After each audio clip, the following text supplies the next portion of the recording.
Hello. Welcome back. Hope you're all doing wonderfully well today. Happy Monday. Mount Farm Monday. Mount Farm Monday is always happy. Do not question me on this. I don't care that it's Monday. It's Mount Farm Monday. And that makes it good. Because on Mount Farm Monday we get mounts. Because we farm them and it's Monday. Hello! Well done, Eli on first. Yori with last. Zam with second. That's fine. Good evening, my bad. Welcome back. Hello, Twid. Welcome back to you too. Well done, Draz with 69th. Fear time! It is, Kiwi. Hello. How are you going today? Hello. Holy Jesus, Yori. Well done. Jesus, yeah, I'm not going to beat that. Fuck me, that's insane. Good job. Good job. Mount Farm Monday, LFG. Did I do Gen Z right? Are you looking for group or did that stand for let's fucking go? Because like I mean both. I mean actually no, I don't need a group for the what's it do I? Stream! It is Stream Alley. Welcome back. It's Monday and I want it to be Friday. It can't be Friday yet because I have so much to do this week. I have a meeting tomorrow plus a whole bunch of scheduling. Then I have my pole class. Then there is a stream on Wednesday. There is lunch with mum, which no doubt will go for like 3 hours on Thursday, which is fine and great and wonderful, but also all the scheduling. And then there's stream on Friday. I have entirely too much to do. It can't be Friday yet, please. Oh, can it be Friday in New Zealand and not yet Friday in Australia? Does that work? Let's fucking go full send. Hell yes. 4 from 500 on Matt. Ah, amazing, Yuri. You're so close. That is so exciting. Well done. Well done, you. I'm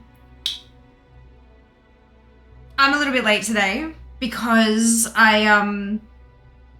at 10 to 3, at 10 to 3, I was like, you know what? I'm going to try that thing that I've been meaning to try for ages and see if it works. And I vastly underestimated the amount of time it would take. But I had to do it. I had to finish because it's my eyelashes. So I don't know if you've noticed. I always notice. It irks me to shit. But my eyes are quite, my eyeballs are quite round, which I know that that's what you want, but because of the way that my eyes are shaped and set in my skull and then the skin and all that kind of stuff, my lashes don't bend enough to stick on my lids properly. And so the ends of them pop off. And so often, like when you look in photos and I'm like, and the inner corners are like, boop, and you can just see these little tiny black lines. That's what that is. That's my eyelash band popping off my face. And it drives me batty. Batty. B-A-T-T-Y, all caps. And I've been reading about this incredibly dangerous trend where people stick their eyelashes underneath. Their false lashes underneath their eyelashes instead of on top of them. Turns out it's not as dangerous as everyone says.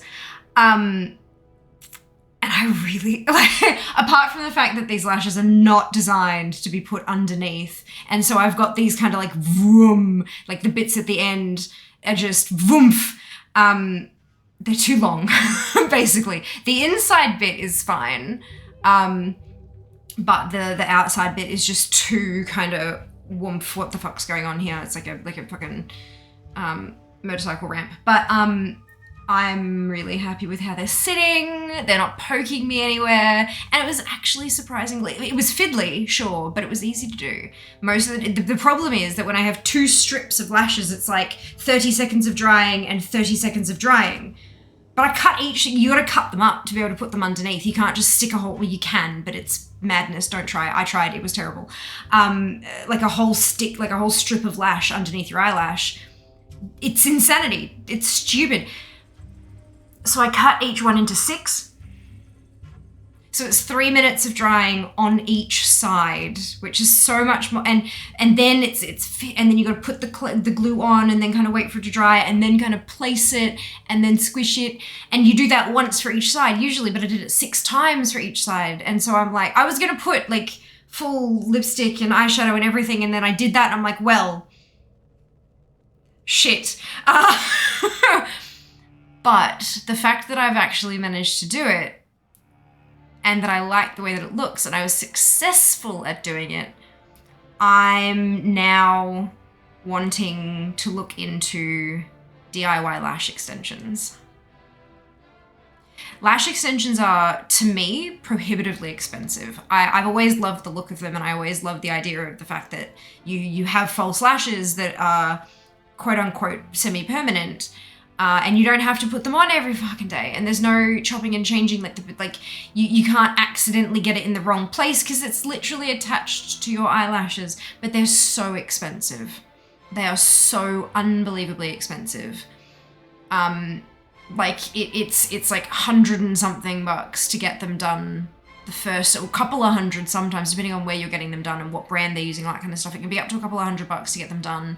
And then every like 4 to 6 weeks, you've got to go and get them infilled, because as your lashes fall out and new ones grow through, you've got to attach extensions to the new lashes. And so it takes a whole lot. Like, it's so expensive, and it's like an hour's worth of an appointment every month and a half or so, and it's too much. But now that I know that I can get them underneath, you can get DIY lash extension kits that last 1 to 2 weeks for a lot less. And it would mean that I wouldn't have to fucking spend an hour every morning of packs putting on lashes. And you might say, you don't need lashes for packs. Yeah, but cameras and photos and all of that shit. And now that I'm a professional on the internet face person, I need that look consistent. I need to look good in every photo that I get taken of me, so that when sponsors go looking for me, all they find is smiles and yeah. So I'm like, I think I might look in, there's so many brands that are doing them now. So many brands. I think I might have to do some investigating. But if anyone has experience with DIY at-home lash extension kits that are available for purchase in Australia, lovely if they're available in the EU or America, but if I can't get them here, it's fucking useless.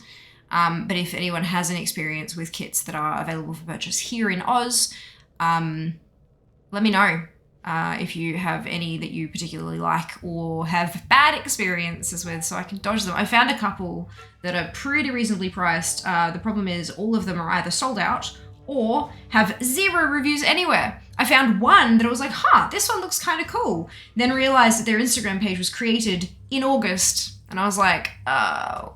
I mean, that's not necessarily a bad thing. New company, that's, maybe. But do I trust it? So yeah, that's me today. Hope you're all doing wonderfully well. I really ought to actually resubscribe to WoW at some point, though. It is a fun game. Then I may be looking for group. You may be. WoW is fun. Could have done a Half-Life stream. There's probably even a category for it. I'm gonna go ahead and not search for it. It's like there is like makeup and beauty as a category. Yeah, it's so incredibly complicated, but we all have our hobbies. It's so false lashes. Ugh. I can't show you the ones I've got on my face because they're not. That's not helpful. But this is a brand I usually use, Model Rock, and they've got a DIY kit, and it's sold out. And I've entered my email into the notify me thing, but who bloody knows when that will happen. And PAX is like a couple weeks away. So, but this is what lashes look like. Different lengths, different sizes, different fullness and colors, and God, you can get false lashes that are made out of feathers and stuff as well for like costumey stuff. But that is essentially, you get a band, it's got lashes, and there's like a shape and a wispiness to it and all that kind of stuff. And the idea is that it sticks, the band of the band where they're all kind of connected sits along your lash line on the top, like so that they're really, really close to your natural lashes, and then you peel them off at the end of the day, kind of thing. But if I'm going to do it for packs, I would like to not have to reapply them every day. I'd like to put them on permanently. So the underlash thing, instead of putting them on, instead of getting the lash and putting it like on top like that, I get like little sections of it and sort of pull it up that way and get the base of it to stick to the underside of my lash. Put glue on top rather than on the end, and then just kind of up that way. And then kind of get it to sit and sort of press on it a little bit. And then I use these to sort of, you know, get either side of the lash and then kind of squish them down and stuff like that. It's good fun. Kind of necessary when your lashes are blonde and invisible on camera. And mascara is great, but mascara can only coat what you already have. And my hair's quite thin. And that includes on my eyelids, unfortunately. But yeah, there you go. There are some products that claim that they can help grow more lashes, like encourage more lash growth and stuff like that. But a lot of them have more recently been found to not only extend your lashes, but a lot of them, they have compounds that the way that, like, it makes them grow, yes, but it also like shrinks your eyelid a little bit so that it retracts from the base of the lash, making the lash look longer. But that effect can also carry around to the rest of your eyes. There's a lot of brands that are now being discovered to have this ingredient that has been shown to cause orbital fat loss. So like when you've got like your squishy, like your fat under here and up here and stuff like that, that fat's being permanently lost. And so your eyes look sunken and the skin looks loose and not healthy and all that kind of stuff. And it's because of the lash growing serums. Not great. Check ingredients before putting them on your body. But yeah, right? Interesting. Look, the beauty industry is a whole thing, right? A whole thing. And I like it because I can use it to accentuate parts of me that I like and transform parts of me and like not necessarily parts I don't like and make them look better, but you know, I mean, some people can do that, but it's my skills are not quite there. But no, I like it's art, it's fun. And you know, some pieces of art just look better with particular flourishes. Like lashes, like fake hair stuck to your face. Good. Snack box time. It's the last, well, no, it's not the last one. I have the little rock candy thing from yesterday that I forgot to eat because the fake beer threw me off.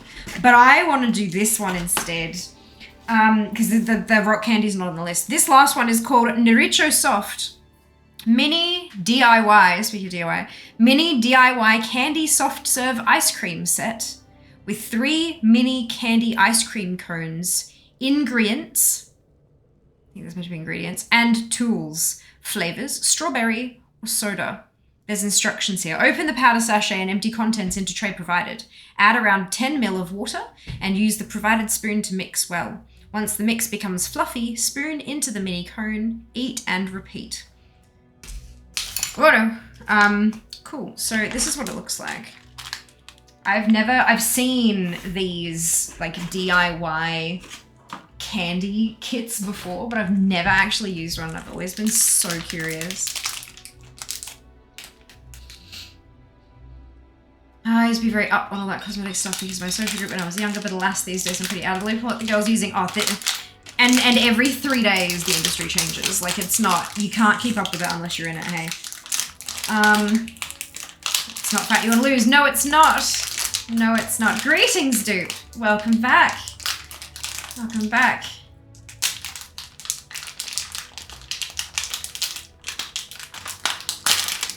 Yeah, we're gonna do that.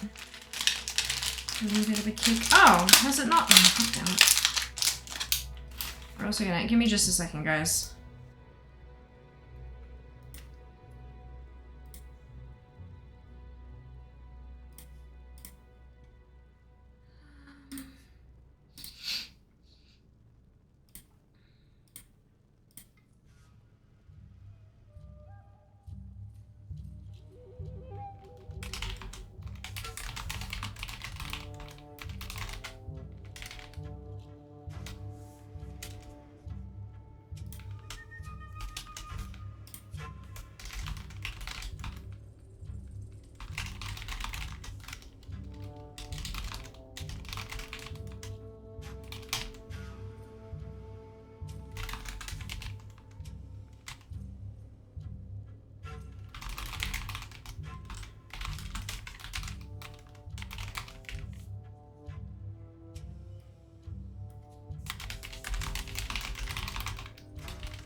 Cool. Alrighty.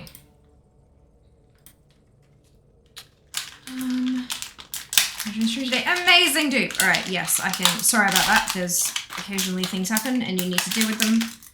So I'm going to. Oh, okay. I have been playing with Lumia all bloody day today. Why? It's on. It's in its default state. It's, yeah, I've turned it off and on again. There's nothing in the... Yeah, there's nothing in the what's it. Annoying. Brilliant. Amazing. Yeah, if I want help with that, I need to join the bloody Discord, which, you know, we know how I feel about that. So, we have little ice cream cones, which are super freaking adorable. And then we have powder sachet, a tray, and a tool, which is a spoon. So what we're gonna do, put that spoon aside. We're gonna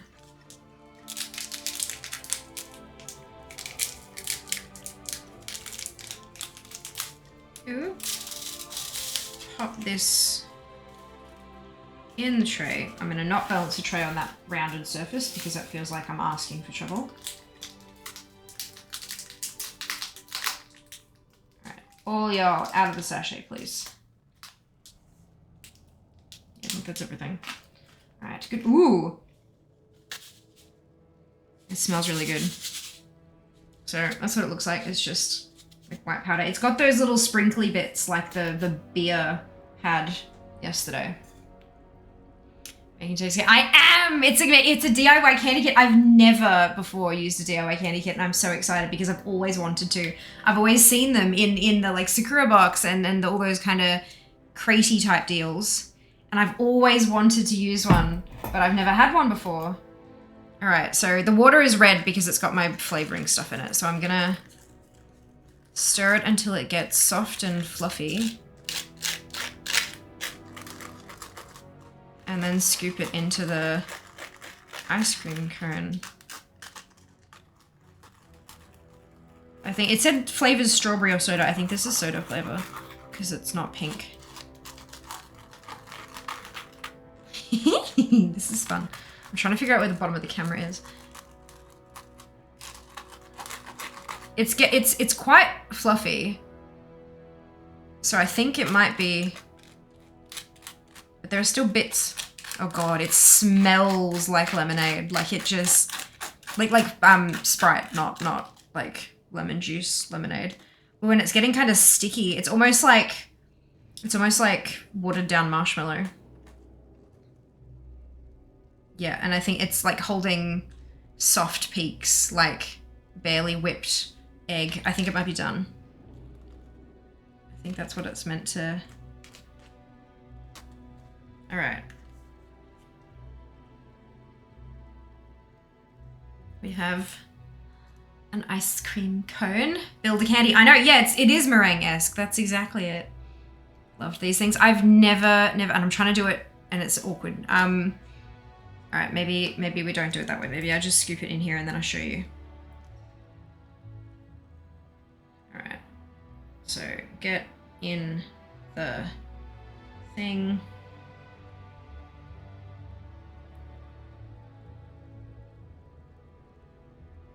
How high are you supposed to pile it? There's a big bubble in there. And maybe more? Just don't want it to spill, but at the same time, there's so much of it in this tray.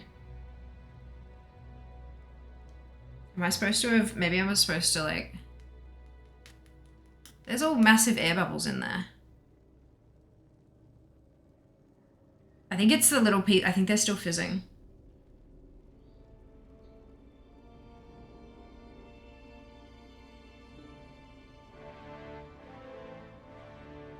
Make it look like the poo emoji. Look it! Isn't it cute? Munch.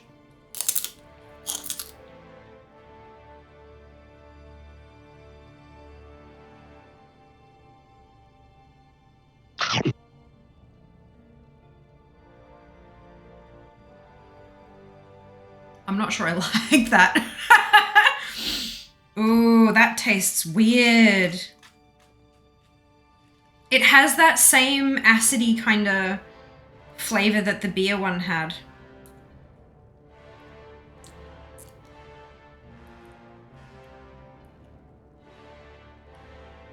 With that same kind of sour, bitter sort of... maybe I just don't like that particular ingredient. Not that I'll be able to know what it is, because the entire label's in Japanese. Build a candy meringue-esque. Indeed, fairly adorable. Face is not the look of delight. It's not. It's not. Thanks. Of course. Of course. The ice creams, yes. So the as you might imagine, these are a little bit flavorless and just a bit stale.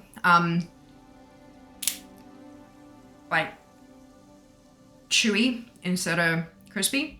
And then yeah, the beer thing yesterday, when I finally figured it out, it tasted like creaming soda, but that had kind of fermented. I thought that was because it's meant to taste somewhat like candy beer, but this also has that same fermenty kind of aftertaste to it, like it's gone bad. Yup.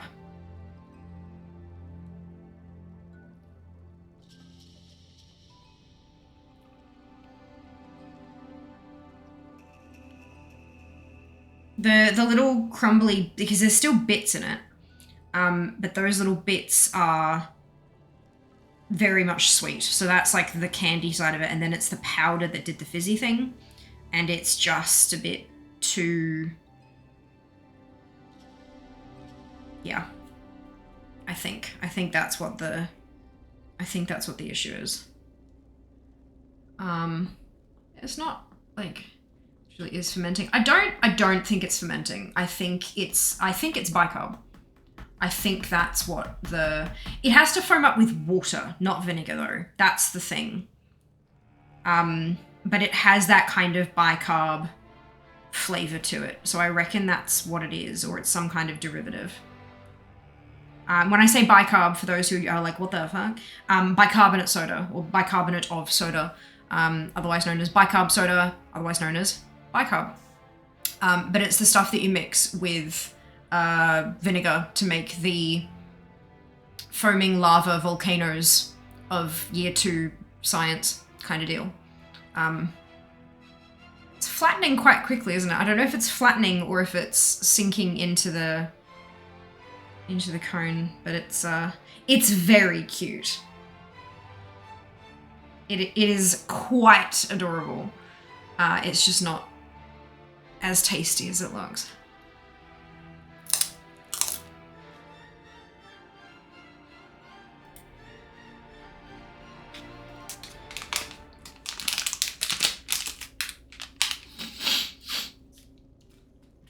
The reach is soft.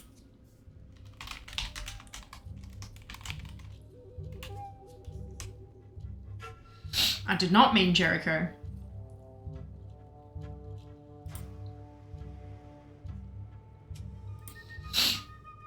Glucose, domestic production, sugar, powdered starch syrup, starch, egg whites, including eggs, acidulant, sodium bicarbonate, flavoring, fruit pigment. The cone is flour, cornstarch / processed starch, expansion agent, carbon hydroxide, yep, and annatto pigment. So yeah, the cone has no flavoring. But yeah, it's bicarb. That's what I can taste. It's exactly what I can taste. I'm glad I figured it out. That would have eaten away at me. And it does say that it's 2024 is the expiry on these, so that's fine. It's not like it's actually gone bad. It's just not great. Well, that's disappointing. I was kind of expecting some kind of little kit where you literally mix up an instant marshmallow and it gets sticky and solid and stuff, but not the case. It's very much like a foamy sludge. Oh well, I will leave that part. Actually, by the time Jas gets home, this is probably just going to go back to a liquid. Because like the foam on the beer thing kind of disintegrated. This is probably also going to disintegrate. It's already started. Yeah, there's already liquid in the bottom of it. Well. Oh well. Mmm. Foamy sludge. Yum. But yeah, I think it's just that bicarb sort of flavor.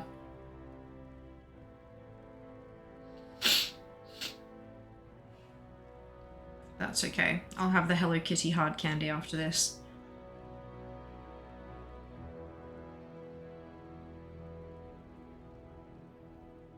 Okay, I think I'm done. That's...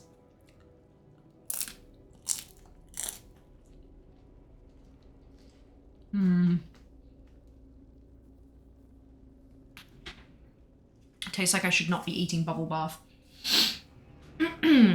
Right. Hard candy. Empty box! No more snack box. No more snack box.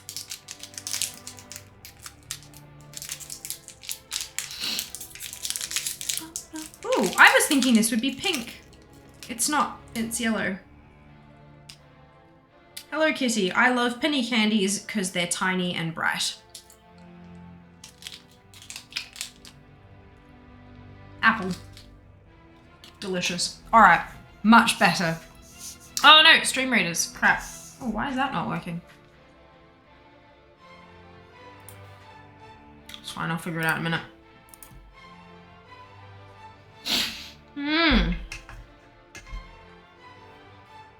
Yeah, Style announced, launched / everything their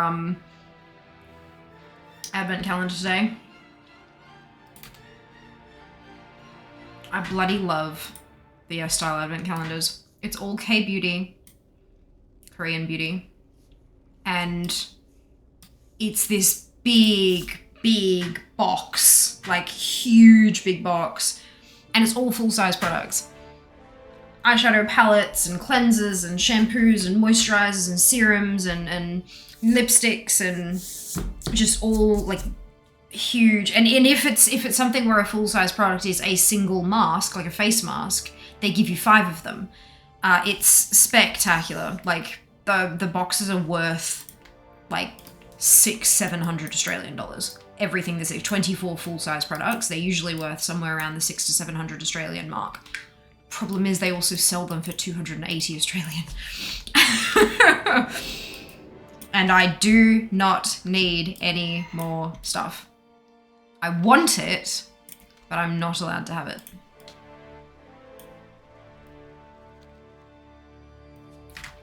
Instead, I will have a mount, please.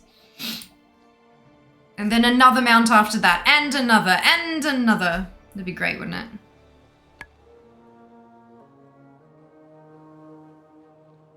Let me confer with my sources. No. Sam, why are you mean? Don't you want to see me get the mount? And pull faces good enough for thumbnails? Oh dear. This list is getting so short. Look at that. I remember opening this up and the little expandable bits were off the bottom of the screen. Like, how good is, like, we're just, yes, it's so good. But, of course, once I've gotten through my 70s and my 69 for the, attempts, we will be doing the randomizer thing. Because, we need bounce. Once I get my job situation sorted out, I need to refresh my skincare stuff. My fragrances is gonna be so expensive since like a year behind on my stocking up. Well, this is the thing though. If you're a year behind, instead of getting like whole fragrance bottles and stuff like that, get travel sizes.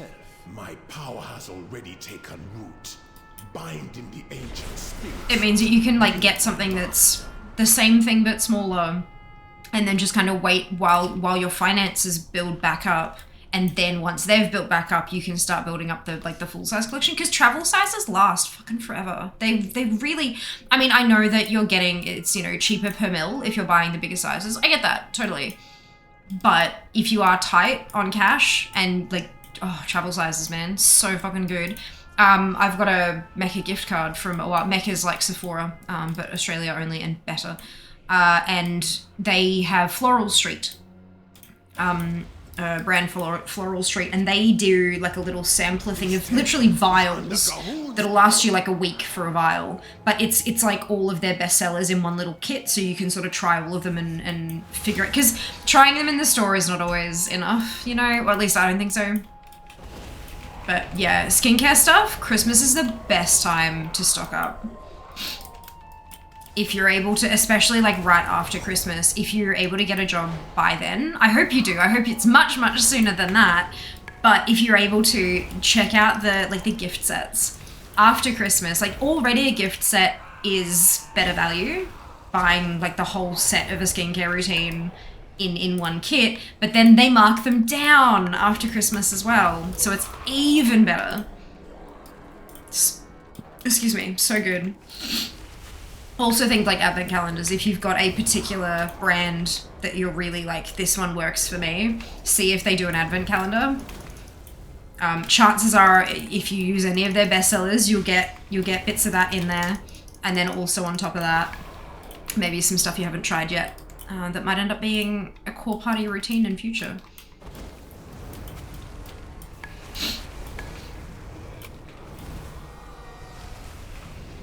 Yeah, Style's just so fucking good for Korean skincare and beauty and stuff. So good. Are we done? Oh no.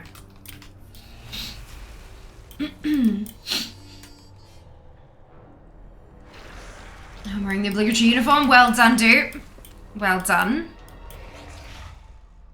I have one mount for the thumbnails. Thank you. How generous of you.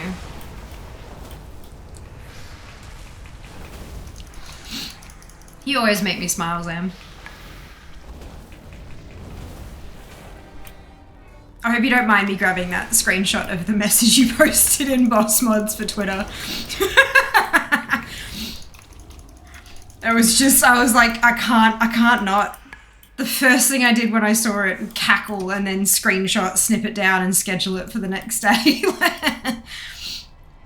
Where to get small ones, usually wear Creed full size ones, really expensive. Yeah. Yep.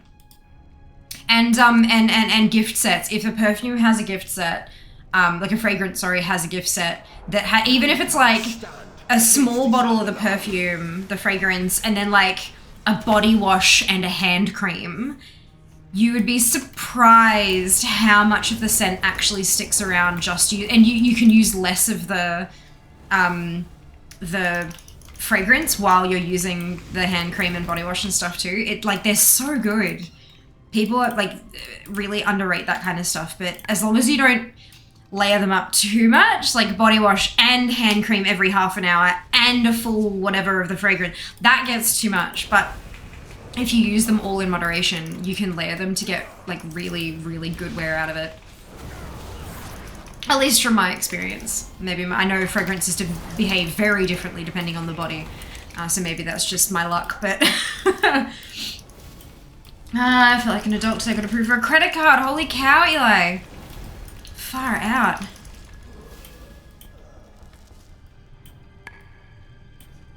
Congrats, yeah. Series of a friend who worked cosmetic counter friends department store. A friend at Tom Ford sent me a package in the mail. Travel Simp's literally everything, 100 tiny bottles. Oh, yes. That's amazing. God. And Tom Ford.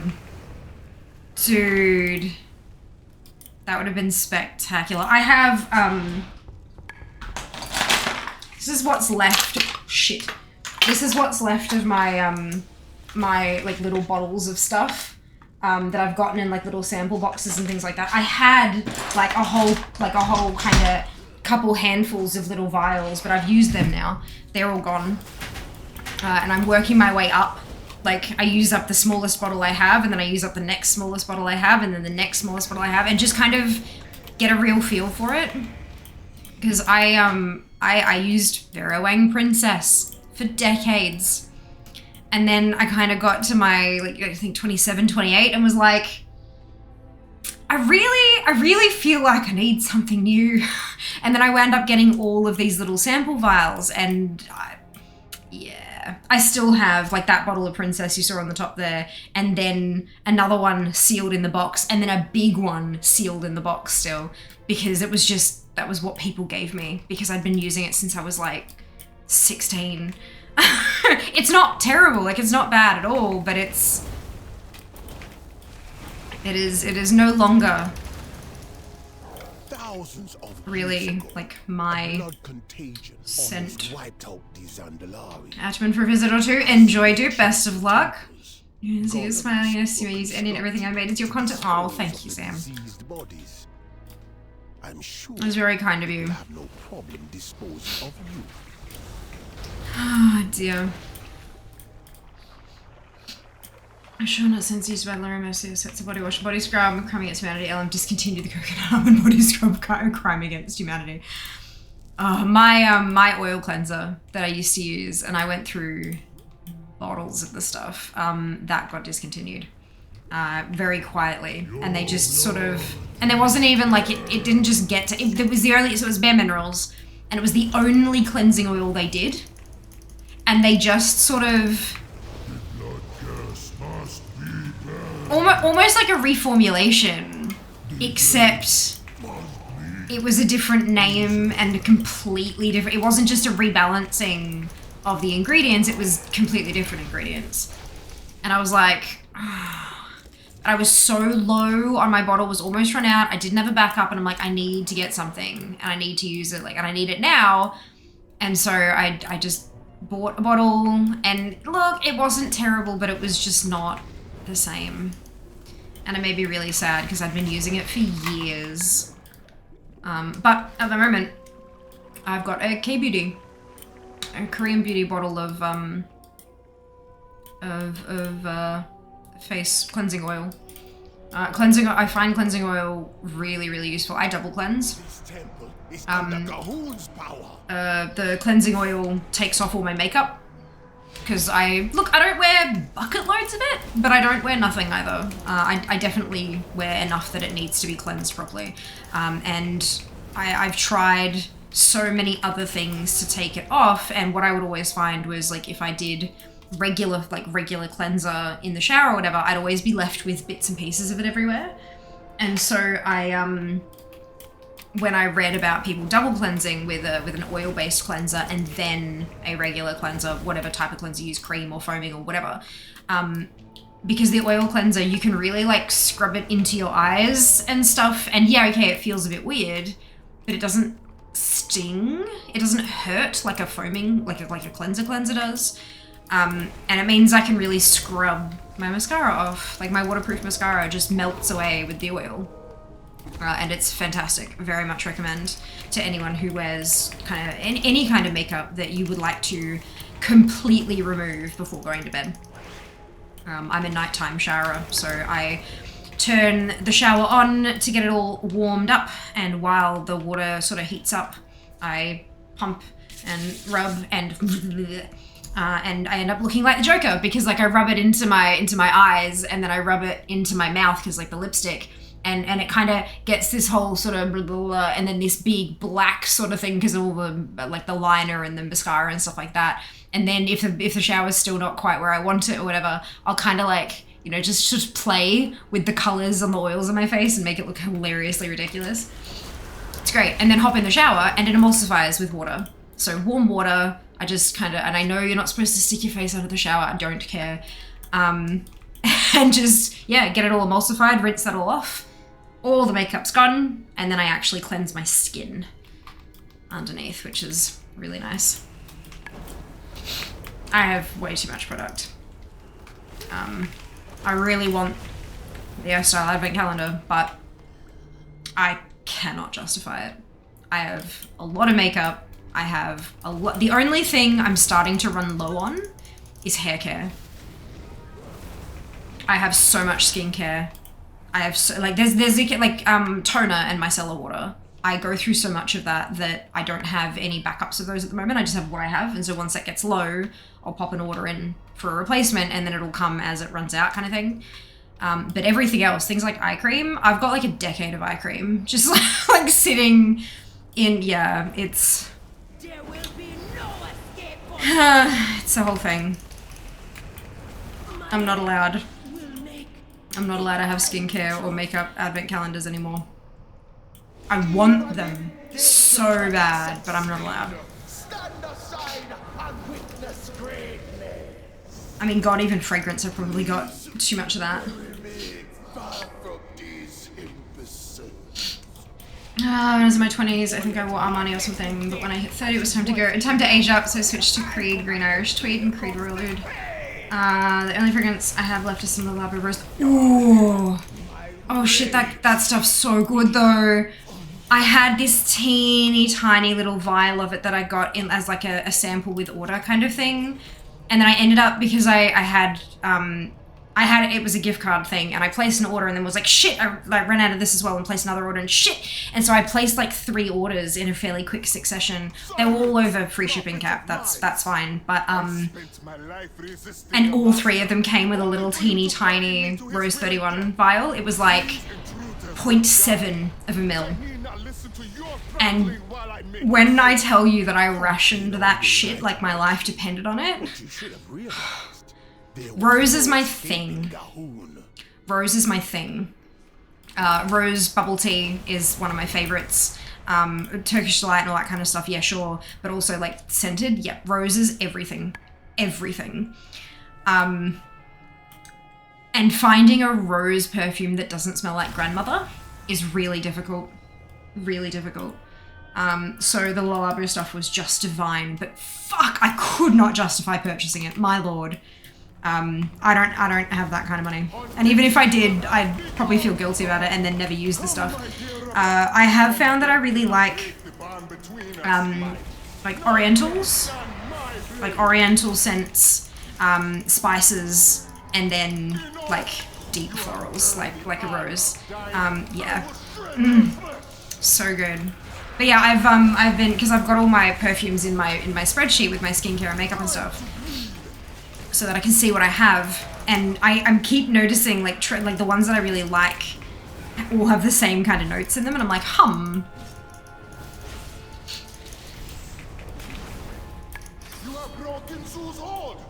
One day I will go and do one of those make your own perfume thingamajigs, and I will make a signature scent, and that'll be it. That'll be all I wear. Jeff Winter, anyway. It's really better right now, fair enough. Definitely wear enough to need some kind of makeup remover. Yes, he's fortunate not to have to worry about that. Just face scrub, face wash for me. Use Clarence products. Ah, nice. Yeah. Hilariously ridiculous. Did you be in content? Yes. Always. When I was in high school, I worked at a women's discount clothing store. For Halloween, one of the girls I worked with, Kushon convinced me to dress up as a mascot for the brand and dress in women's clothes. A teenage guy who had never worn makeup and was in the habit of rubbing my face. When I looked in the mirror at the end of the day before, oh yeah.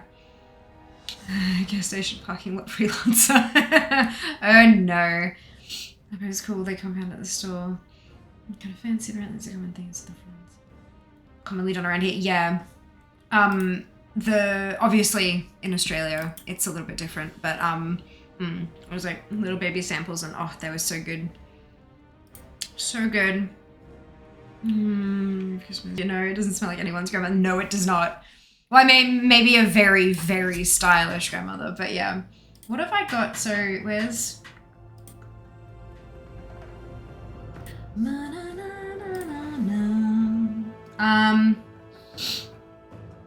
What am I using at the moment? Oh, I'm using some Toka stuff because I wanted something that was like, I've got a lot of I ran out of perfume. Like the one I was using, I ran out right as I started packing everything to leave Brisbane. And so I was pulling out something new, and so many of these little sample ones have the are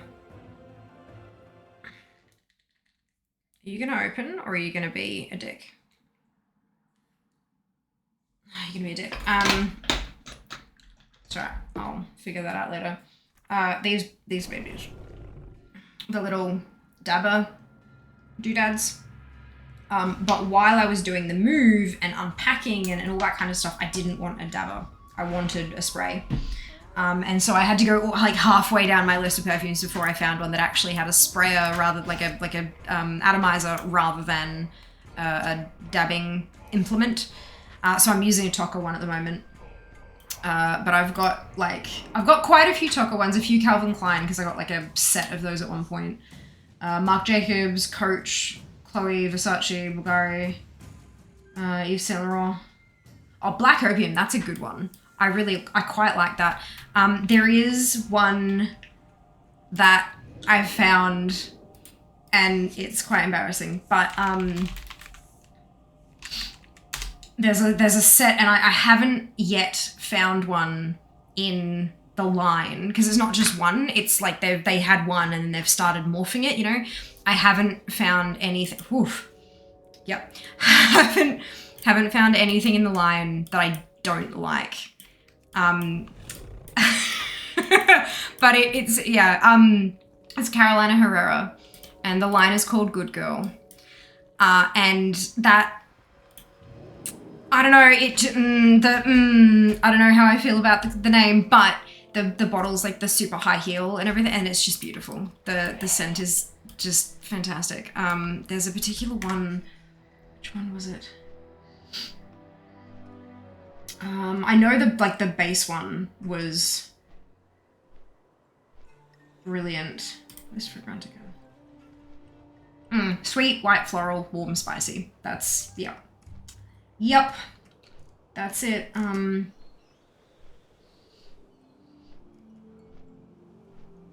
they're all different coloured shoes. There's a whole lot of them. But where's...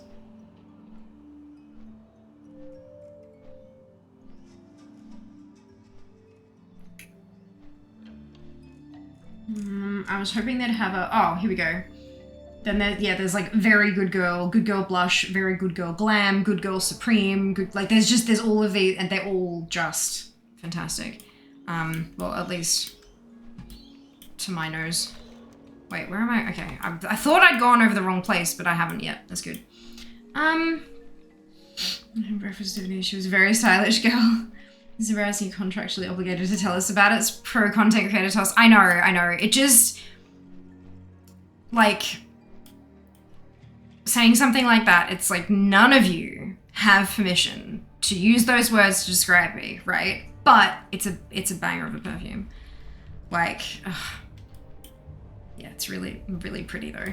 Just, and I mean, I know, look, the look of the bottle, blah, blah, blah, who gives a shit, but it really does. A fragrance isn't just about like what it smells like, it's how it makes you feel. Scent is that the strongest evoker of memory, and so what you choose as your signature scent and how it behaves with your own biology, like it's so particular, and the bottle is a big part of that.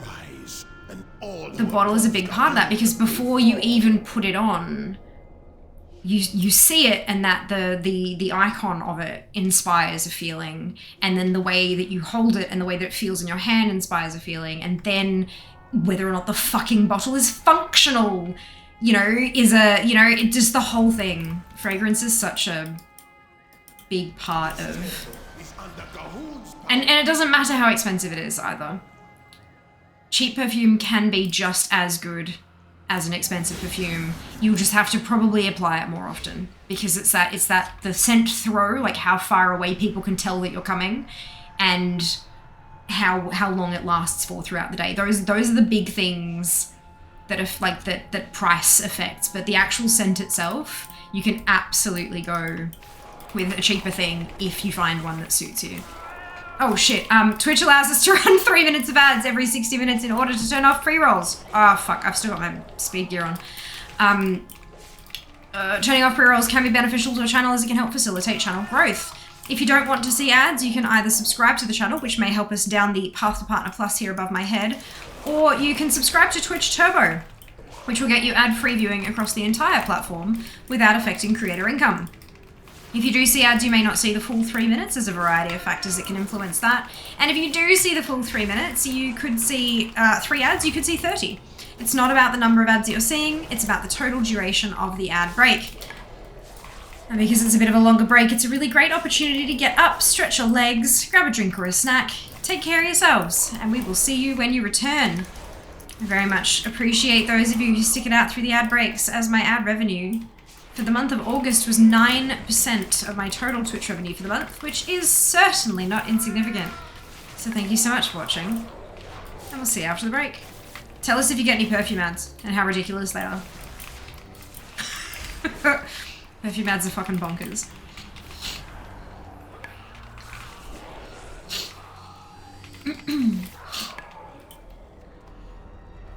Listen, I have dry shampoo called Surfer Girl Sexy Hair, so yeah! I mean, that's incredibly descriptive though. That's like beautifully descriptive. It's really good dry shampoo. I can imagine. Oh, I'd want to hope so with a name like that. I read about the memory thing. I have almost a full bottle of Sauvage by Jewel that I can't use. This reminds me of someone. Yep. Yep.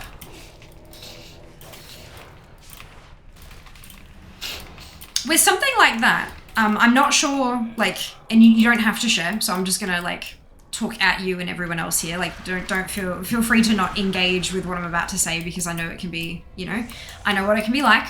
Trust me, there's a couple of scents that make me want to hurl when I smell them, and I once adored them. And there's one particular perfume that close to inspires a panic attack, which is really interesting, right? But if you do have a bottle of it and you can't use it because of the smell, is it something that you might get, you don't have to get, it's a question, but you don't have to answer it. Is it something you might consider looking at, like trade kind of groups on Facebook and stuff like that in your area, or on Reddit or wherever it happens to be, where you can give somebody your full bottle of unusable perfume and in exchange get a full bottle of their unusable perfume. And you can both remove these scent memories from your lives whilst still having a valuable thing that you can continue to use, something that's actually useful to you and that you enjoy. But of course, I know it's not always that easy, and I know that even though there are things that we don't like or can't use or whatever, we also feel great difficulty in releasing them. But it's just a thought. Yeah. I always pick my perfume based on what meetings I have that day, challenging, leadership, etc. And bottles set the mood right from the first spray. Oh my god, Ali, that is amazing. That is so awesome. I don't, because I've been in this whole Project Pan mindset, which Project Pan, for those who are, for the uninitiated, it's a beauty movement where, because a lot of beauty, it's all about, you know, buy me now, quick, it's limited edition, you're gonna have FOMO, you better buy it, blah, blah, and then you end up with these big, huge stashes of makeup that either expires, or if it doesn't expire, you're never gonna be able to use it all up in your lifetime. So Project Pan is a movement where you pick a product, like a blush or a foundation or something like that, and instead of jumping between, like, obviously if it's foundation, winter and summer, your skin tone might change, so that's the one thing, but like, a mascara, instead of hopping and skipping between a bunch of them, getting one, or blush, same thing, getting one and using it until it's gone. Just using it all the way up. And it kind of helps you realize just how long, how many years worth of product is in a particular thing. And so because I was in that kind of thing with all my makeup, like using something until it was gone kind of thing, I also kind of got stuck into that with perfume. Because I had so many little vials and samples and all this kind of stuff, I would pull one out and I would use it till it was done.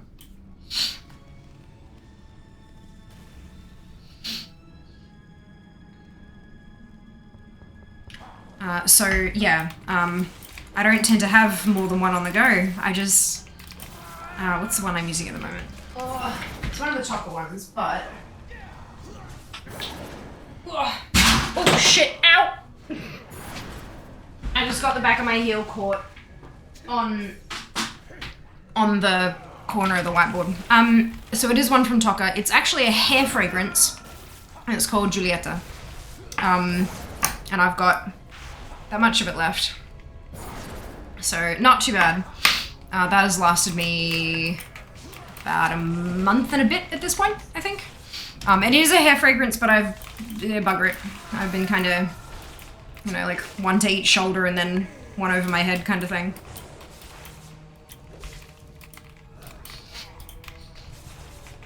Hello, Absu, welcome back.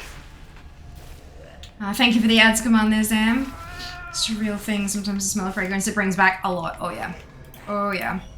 There's, yeah, the one that inspires panic attacks. There's a section of, like, department stores. Because the brand is a fairly big one as well, they usually have, like, advertising up higher so you can spot them to go over to where you usually buy your stuff. And I just avoid that section of the store because I can't do it. And that's fine. Like, it is what it is, and I manage that myself. But, yeah. It's a pity, too, because it was a really, really good one. But it just, the associations are really not good. Hello, Gilsey. Doing very well, thank you. I hope you can say the same. Certain smells trigger awful migraines for me. Yeah, there are some ingredients in certain fragrances, and it's not, like, a particular, sometimes it is a particular smell, but also sometimes it's like a dispersal ingredient, something that doesn't add to the fragrance, but that helps it do its thing. That, yeah, triggers huge migraines in a lot of people. That really sucks. Don't die. Yeah, I'm good. I'm not dying. I'm fine. Yeah, like that. Years ago I read a book. Into the style guy called in GQ magazine. One of the only reasons really to read that magazine. Anyway, he made a big point of the difference between style and fashion. Fashion is changeable, style tends to endure. I try to be stylish, I don't worry about being fashionable. Yeah. As the dead choke their temples. Yeah, that's like, I'm a bit that way too. I think, and part of it is due to necessity. I don't have the money to keep up with a whole lot of trends and stuff. And especially when it comes to makeup trends and stuff like that. Even if I could do the trend with the products I already have, or mimic it, my face shape and my eye shape don't lend to, like, because they're not what's considered like the norm in the beauty industry, I can't do a whole lot of those bits and bobs. I'm still, like, I thought I had my style, like my own personal style pinned down a couple of years back, and it turns out if I look at my wardrobe, I don't. I still just, and that's the problem, because I'll find a piece, like a piece of clothing that I really like, and I'll buy, like, you know, and it goes really well with this thing, so like it's a top and then there's a skirt and a pair of shoes and it's like awesome, and then I try to mix and match with the rest of my wardrobe and I just can't, because it doesn't go with anything else that I own, and it's like, fuck. It's, yeah. I need to stop buying things, basically. That's one of the things that I got, like, someone made the comment the other day that my throne, my wish list, was all snacks. And I mean, it's not all snacks. There are a couple of non-snacks on there, but I don't, like, I'm not a stuff person. And I know that seems, I have a lot of stuff. I have a lot of stuff, but so much of it is, it has a purpose, it's functional, it does something, like it's makeup or it's skincare or clothing or whatever, you know. Scream, Glucose, Ide, Kata, and Tin, congratulations to all of you on your bonus ship, well done. But I don't have space to put a pile of fandom related stuff that I stick on the wish list kind of thing. It's just, and I don't want to just put something on a wish list for the sake of having something there and then have somebody spend their hard-earned money and I show the thing on stream and be like, look, isn't it cute? And then it never does anything ever again. I feel like that's just such a waste of somebody else's money and stuff. I struggle. I struggle. Which is why my throne is all snacks and the occasional crafty bit. Or it's like, you know, expensive shit that we plan a whole ass event around. Like a PC or a new phone. But yeah, it's a whole thing. It's a whole thing. Getting a heal caught under the chains of power pedal is bad. Oh, I can imagine. But nah, it was caught around the base of the whiteboard, but it's all good. Good for content though, I need to work on PS once I can set up capture those moments. So for the TikTok, ugh. This temple is under Good. It's gonna make a brand new PC. Ah, amazing! So good, Gil. So good. I want to see your engine. No, I think implying that we want to see me stumble and have an oopsie, but not actually become seriously injured or anything. Oh dear. I can't imagine that anyone who's a part of this community actually wants to see me hurt. One of the feedback, the things that I got from like Subfests and stuff was, please stop eating gross things. We don't actually want to see you proper suffer. And I was like, oh, but now what do I put in as redemption? Like, what do I put in as milestones? It's a joke, no. Let's try add space to your wish list. Just buy more space, their problem solved. So add like a home. I'll put that $5 million property in Melbourne on the wish list, yeah.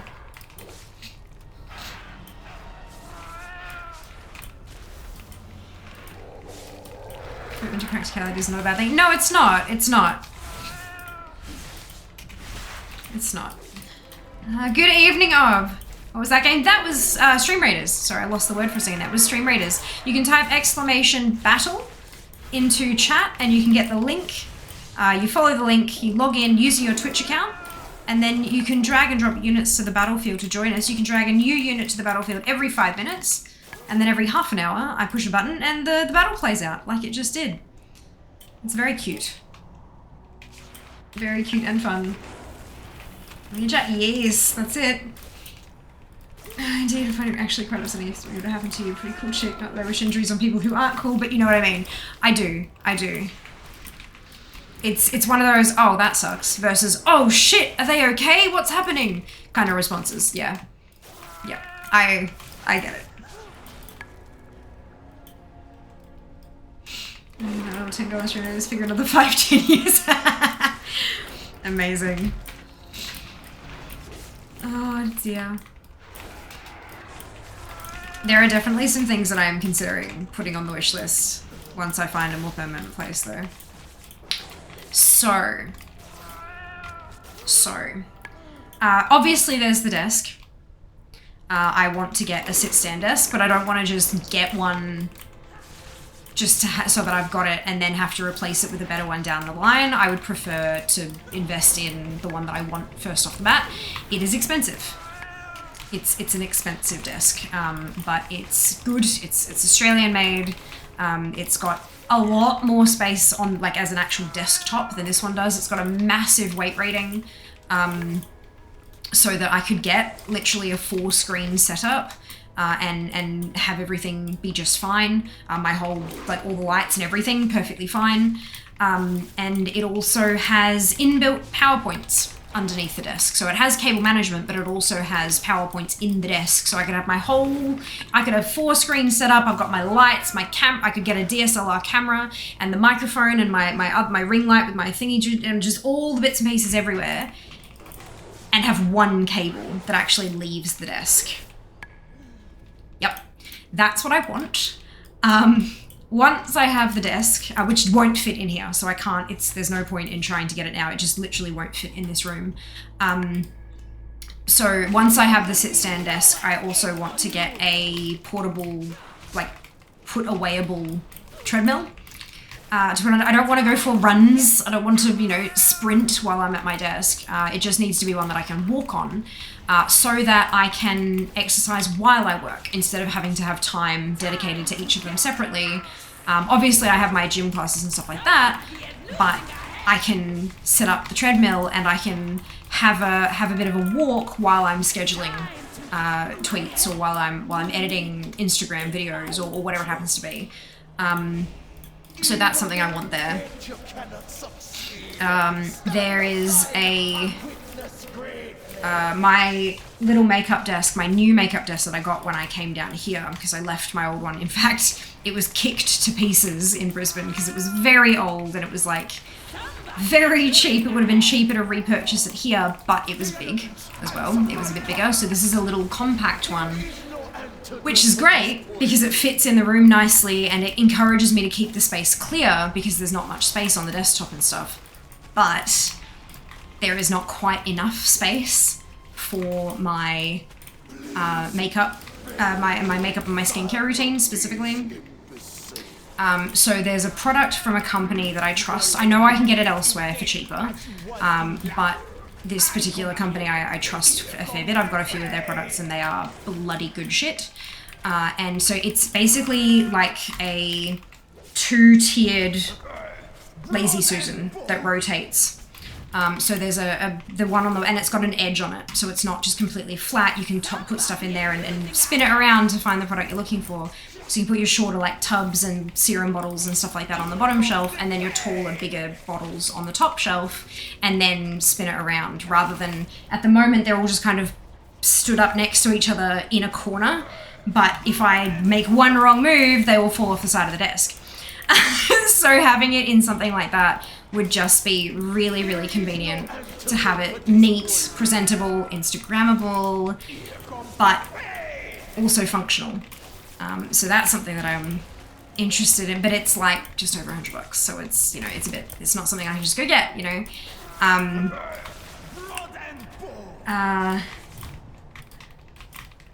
don't know how people have these like level 30 characters and stream raiders must play 3 concurrent games 24 hours a day. It might be something I don't know. Yeah, you can buy scrolls with gold, and yeah, some of the chests give a lot of... When we do the next one, if you remind me, I can show you. Because if I switch now, if I push the button, it'll start the battle. No buying scrolls of chests. Maybe a few hundred gold from playing throughout an entire stream. Don't pay that close attention. I also don't really care. It's just a casual silly game. Very fair. Very fair. This does not look safe to flirt with. Ooh, oh, stream rate is up? Or... Stand desk are great. I don't have a treadmill with mine, just a balance ball, but it's great when I think to actually stand up. Yeah, that's the thing. I think if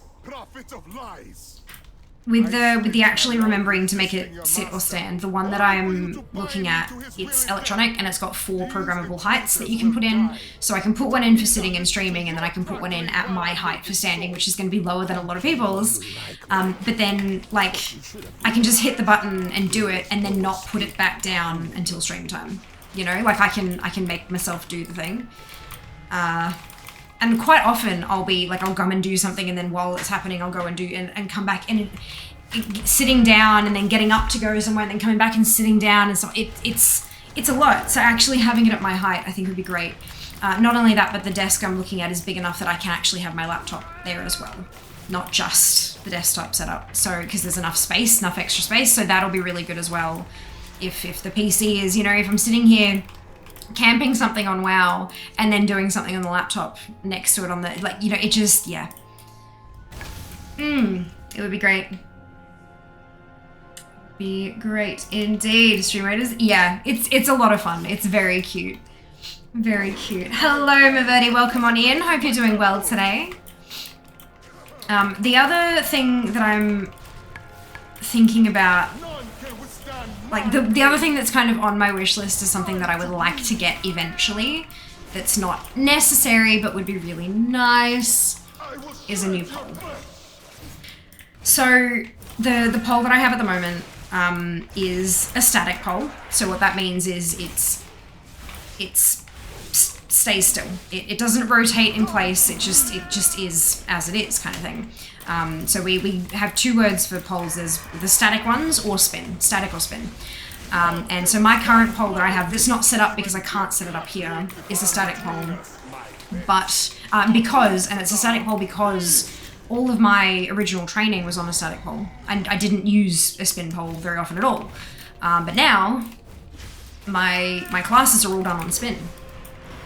And not just that, but looking around most of the gyms in Melbourne all do spin. Like, spin is a core part of the curriculum. So I'm going to be doing a lot more spin than I ever have before. So if I'm going to have a pole at home to be able to practice with, it would make sense for me to have something that I can actually practice what I'm learning in the gym. So a spin pole. All spin poles are also static, but not all static poles can switch to spin. So the pole has, often it has like a little hole down the bottom near the ground, and it's got a marker, and you line them up when it's in spin, you line them up, pop an Allen key in there, and you either loosen it or you tighten it. And if you tighten it, that usually locks it in place and doesn't let it spin. And if you loosen it, it becomes spin and starts being able to rotate around. So I would like to get a spin pole. The spin pole that I'm looking at, instead of having the hole that you line up with the Allen key, it's got like a little metal collar on the bottom of it, and you literally grab the collar, lift it, twist it, drop it, and it spins. And then you lift it, twist it back, and drop it, and it's static. No tools required. It's about an extra $100-150 to get the tech on it, but considering that doing conditioning on a spin pole is really difficult, so you'd want to have it in static and do your conditioning, then flip it to spin and do your like actual dance practice. It's yeah, that would be really handy, but it's like $800 for a new pole. For context, my one, when I bought it, it's very old technology. So the stuff now, the seams between sections on the pole are a lot smoother, and the actual footprint of it on the ground is a much smaller. Same thing on the roof, all that kind of stuff. So back when I bought mine many years ago, I paid $300, and now for a spin pole, it's like $800. It's like fuck. But it is something that I would like, and something that I'm definitely questioning whether or not I should ever put on Throne is more pole gear, like clothing to train in, for what I would imagine to most would be probably obvious reasons. Laptop could also have one or more of the screens instead of also. It could, yeah, it could. I could like flip it around and plug it in and all that kind of stuff. It would be quite handy. Like extra, like plug the laptop in additionally to a screen if I needed to, or just, you know, unplug it and go sit on the couch or whatever it happened to be. But yeah, it would be very good. Very good. It's gonna be an adjustment going static to a spinning pole. Yes. Yes. Although I'm kind of thankful it's been a couple of years since I've been able to do it properly, because that sort of, it's not as much of a transition because I haven't been used to the static pole for a really long time. And it's like, so the pole only spins with your own momentum. So you can absolutely hold it mostly still while you do things. But the moment you like twist or rotate your body, you start spinning is more the issue. So with things like conditioning, the thing I keep telling you guys about, like holding the pole and squeezing there and then squeezing and then lifting knees to chest. If you're doing that on a spin pole, you're pretty fine because your legs are going directly up and then directly down. But if your grip kind of falters a little bit and you sort of like, if you go sideways a bit, you'll just start rotating because of the way gravity and momentum works. So it is a bit tricky. It takes a fair bit of strength to keep it still, which yes is great for actually training that strength, but when you don't already have it, it can be tricky. But yeah. Welcome back, Hard. I hope you're doing well. Hello, Wings. Welcome to you as well. Pretty snazzy sounding pole. It is. It's really funky. Hang on. Let me. X-Pole. Australia. They're an American company, I believe, but they've got like an Australian distributor.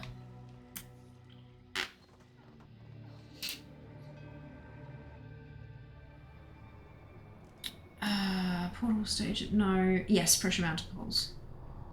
That's what I want. And I believe it's the PX model. Yes, this one.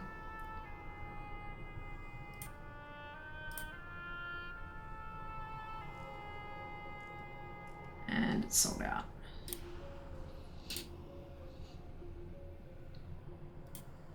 I wouldn't want to do it. I have to ask them the.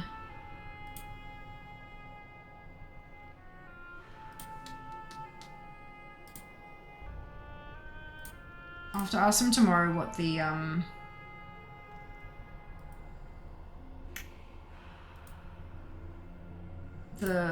diameter of the pole is, because I forget what mine was. Actually, I can probably check. Hang on, that's the one that I'm looking at. And I think it's 45 that I want. But I don't remember.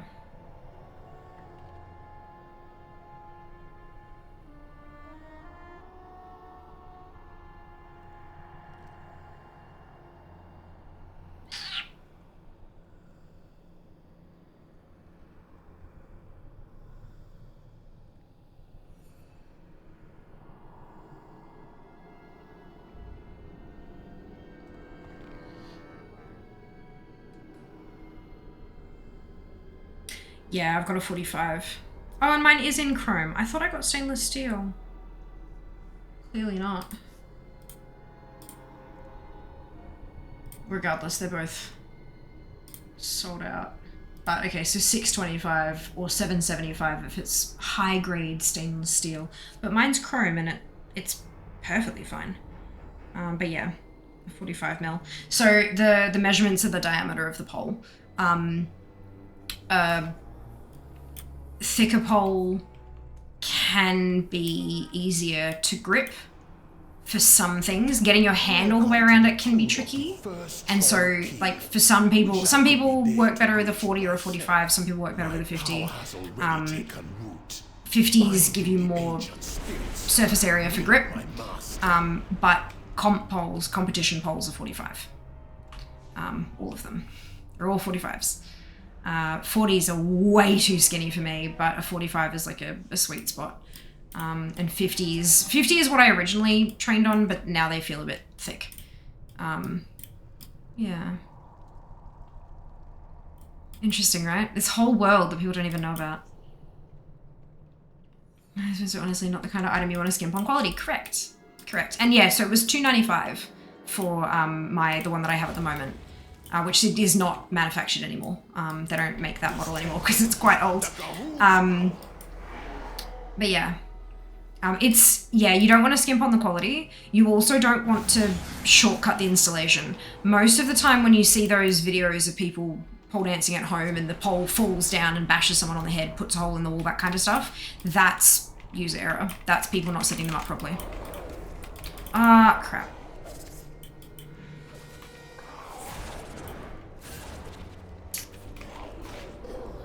I don't have GSE turned on.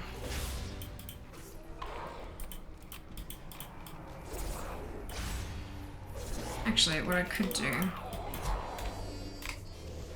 Let's do that.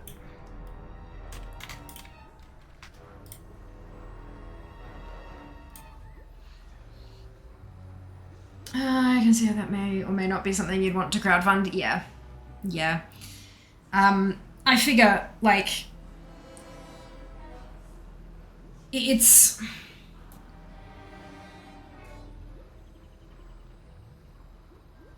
What's the worst thing that's going to happen?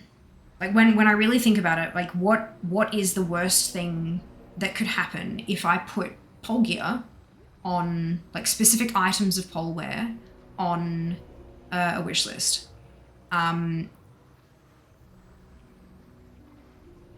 There could be comments about me wearing it on stream, which, firstly, no. Like, not just, no, I'm not doing that, but quite literally, I can't do that.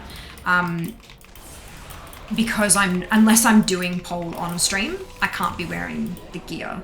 It's part of the Twitch acceptable attire policy. You are totally fine to be wearing a bikini or pole gear or whatever it is, as long as you are doing something that warrants the wearing of that outfit, of that, you know, clothing. So if I was pole dancing, yes. If I was in a hot tub, yes. If I was swimming at the beach, yes. If I was swimming in a pool, yes. If I'm sitting at a computer playing video games, no. So literally wearing that stuff would actually get me suspended from the service, which I can't afford to do, considering this is my only source of income now. And if people did make comments, like untoward comments about, you know, me wearing skimpy clothing, or, you know, whether that's in the negative, calling me a hussy or whatever, or in the positive, please do the thing, I want to see you with your tits out, I can ban them.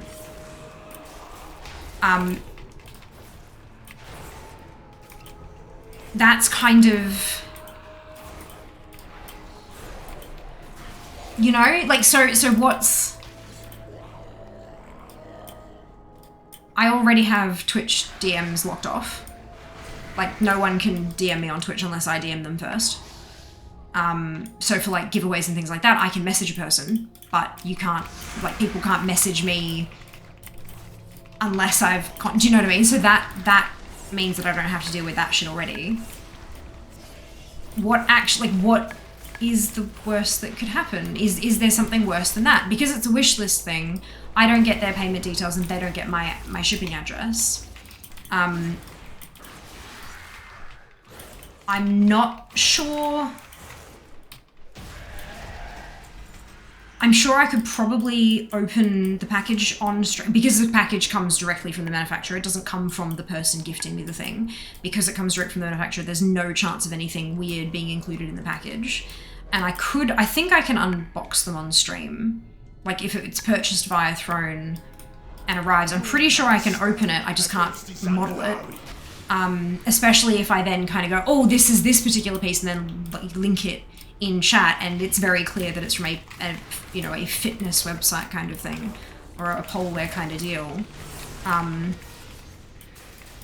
Or I could just unbox it on Instagram instead, and then, you know, especially once I have a pole at home set up, I can unbox it and then I can show it in its natural habitat, you know, like, and so that's kind of, you know, what is the worst? But that's the key though. I don't think I want to have anything listed until I can do stuff from home. I think that's, yeah, I think that's what I want to do. Get my pole first and then start expanding my collection of things to wear whilst swinging from it. I've got some stuff that I've been wearing to the classes and things like that, obviously, but it's more just that if I'm gonna train almost every day, I'll need more stuff to wear. But yeah, it's bringing back memories from years ago of driving girls to ER with broken ankles. In those cases, there's generally a lot of intoxication involved. Sure, you'll be fine. What a weird life I've led. Yeah, no, I would never drink and pole.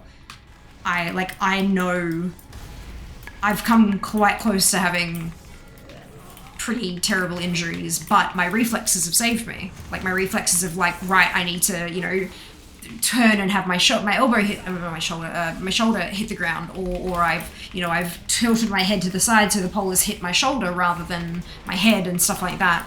But if I had dulled sensations because I've been drinking, then I wouldn't have had those reflexes and I probably would have injured myself a whole lot more.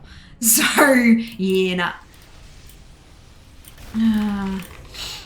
In Australia, do you call it the ER or A&E? I'm also curious about dialectic differences. ER is usually what I would say, because like emergency room. A lot of places refer to it as the ED, the like emergency department. But yeah, no, I've always called it, and I know A&E is supposed to be like accident and emergency, right? But no, I've always called it the ER.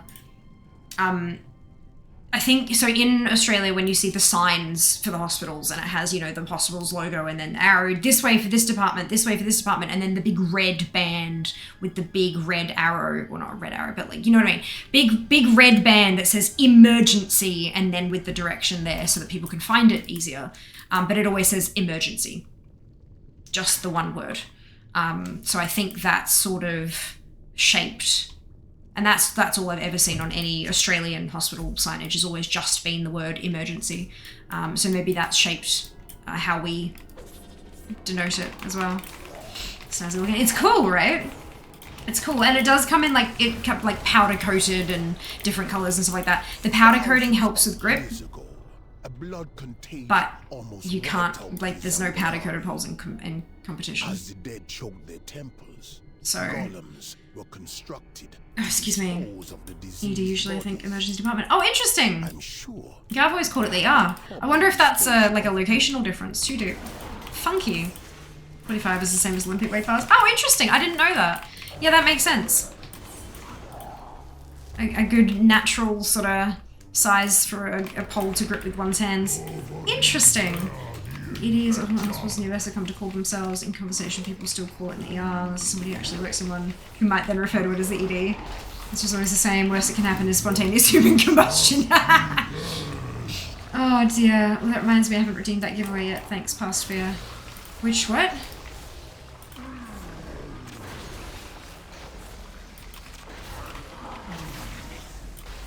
Blood gas must be purged.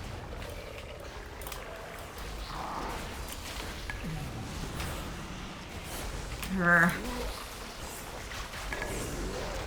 Blood gas must I like what answers for the pure control, strength, and fluidity that it requires. Yes, it's sexual, but the art form is amazing. I disagree with one thing there, Nail, and it's not sexual. It can be made to be sexual, yes, but pole dancing in and of itself is not a sexual act or a sexual art form even. It's gymnastics, but the pole is straight up and down instead of across. It's a form of gymnastics that blends the strength and the dance and all that kind of thing. It's made sexual when people take their clothes off while doing it. But I've never done that. I would imagine it would be incredibly difficult to try to remove a piece of clothing whilst hanging upside down. Not that I've tried, but I can only imagine. But no, it's not. Pole dancing in and of itself is not sexual. So no, it's not sexual. But yes, it does. It requires so much strength and so much bodily control and just kind of awareness of where all the different parts of you are. Like that's one of the trickiest things when I started doing pole, and you watch someone do the thing and it looks really natural, you know, their body does this and then it's there. Cool. But then when you go to do it yourself, you've almost got to learn, okay, what does my left arm do? Cool, and now what does my right arm do? Cool, and now what does my left leg do? Cool, and now what does my right leg do? Brilliant. And now what does my torso do? And what does my head do? And what does my elbow, like what does this elbow and that knee and this ankle do? And putting all of those little, because it's not natural. And putting all those little movements together. Like when you finally first get into a particular shape and then your trainer is like, brilliant, okay, now put your left leg, or like move your left leg down, and you're just kind of like, which one's my left leg? And like so often, vast majority of the time, when I'm seeing somebody like in a pose of some kind, and the trainer's trying to tell them to move a part of their body, they don't say left leg, right arm, whatever. They tap it and go, this one, put it like this one, straighten it, like push the knee straight, and this one here, bend your elbow a bit more. And that kind of stuff, because you can't, especially once you're upside down, left, right, up, down, none of it means anything. You're trying to figure out how you're supposed to move, how you're being asked to move a piece with respect to how everything already is. It's a mess, but it's so much fun. So much fun. I'm doing my class at the moment with my sister and one of her friends. It was me and my sister to begin with, and then she convinced one of her friends to come along as well, and she's having a ball. And we had our third class, like tomorrow's our fourth week, and we have one class a week, so it'll be our fourth class. After our third class last week, I was like, so, how are you finding it? She's like, honestly, I am amazed with how quickly I'm picking, like how quickly my body is gaining the strength.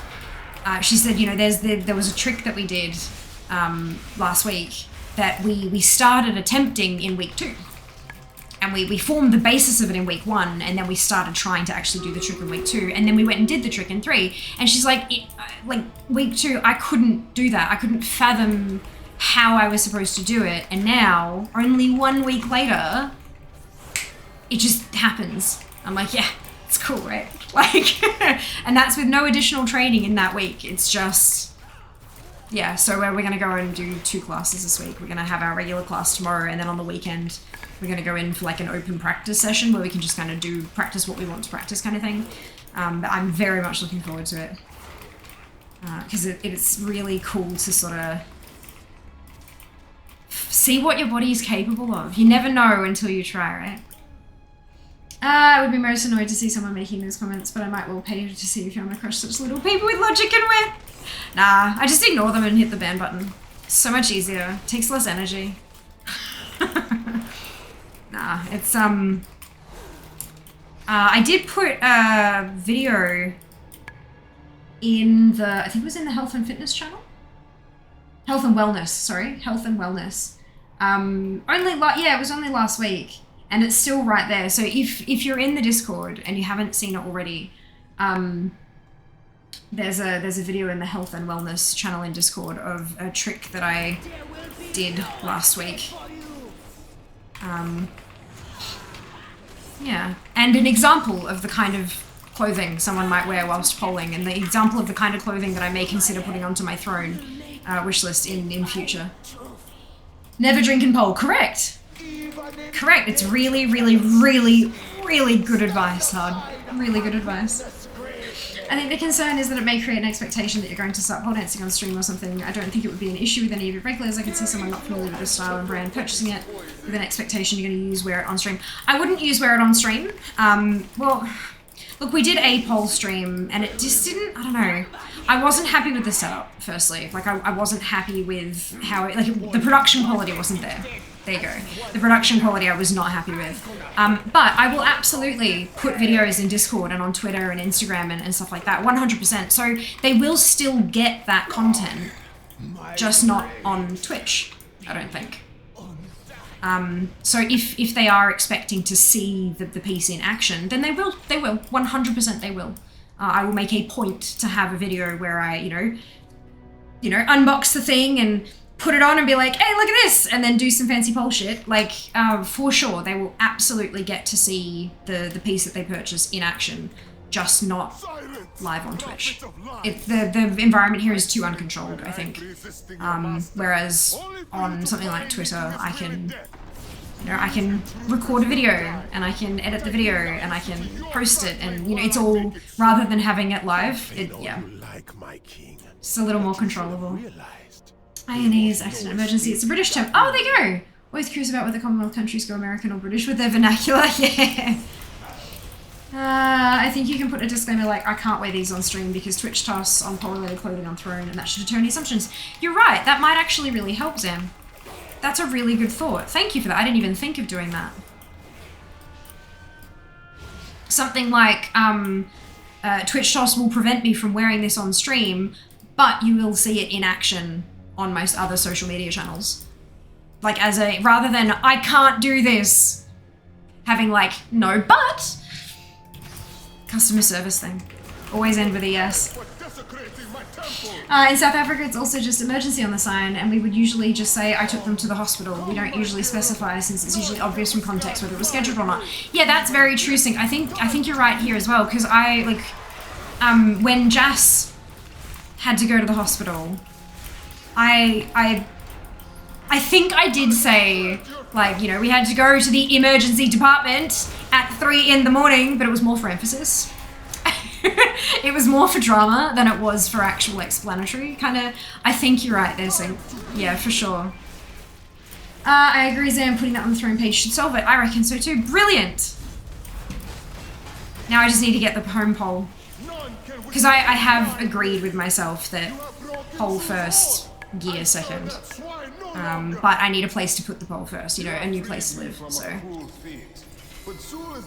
We're getting there.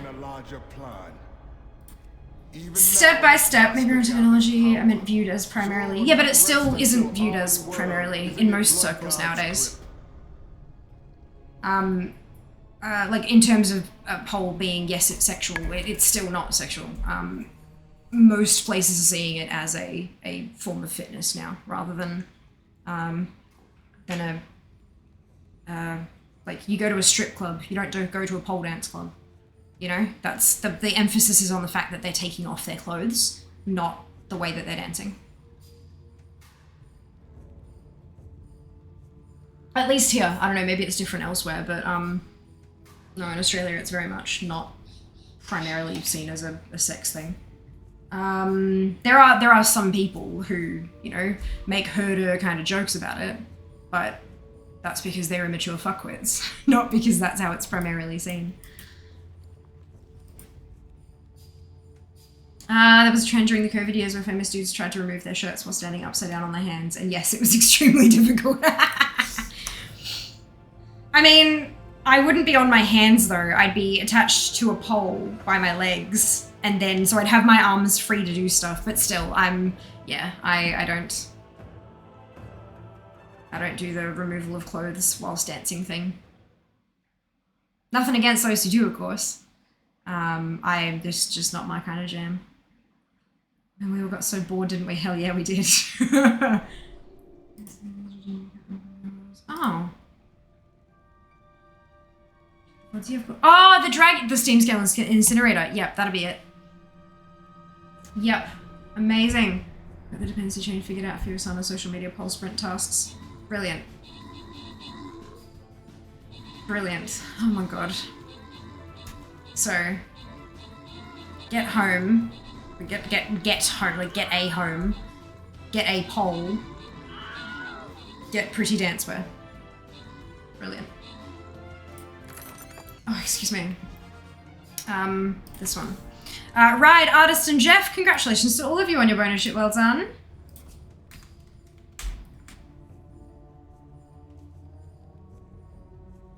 I have a wish list on my so the outfit I'm wearing in the video on Discord. That's from a company called Lunalay, and I really like their polwear because it's all super functional while also like being fucking badass, and it's designed to show off. Like, there's a couple of pieces in the comments, like in the reviews and things like that, aerialists in particular, so people who, yeah, yes, do pole, but also Lyra with like the hoop and silks and things like that. The upper body strength is insanity. And so your shoulder muscles become really well developed. Really well developed. And for those of you who do not wear fitness wear aimed at the female form, that shit ain't designed for big shoulder muscles. It's just not. It's designed for like little petite, slim kind of shoulders that have a bit of definition, but that aren't bulky, you know? So this kind of stuff allows you to look and feel beautiful and graceful while also not digging into your massive shoulders. And that is a difficult skill. That's a difficult feat to accomplish. So yeah, it's polewear is designed not only to be, I guess the negatively connotated word would be skimpy, but it's designed to be able to expose more skin so that you have more places to grip with. Because pole, you grip with your skin, not just your hands, but also your underarms or your elbows or the backs of your knees or your inner thighs or like your calves, your shins. It hurts, trust me. But all of it, they're all things you can grip with. In fact, even your side. There was a particular trick that I was starting to learn when I was back in Brisbane before I took the years off, where it was a side grip. Like, you literally gripped with the side of your rib cage down to your, like, the squishy bit of your waist. Like, that was a point of grip, that skin there.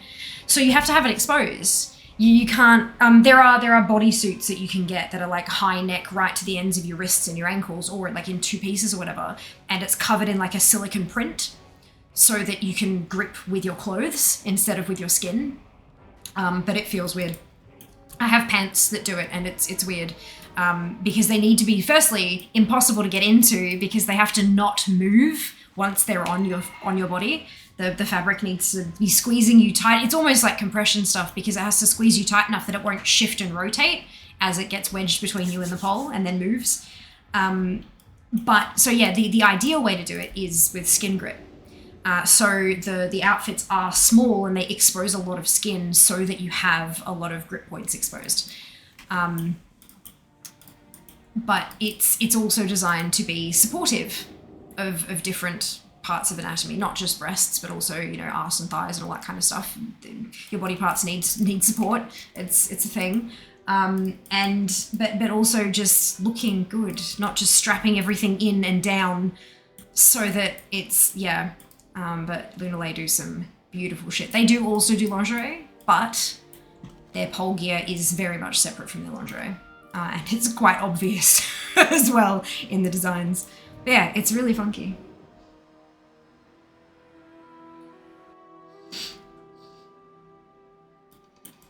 Task 1, new place. Task 2, get poll. Task 3, write caveat disclaimer for throne. Task 4, get free stuff. Yep, that's it. Post enough of the free shit on Instagram to get free shit direct from the company without having it on throne. That's step 5, which is commonly known as profit. Is there a price limit on throne? Like, can we add really expensive stuff like houses, cars, Rolexes, etc.? I don't think so. I don't think there's a price limit. The hoops and silks and stuff do look so cool. Very so just like, absolutely. They look really cool. I've done Lyra before. I've never done silks. I've done a little bit of, so I call it Lyra, but there are lots of, that's the hoop, aerial hoop thing. There are lots of different words for it, but I always learned it as Lyra, which is Lyra. So yes, if I say Lyra, that is what I'm referring to, but I do recognize that it's got a few different names around the place. BOB funding my next life. Amazing. But yeah, I heard it called that as well. Perfect. All right, awesome. I went through and made myself a wish list on Lunalei. I haven't put it on throne, obviously. It's a lot. It's a lot.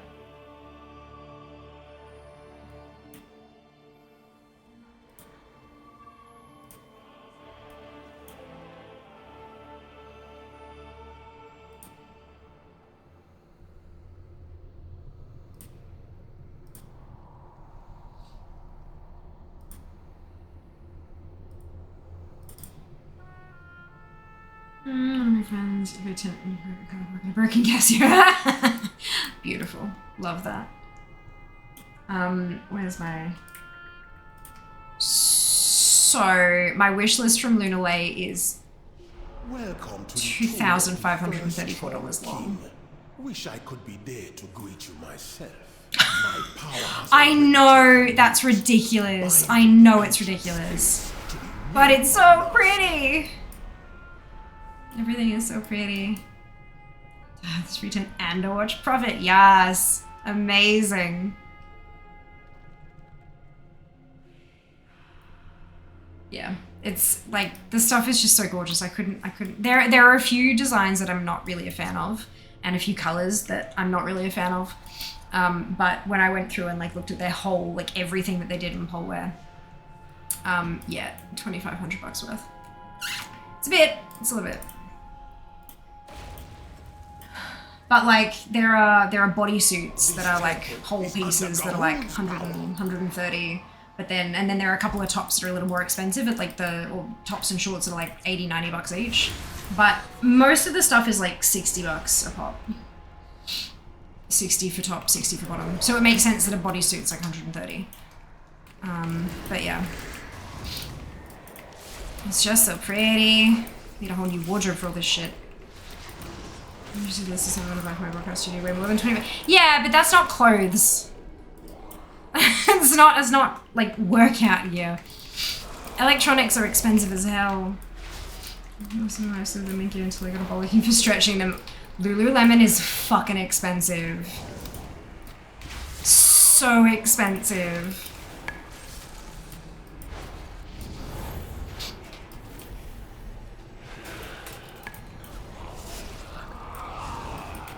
I'm worth it. Aww. As long as you get a replacement.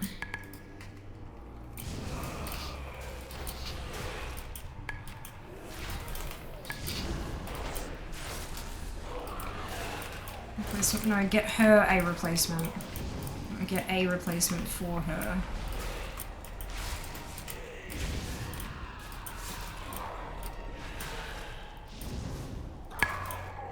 I get what you're trying to get at with the haha funny jokes, but it's not, like, not great.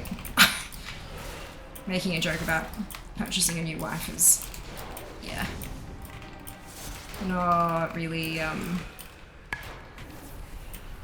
not ideal. What should we do with that? No! No. No. Yeah, the joke cracked in either direction is not super ideal. How much are those things these days? $100.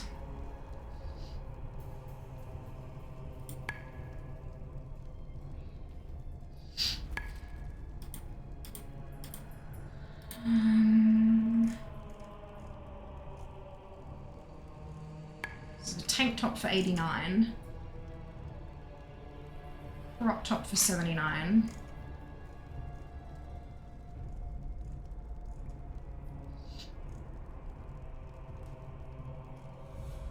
Leggings for 120.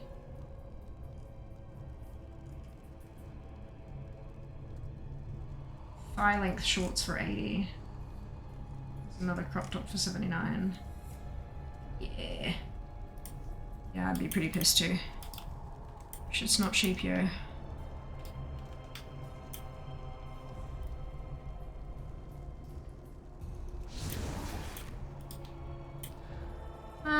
If work gear go cheap, we will pick our priorities. Also, in no scenario, if I see posting images of myself in work gear on the internet.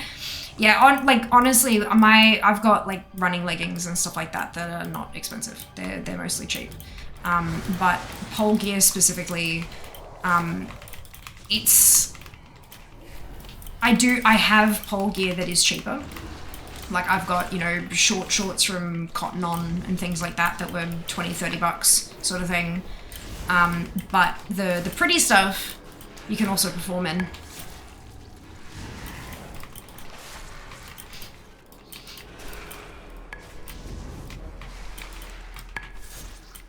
This stuff is crazy expensive. It really is. My God.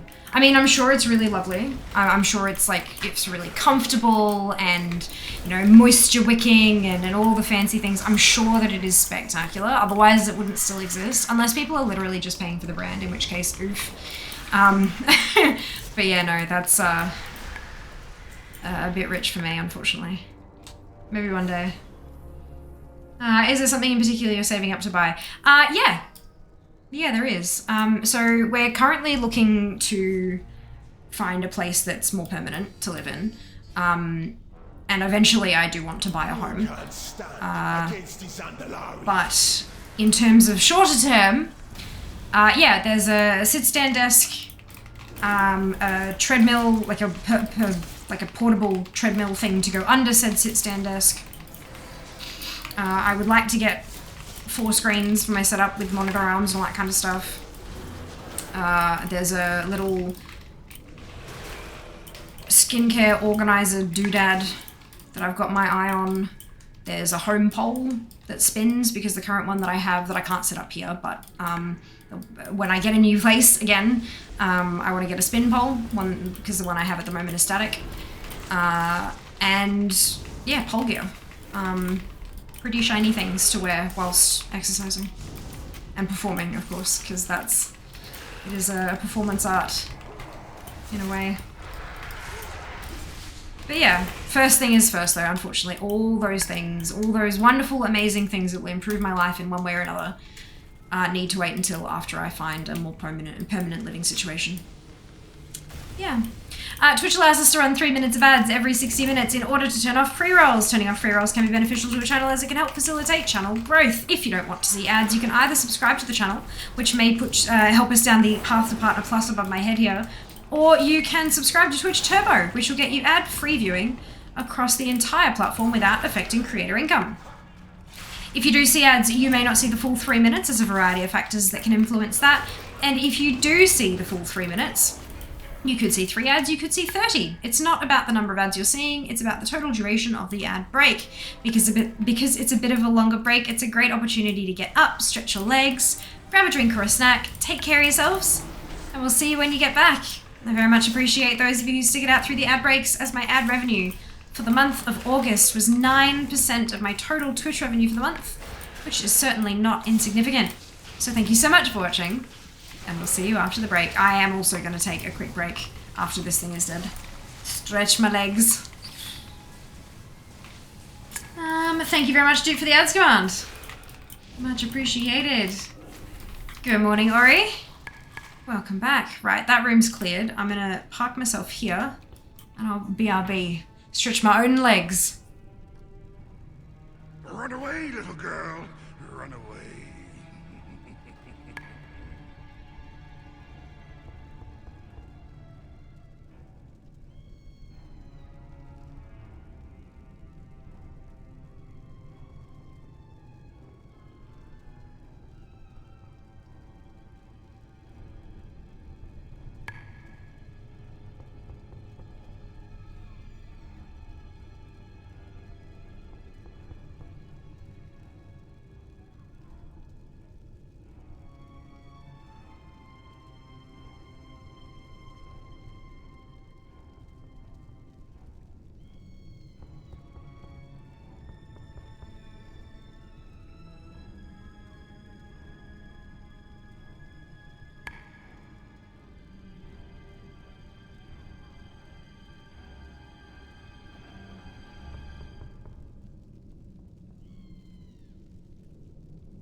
Hello. Ooh.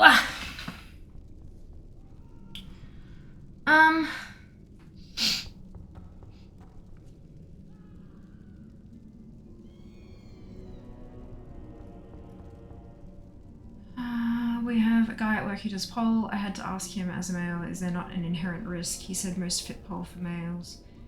Designed to avoid those type of moves.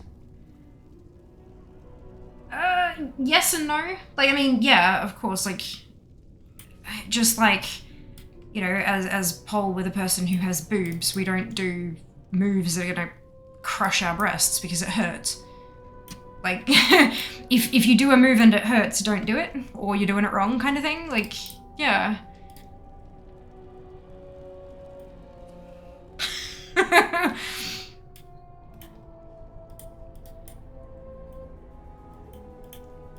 I thought that was kind of sensical.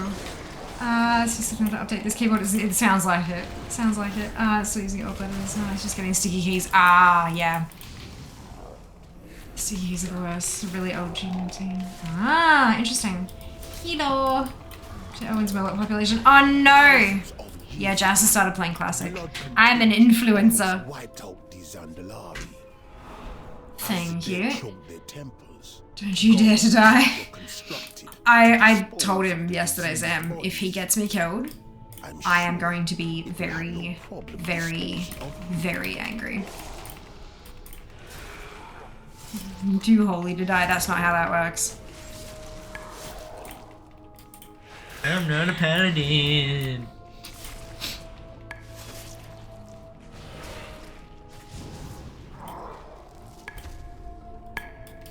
Your blood is cast.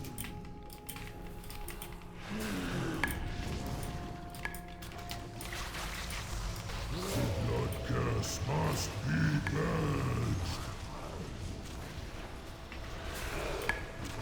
That's exactly how that works. Oh my lord. The blood curse must be purged. What's gonna happen is that Jas is gonna get way too comfortable with it. And he's gonna start pulling bigger. Oh, Ken, see, it's fine, and then it'll be fine until it's not. The blood curse must be Crusade against the fish dudes. Oh dear. Just fighting the good fight. The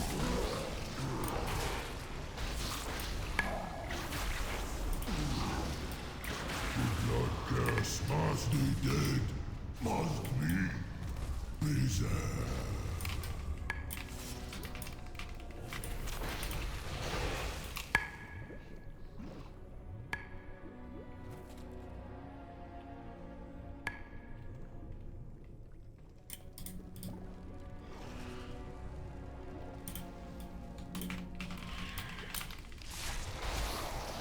Push so I was in town, I ain't a dummy. It's a double bubble and lay on hands plus mini armor and heals. You can't bubble hearth though. They turn bubble hearthing off. Oh, trains. Oh, no worries. That's alright, dude. Next time. Okay, my druid, hell yes. Enjoy. He's got trucks, he's not afraid to use them. It's only level 7. Never ends well when Jas says, don't worry, I can handle it. Quote Royal Kiwi whenever he heals Jas. Exactly. Exactly. This is why I had a very... And he's like, no, it'll be fine. I won't get you killed. I'm like, no. Listen properly to me. If you get me killed, I will be very angry. He's like, it'll be fine. I'm like, you are not listening to me.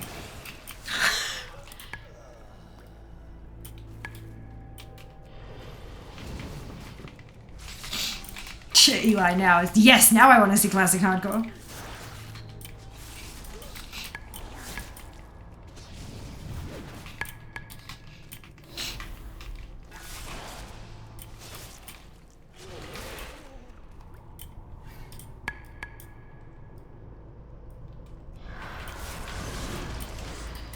Shenanigans abound. They best not. I'm doing really well.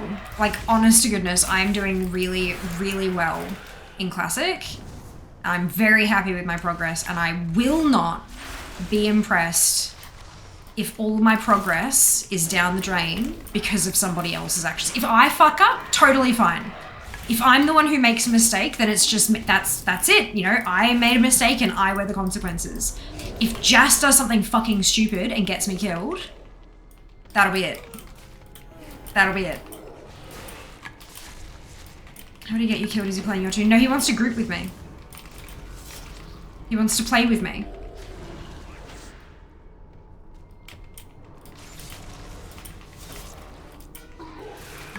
We're now looking for 2 perma homes, correct. Call his mother and get her to come pick him up.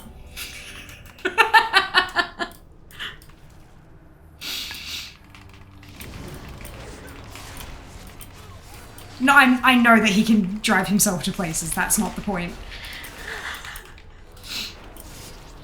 A bot just walked past you, what do you mean?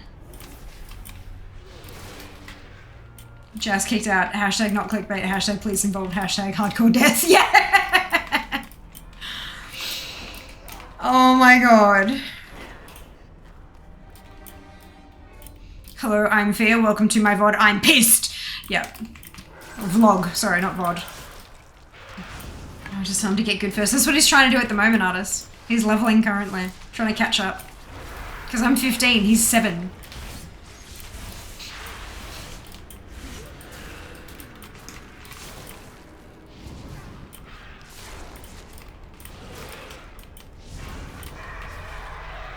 The revive team is called Holy Mum with various Akikos just walk past. That's not a bot, that's multi-boxing. Multi-boxing is legal as long as it's not like mirrored actions hooked into each of the instances of the game. Multi-boxing is fine.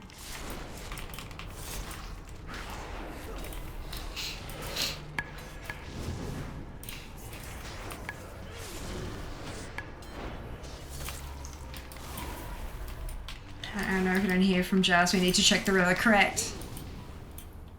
Although the question is which river? There's a couple around here. I mean, yes, there's a Yarrow, but I can identify however they like, Jas.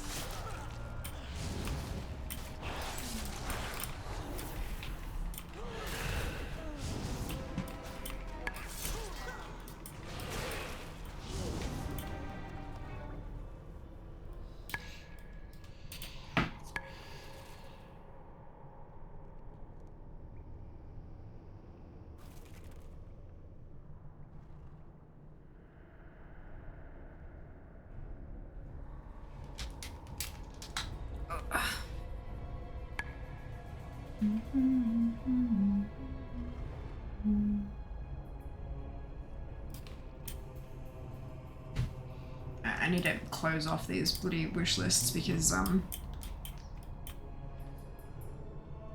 it's making me uncomfortable. There will be no escape for you.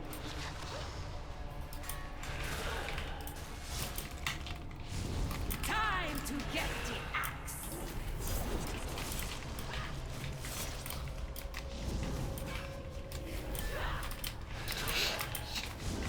Time to get the axe.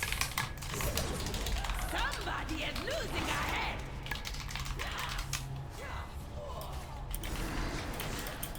Time to get the axe. My head will make a fine trophy. Even in death you cannot succeed. Stand aside and witness greatness. There is no speaking of which, antidote for this poison. I also have a play name. You have a good name. Brilliant. Somebody is You get me killed. You can have your Ethernet cable back in the morning. Here's your Ethernet cable back. It was in 5 pieces before, right?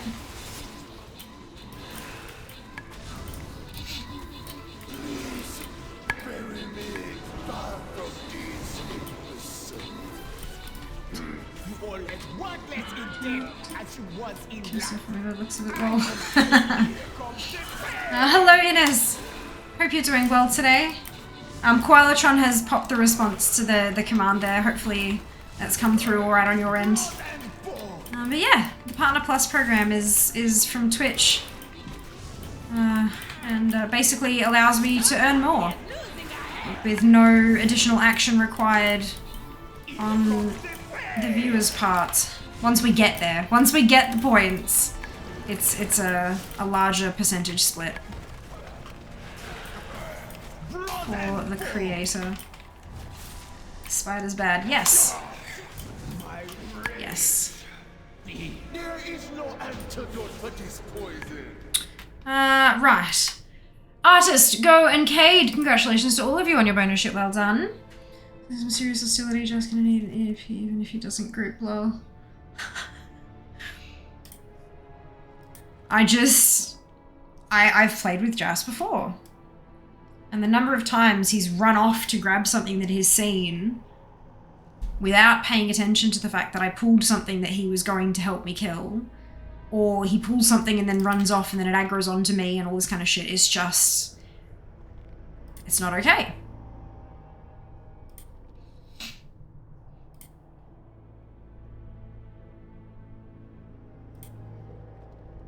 Hardcore plays differently.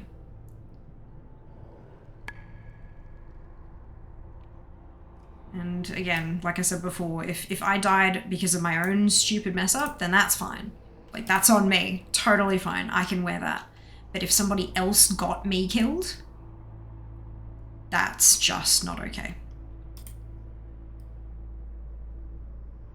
That's, yeah, that'd really piss me off. Even more so if it was Jas, because, you know, he knows how important this shit is to me. And then to, you know, walk in and mess all that up. Hello, Inez. Welcome back. Just died in Elwyn Forest, a safety box cutter. God. Silence, prophet of lies! I spent my life resisting your master, only for you to bind me to his will and death. These intruders will die, but I need not listen to your prattling while I make it so. Complain all you like, my king, but you should have realized there was no escaping Gahun.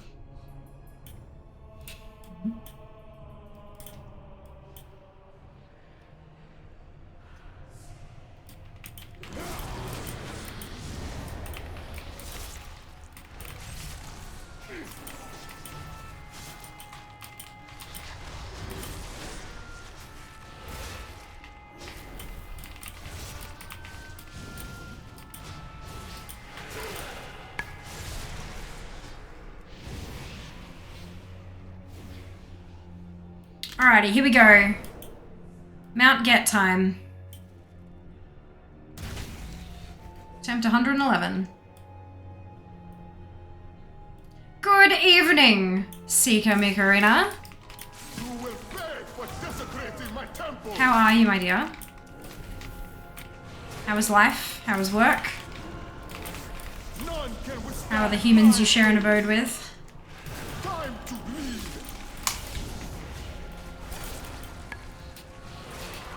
I will shred your flesh.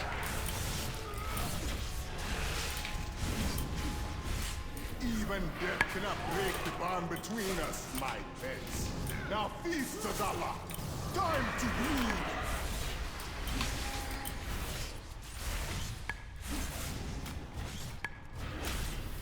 None can withstand my blade.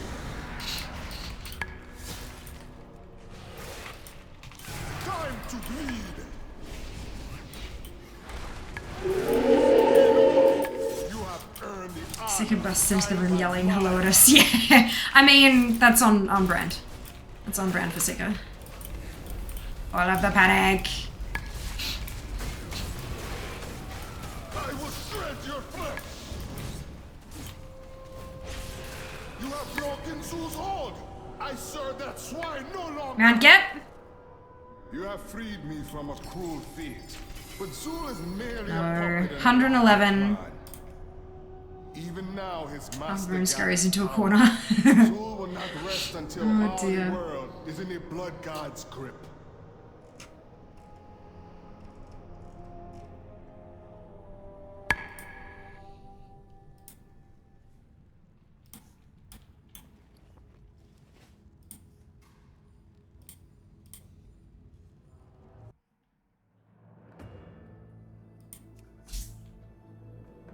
think that's 4 more to go. Yeah. Hide and seeker. Fire making has components, it most certainly does. It most certainly does.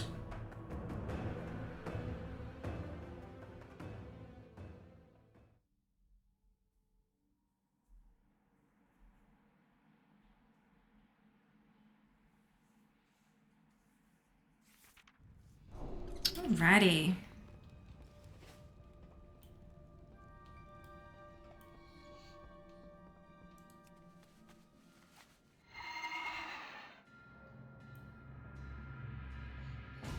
Oh, okay, family, all good, thank you, wonderful. How did your day go? Yeah, not too bad, not as productive as I would have hoped, and I'm not really sure why. I think I kind of woke up a bit late and took a little while to sort of get going. I also went for a walk this morning, which I'm supposed to do more regularly, but I actually did the thing, and I had a route plotted out around, you know, the vicinity, and then as I was on my walk, there was a chunk of the vicinity that was all fenced off, and I was like, what?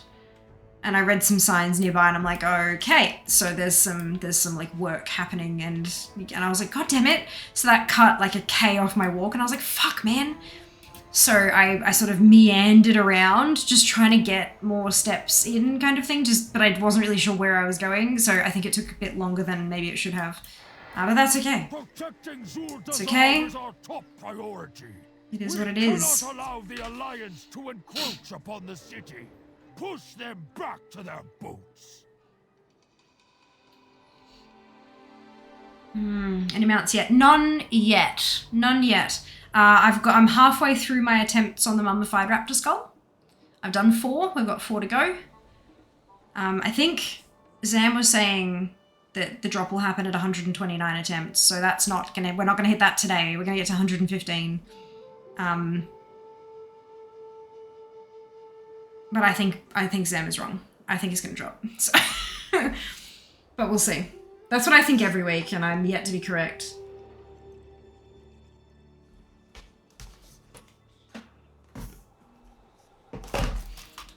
We were talking about wish lists and things that I want to buy eventually, and DIY lash extensions, because I figured out that I actually am capable of doing it myself. So I'm now trying to think if I can find a DIY lash extension kit to do from home. I can install some for packs and not have to fuck about with lashes every day. And not have them falling off by the end of the day and all that kind of stuff. So that's, yeah. Lots of things.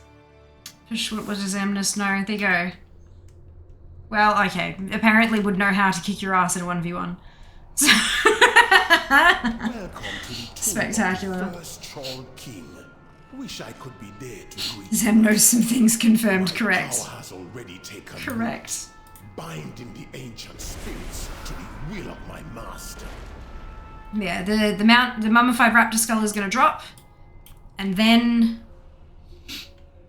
we've got Najata thingamajig, so we'll go and do a round of dailies on Fear and a round of dailies on the Alliance Lilianne, and then we'll start randomizing mounts.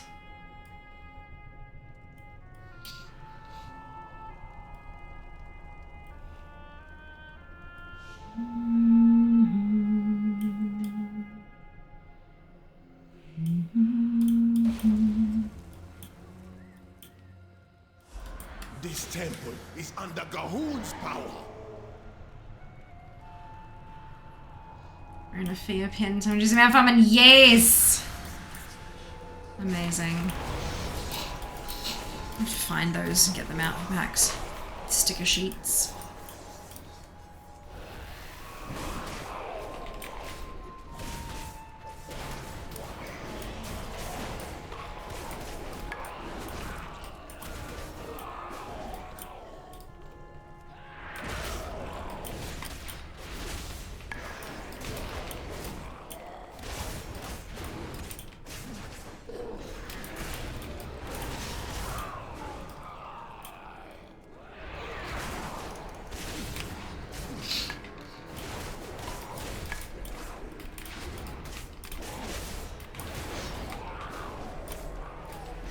Kick someone's butt in lack.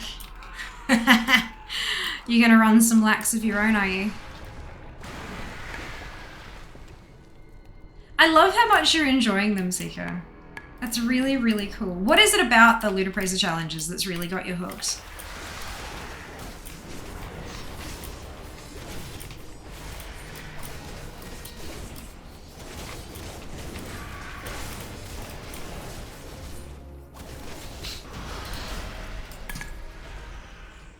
Beating Zam, yeah. The competition, yeah, fair. Fair.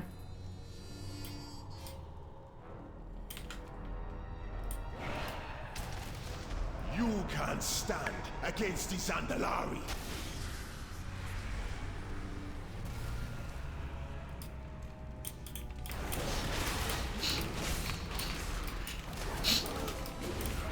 We're gonna have to find some kind of competitive thing that we can do in WoW that actually helps towards goals like collecting and stuff.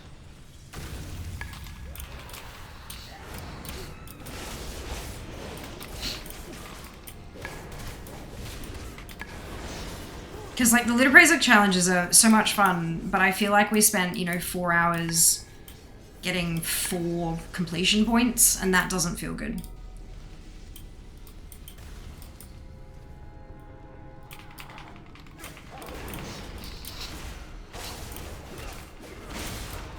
Seriously, random dumb luck competition. Yep. That's it.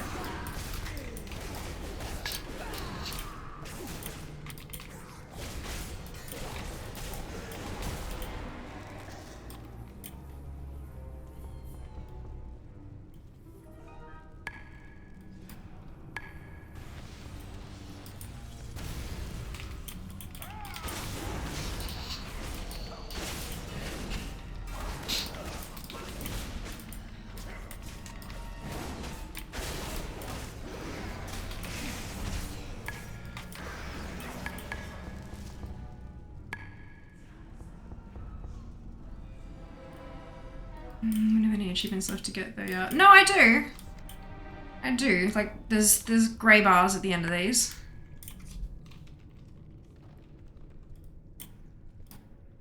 The Shindai, yas hard. Good luck. Good luck.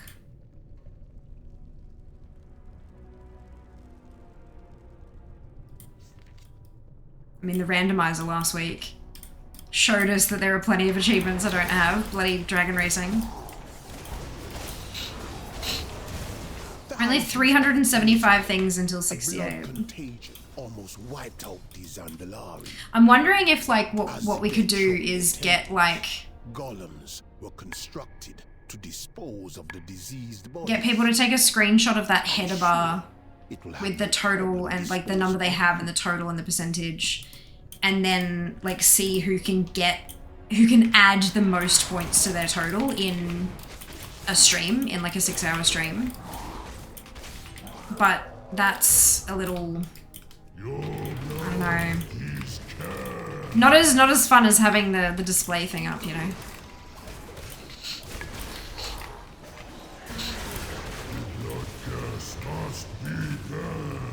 I don't know, I've been running old dungeons, % increase challenge. You can like an open world too. Yeah, you can.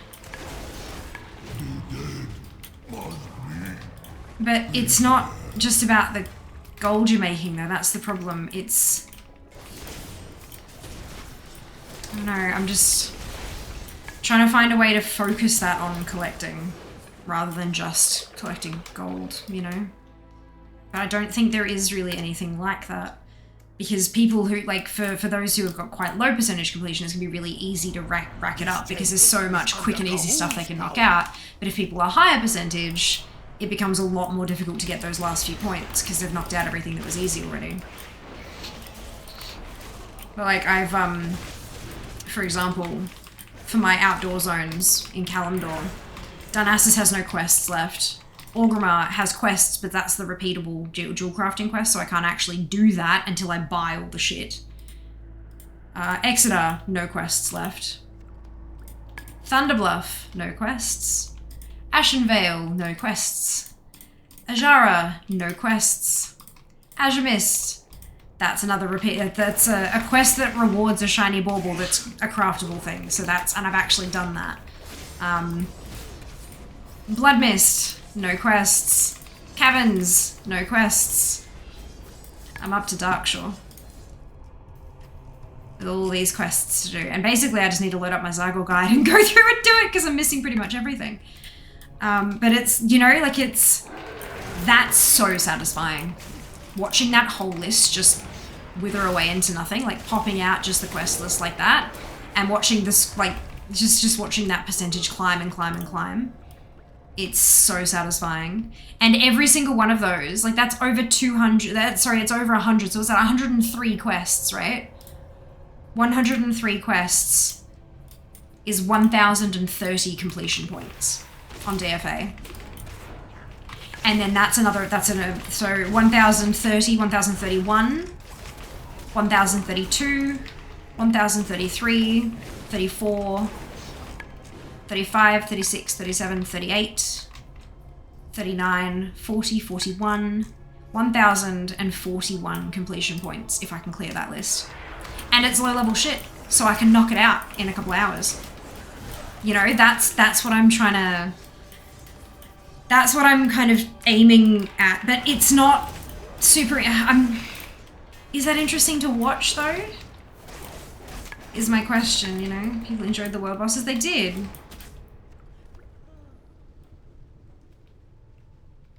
Or New Darkshore or both. I think it's a mix of both. Maybe. Although, if that's Darkshore in yeah, it is by calendar, so if that's... Yeah, it doesn't have a BFA bracket. It's got Kultiris and Zandalar, so I'd assume that that's both. I think anything when involving others is interesting to watch as long as you don't need to rely on others. Well, that's the thing. It doesn't really involve others doing those quests unless other people, you know, kind of do it alongside.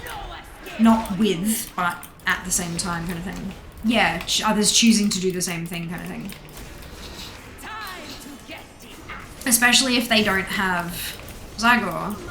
And they're watching my guide tick over on stream and following the steps as we get there, kind of thing.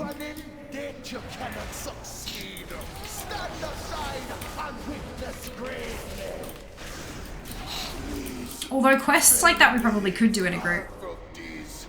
Because it's not like drops are going to be shared or anything like that. We could probably actually do, as long as it's not a raid group. And that way, because Zygor has the group sharing feature, so all you need to do is have the add-on installed. You don't have to have a subscription to any of the fancy guides or anything. You just need to have the free version of the add-on, and I can share the guide to you. And we can, and it only ticks forward when everyone in the group has completed the step, which is really helpful. I spent my life resisting your master. This is week 968. Holy fuck! Go you for your persistence, hard. That is insane. I hope I don't get that high for this mount. God damn.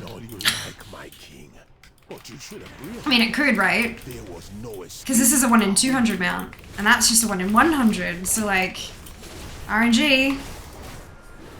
It do be that way. It's some dedication. Isn't it, Durin? Isn't it? It's gonna be a bloody party, hard. A bloody party.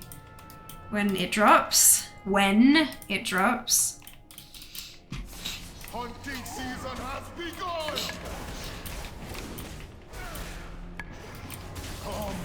Come, my dear Rebel. Pure, stubborn, bloody mindedness, yep. I'm not patient, I'm stubborn.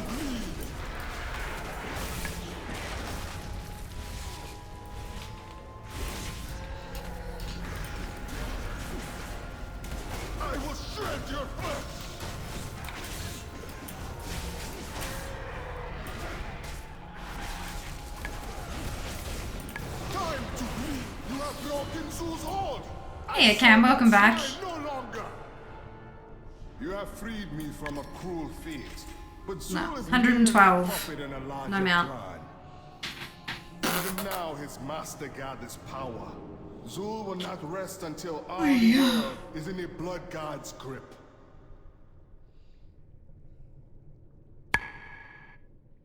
What was the thing we texted about? And I said water. Turns out air instead. No, give me a sec.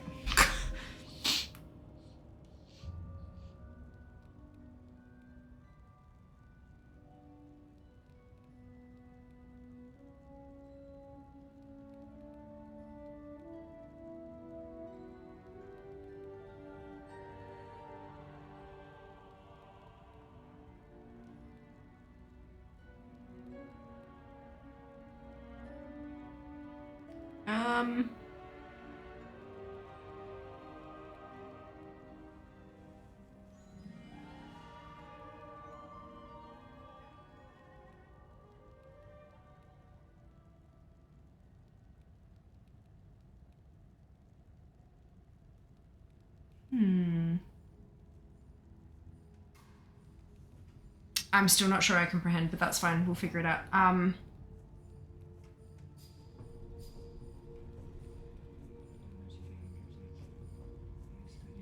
BFA, skipping because of the wonky scaling. I'm collecting them if I'm going in there for stuff, but it's not a target. It's not a focus just yet. I'm still, like, dungeons and raids, I'm still in classic. Raids are done, but I'm still working through the dungeons from classic. So BFA is a while off yet. Why do you ask? I'm assuming BFA should lines for that reason. Wonky scaling. Oh, yeah. Well, it's because it's not flagged as legacy content yet. The legacy loot rules are there, but the legacy ability scaling isn't. It's not wonky. It is as intended. It just hasn't been flagged as old yet. Yeah, usually that happens in an X.2 patch. So it usually wouldn't have happened anyway. Like next patch is sort of when we're expecting to see something like that start to happen. Right. Okay, cool. Thank you. I thought maybe that's what you meant, but I was like, that's very cool. Also, try at the moment to do combat logging to get achieved from last boss of King's Rest. Trying at the moment to do combat logging to get achieved from last boss of King's Rest. What's the achievement from the last boss of King's Rest?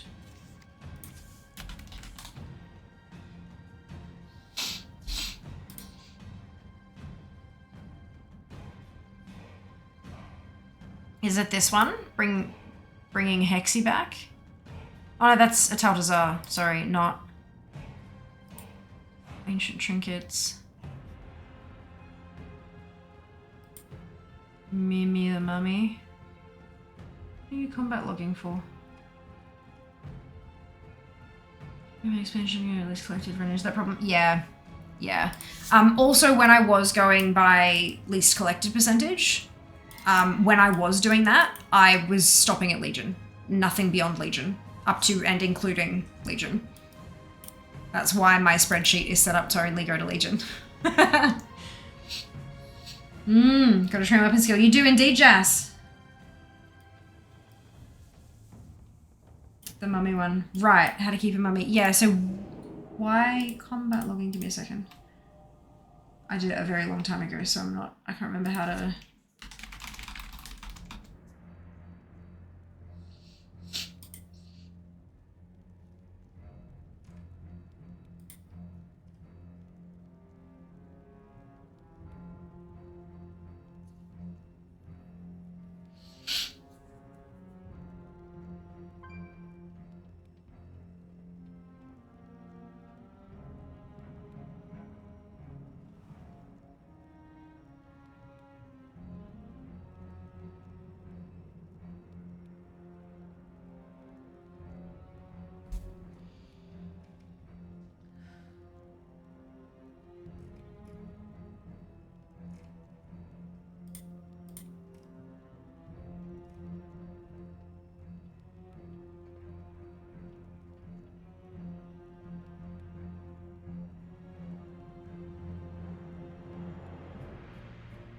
Oh, there's a switch thing.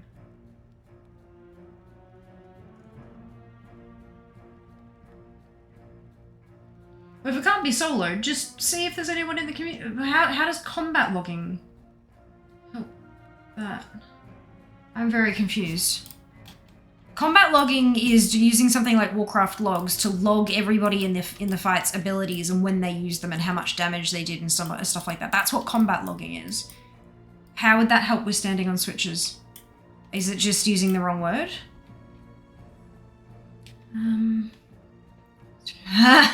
Thank you, Seeker. Doing the same thing as getting bumped up the percentage on BFA. Now the achieve rec you have to pins down these. I think so. Right, okay, so yeah, combat logging is specifically when you have like details, you know, like the details add-on, and it shows you how much damage everybody's doing and what their DPS is and the proportion of the damage is what ability and all. That's combat logging. That's because you're making a log of the combat actions to check for inconsistencies and stuff later. No, weak auras still won't help you stand on a switch. Oh. I think what Cam is talking about is logging off one character and logging into an alt, because there are some comments on Wowhead talking about you can do it with one account if you have an alt in your group with you and then you quickly log between them and then log this one and then run in and stand on the switch and then log over to the other one and run on the switch and then log this way and then pull the fight and da-da-da. I think that's the log part got complicated, but it's logging on and logging off and logging between alts, not combat logging. It has nothing to do with combat. When in combat, alt F4 log into it. Yeah, that's not called combat logging. But you know what's much easier? Asking in the community to see if anybody else needs it. And then 2 of you can get the achieve far, far easier. That's what I'd recommend at least.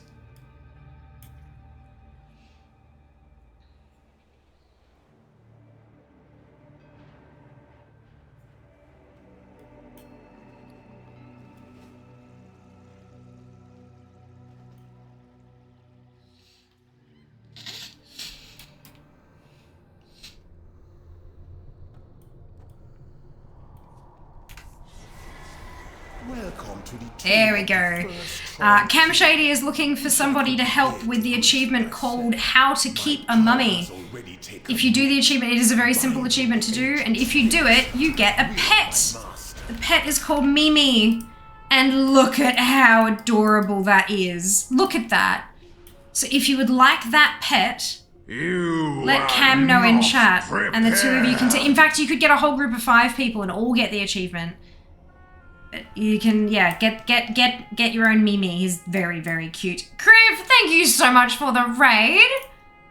Welcome on in. I hope you're doing well. How is your stream? What is happening?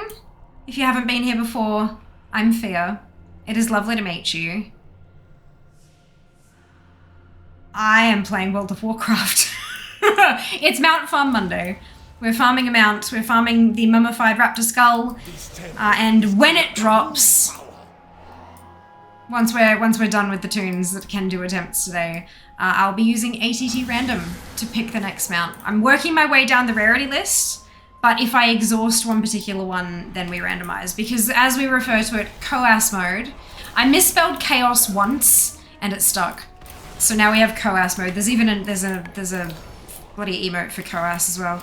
But yeah, it's great fun. That's it. That's it. But if you're going to ask me the community information, you know what you need to do. Be prepped before offering that last boss. Now, perfect. There you go. What region are you playing? Good question. But yeah, America, Oceanic, doodad. There we go. Not a comment directed at Cam, just a general. Yeah, absolutely. Absolutely. It is also okay for a group of people together to learn what needs to be done. But it is good to have a general idea of it before jumping on in. Chris says hi. Wonderful. Well, hello also to you, Jay. Welcome on in. I farmed a pair of smouldering pants for 2 hours. Well done. Well done, you. We did an hour of Dead Mines yesterday.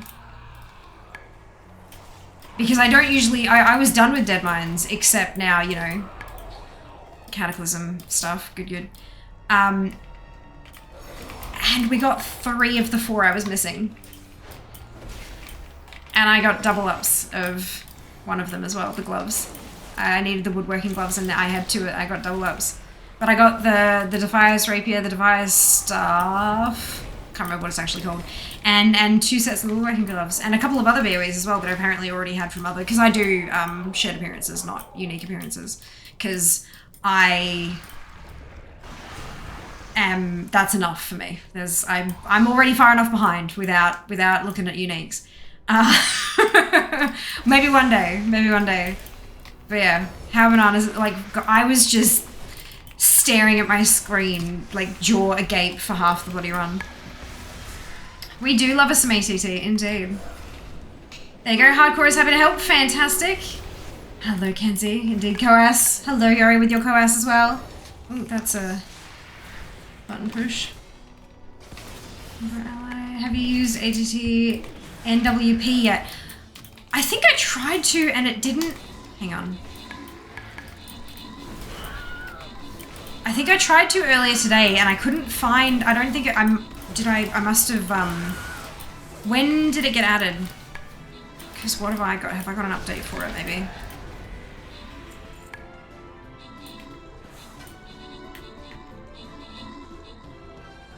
What is going on? Something's not working. Kin, Kata, Mountos, and Graf, congratulations to all of you on your bonus ship. Well done. Oh, it's because I hit the bloody... Yep, that's why. I accidentally hit the gaming mode button on my keyboard. I'm like, why is my start button not working? No, I updated 8 hours ago. I've got 362. Let me have a squiz, because it wasn't... I tried doing it earlier today, and nothing happened. Well, now it did. Okay, brilliant. What was I doing then? Because I remember I jumped into the features and everything trying to find it, because I'm like, I must be typing it wrong, but no. Interesting. Ugh, that's gross. Well, I have 21.73% of them, but that's with my settings, of course. Okay. Oh, I got 5 assists in 1 battle. That's awesome. Assists from tanking. I can do that. Maybe. We'll see. 100% just being upfront if you don't know. Clarity for all leads mid, but much better outcome. Absolutely. Agreed. Agreed. But there you go. That's, and whoopsie. Helps if I put this over here, right? I don't have PvP turned on. I don't have heirlooms turned on because fuck heirlooms. And I'm also not on, yeah, unique mode. Wait. Is that what I'm supposed to... Oh, yeah, I don't have sources added. Right, gotcha.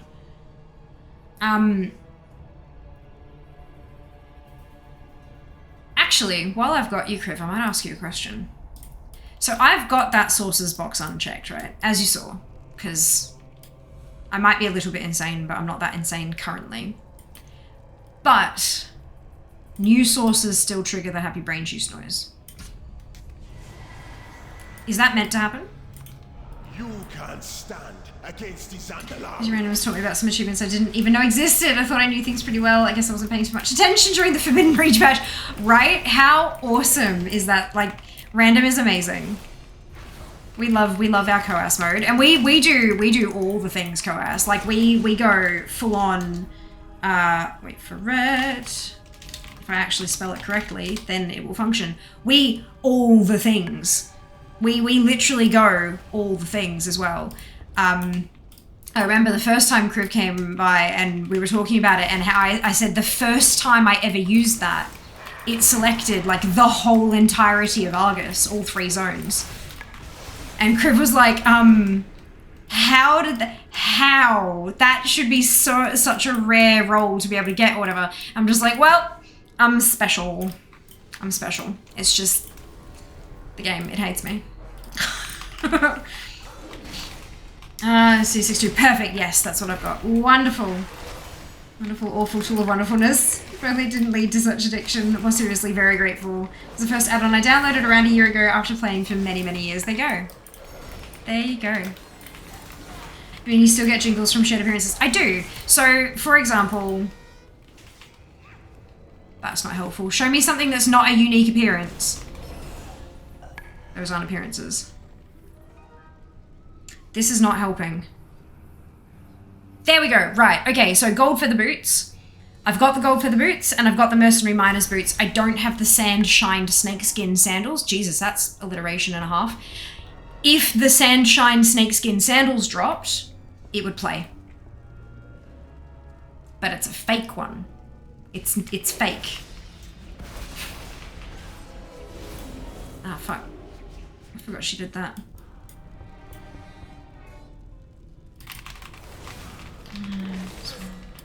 Because Fia told me that I did, yeah. I'm an influencer. I suppose I could fix that. I mean, you don't have to. I was just wondering if that was intended. Because every so often we go, ooh! Oh, no, that's a fake one. It's part of the entertainment. It's really that forever since it's technically a 0 that becomes a 1. Yeah, very fair. So yes, it is intentional, and that's okay. Totally fine. I think it would probably be, like, I don't know anything about coding add-ons. I would imagine it would be more difficult to make it change that setting when that box gets ticked. I would imagine that would just be a whole lot extra coding that's unnecessary. I think, like, look, the community thinks it's hilarious. Like, my viewers think it's funny. Because I go, ooh, yay! And then I notice that it's fake, and then I yell at the screen. And so, you know, that's something funny to watch. A blood contagion almost ACT noises lie. They do. They do. As the dead choke their temples. But some people, I think, enjoy that little bit of, to dispose of the diseased body. a little bit of baiting my brain. I'm sure. Yeah, it's on cooldown. Disposing of you. Seeker used it when Kriv raided. Like, straight off the bat.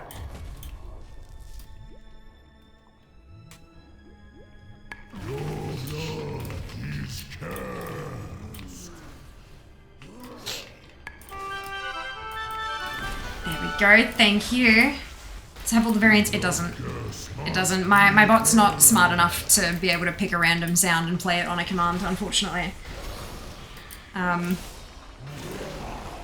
just has the singular one. My bot can do a lot of things well. And a lot of other things not very well. Oh, thank you for the biddies, too. Much appreciated. Looks like I'm an observant mod or something. Yeah, just a little bit. Just like Seeker, yeah. Medicine well. Thank you for the biddies, Kenzie. Much appreciated. Oh, dear.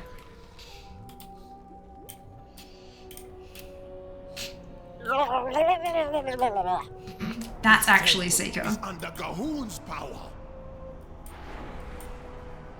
In case you weren't aware. That's not a sound clip. That's Jazz. Ooh, what? Oh, link protection. Right. I'm like, why are there asterisks? What has been, but no, it's because of a... So you got a fear lock mixed with a bone storm because of the biddies. Thank you very much, Eli, for the biddies. I've never seen that. Yeah,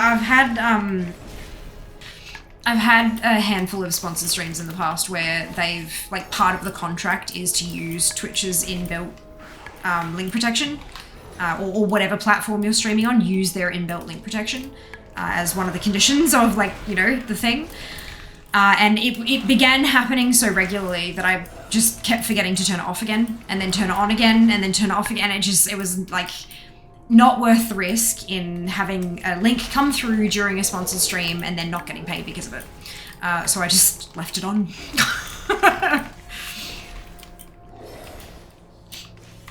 Can you hear the Oz accent in Jazz's one? Sam understood the assignment. Brilliant. 100% feel that. I'm glad, Jay. I'm glad. Yeah, look, occasionally we have people come by who... It's not necessarily that they're yelling at me for having a particular setting, but it's almost like a bit of ridicule, like, why bother? Oh my god, lol. And it's like, well, if you were getting paid, you would too. Like, Yeah, no, so I really appreciate when people understand and kind of just roll with it. It's awesome. Frictionless job doing is great. Oh shit. Speaking of job doing, Twitch allows us to run 3 minutes of ads every 60 minutes in order to turn off pre-rolls. Turning off pre-rolls can be beneficial to a channel as it can help facilitate channel growth. If you don't want to see ads, you can either subscribe to the channel, which could help us down the Path to Partner Plus above my head here, or you can subscribe to Twitch Turbo, which will get you ad-free viewing across the entire platform without affecting creator income. If you do see ads, you may not see the full 3 minutes. There's a variety of factors that can influence that. And if you do see the full 3 minutes, you could see 3 ads, you could see 30. It's not about the number of ads you're seeing, it's about the total duration of the ad break. Because it's a bit of a longer break, it's a great opportunity to get up, stretch your legs, grab a drink or a snack, take care of yourself. And we will see you when you return. I very much appreciate those of you who stick it out through the ad breaks, as my ad revenue for the month of August was 9% of my total Twitch revenue for the month, which is certainly not insignificant. So thank you so much for watching. We'll see you after this. There will be no escape for you. Should we do like a share it? Just an in-game script command on the text front. It is a link. Gotcha. Because there's like a dot in it, because it's I'm guessing some kind of file name doodad.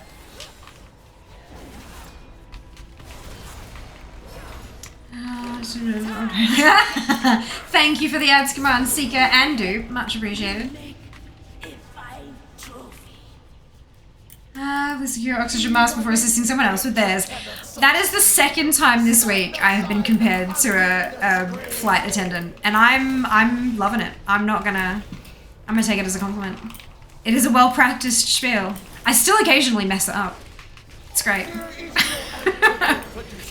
Somebody is losing a head.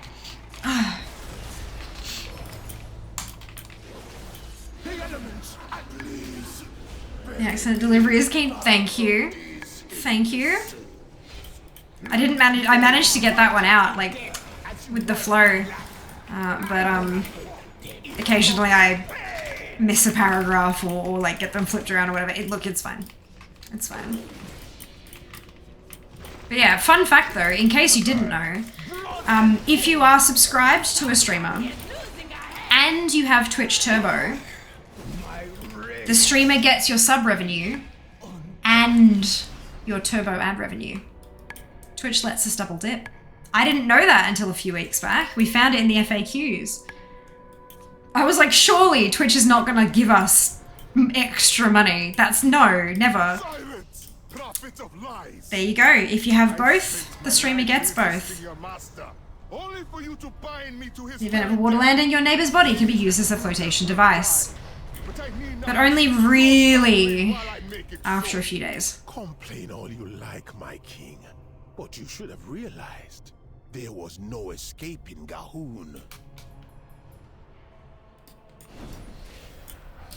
God, what is that classic hardcore bar on? 53%. Jesus. But I have to do Brewfest stuff. I don't know what refresh means, and I want to experience it rather than reading about it.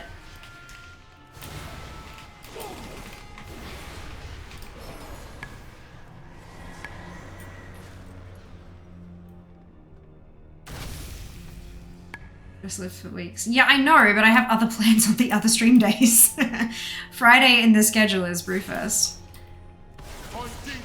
Because the week after that, I'm pretty sure it's Turbulent Time. Oh, shit. Right, combat. Come, my dear Rabba. None can withstand my blade. Hello, Nord. It's going well. How are you? Welcome back. Oh, that reminds me actually. I hope you're doing well firstly. Did you have a particular date that you wanted me to do that stream on in October? Like, are there any gaps in this in the coverage for the schedule, or is it more just a whatever you please? No, these guys don't know about it yet, so I'm trying to be like subtle. I don't know what's working. Should they say you are the heir to the throne? Yeah, I know, right? Some of the voice lines are just spectacular. He's in constant pain. This bitch under the weather. Oh, I'm so sorry to hear that. I hope you're feeling like super better soon. If you say, wonderful, wonderful. I've got a bunch of flexibility towards the end of the month, next month. So, I'm happy to be flexible to make sure there's like coverage happening. Even now his master gathers power. That's something. Brilliant. Sneaky subtle streams. That's it. Have some good voice acting. Hell yes, Jay. Awesome. Yes. Good. Ooh. Alrighty, I think we've got 2 more? Yeah, 2 more to go. Sophia, she's such a tease. Yep. Yep. She's excited for whatever she's talking about. Yeah, everyone.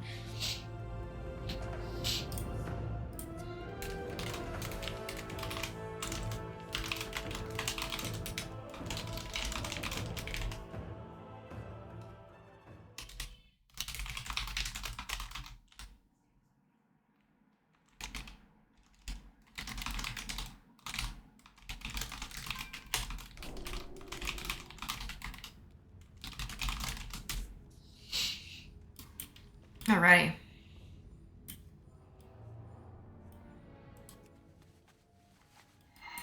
So when I know what it is, very fair. Very, very fair.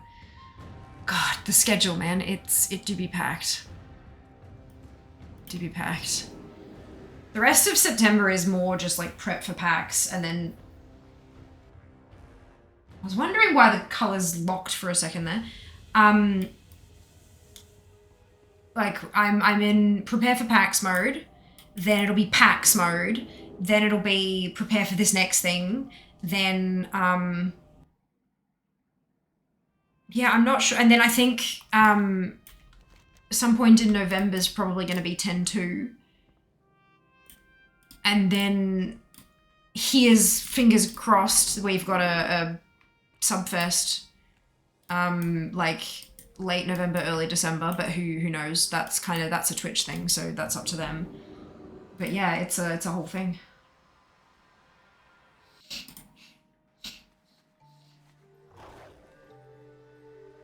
Protecting Zuldazar is our top priority. We cannot allow the Alliance to encroach upon the city. Push them back to their boats.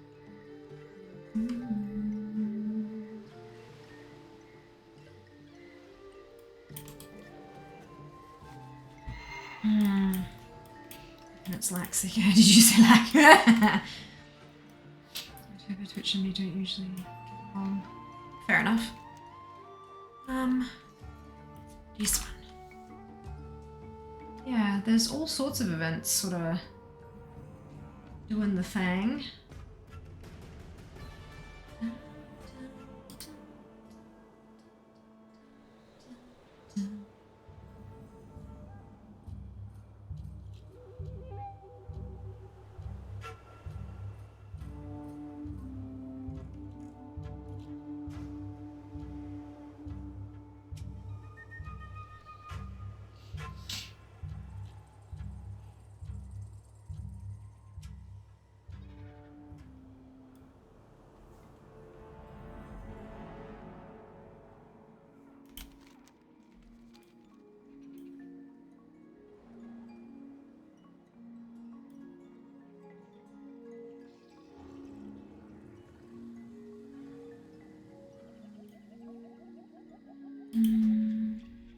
Mythic.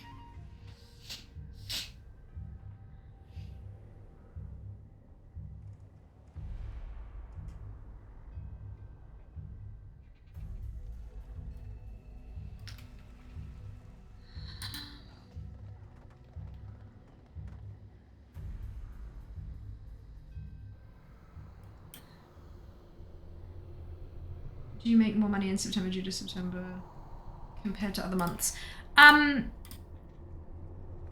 No. Not me personally.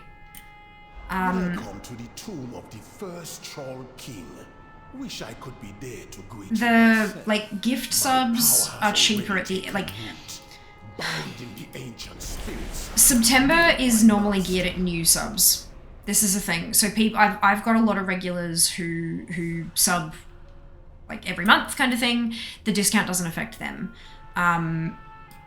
There are discounts on like longer subs, so like having if you upgrade from a tier 1 to a tier 2 or a tier 3, or from a tier 2 to a tier 3, you get a discount. And if you do like a 3-month or a 6-month or whatever, then there's a discount there too. But that elongated discount is there usually. September recently is far more geared towards brand new subs, encouraging people who have not got a sub already to sign up as a subscriber. And then there's, this year, for example, there's a very brief period at the very end of September where gifted subs are also discounted. Gifted subs aren't discounted at the moment. So there are a lot of people who plan events for whenever the discount happens for September. If there's a discount period for gifted subs, they'll plan to have an event then, like a subathon or something like that, to try to encourage people to gift the discounted subs so they get more revenue. But I didn't do that for a variety of reasons. It is something I'm considering doing next year. I really need to get myself together a fucking calendar of when things normally happen, so I can actually, because this is the thing, having subathons really regularly is not particularly healthy in my mind.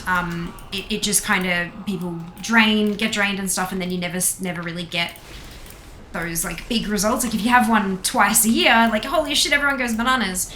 But if it's happening super regularly, it's not very special anymore, and so people don't give as often, kind of thing. At least from my perspective. Yeah, so my revenue doesn't really do much, but I know there are people whose does, yes.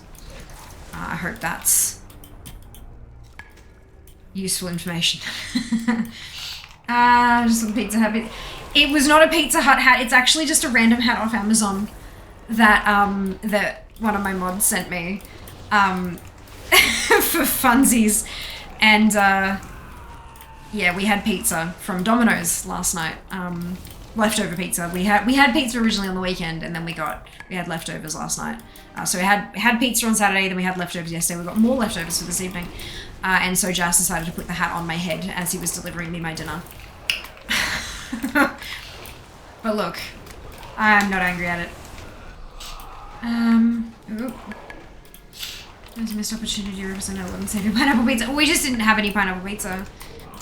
The deal we got was like a whole lot of pizza for super cheap, and Hawaiian was not one of the ones that was on there as like a cheap option. It just so happened that in that particular screen grab that's on Twitter, I had a piece of pepperoni in my hand whilst wearing a pepperoni pizza hat. Inflammatory statement, check. So you can never donate King Twisty's pizza instead. Issue with Twitch is the September changes from year to year, so you can't really plan ahead what to do. Correct. And the reason that it changes from year to year is because it's a different sponsor every year. So the way that I presume that it works, I don't have any insider information on this. This is just kind of my assumptions based on what I know of business and what I see from our end that you guys all see as well. Like we partners and affiliates and stuff, we don't get any extra information about Subfest. We find out when everyone else finds out. And yeah. So what I am imagining happens is that Teamfight Tactics is the sponsor this year. Lenovo, I believe, was last year, etc. I believe what happens is they say, okay, we want to sponsor September. This is how much we're willing to budget. And then Twitch goes, okay, given the information we have and given how much they're paying, given how the data that we have about how people behave with September, we assume that we'll get X number of new subs that will be subsidized by this money from this sponsorship. In order to make sure that sponsorship money doesn't run out, this is the discount that will apply. Taker, thank you very much for the sub. Welcome to the Fianati. I hope you're doing wonderfully well today. Very generous of you. Give me just a minute and I will pop your name on the board. Am I going to be able to fit that?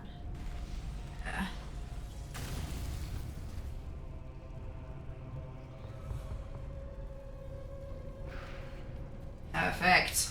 So I believe that that's probably something how like it works. They go, you know, we'll sponsor you for X number of million, and then Twitch goes, okay, well, so that we don't lose any money on this, we'll be able to offer this discount, and that should go across about this many subs, and then we'll have a bit left over, and so for the week at the end we'll also do gift subs for this discount figure. And that way the sponsor is essentially subsidizing those gifts. And if not as many people participate, then Twitch gets money extra in their pocket. And if more people participate, then next year they'll know to adjust the sponsorship amount.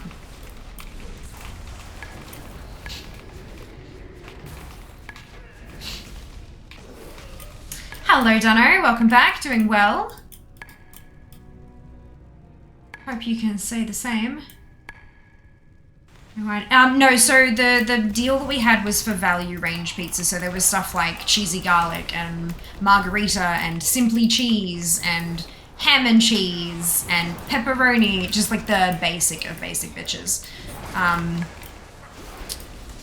then we got a pepperoni, we got a margarita, and then we paid $3 extra to upgrade one of the pizzas to a barbecue meat lovers, because you can't have pizza and not have barbecue meat lovers in my house. You don't have to, not everyone has to eat it, but it's part of the order. It's gonna be a Twitch feature announcement soon. Kind of curious what it is. Oh, where'd you see that? Let's have a squiz.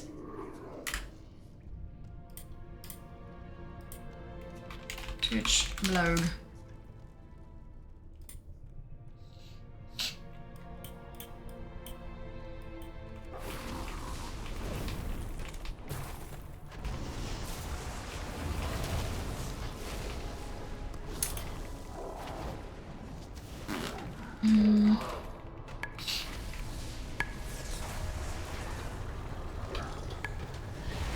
Thousands of years ago, a blood contagion almost wiped out the Zandalari. As the dead choked their temples, golems were constructed to dispose of the diseased bodies. I'm sure it will have no problem disposing of you.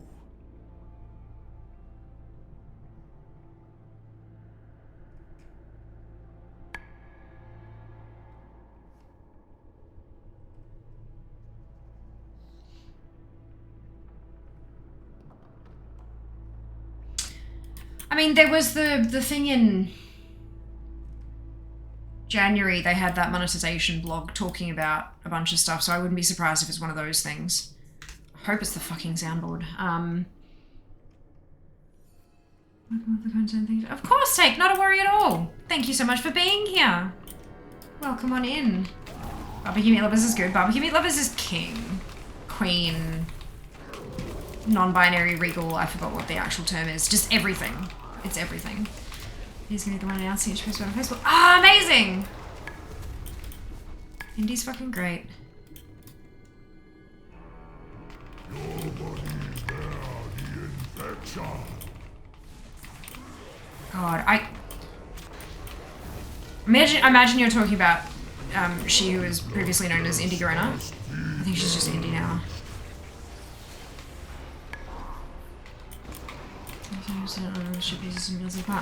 Oh no, Seiko. Oh, that's sad. Really delicious though. Yeah. So, Indy was one of the first creators I really back when I started streaming.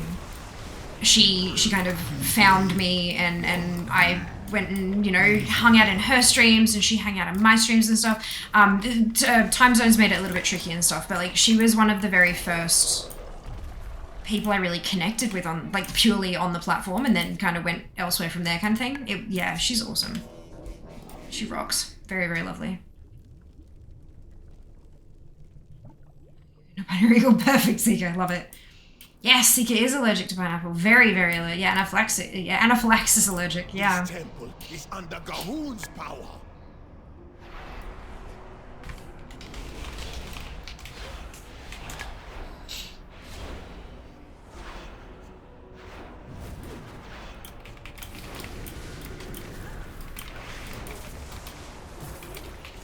Answer Evelyn, a few people cross over and give me to actual IRL friend. Oh, that's awesome.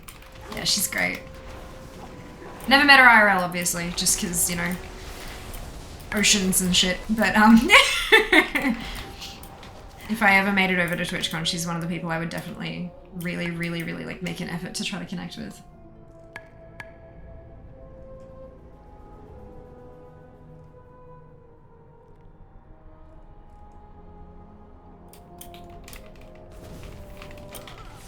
Knowing that if you ever see someone off your cocktail bases, level good, do not drink them. Primary recipe base is pineapple juice. Oh, interesting.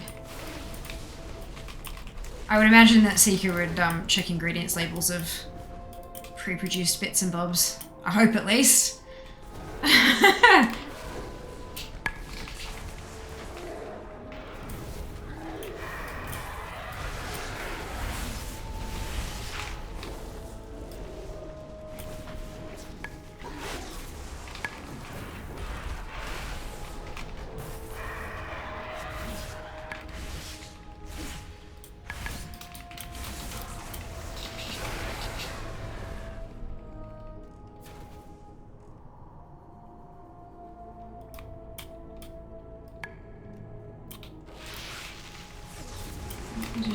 Anything brilliant, good to hear. Seems me with dairy. Killing Princess Sabora is going to need a team. Depends on your level.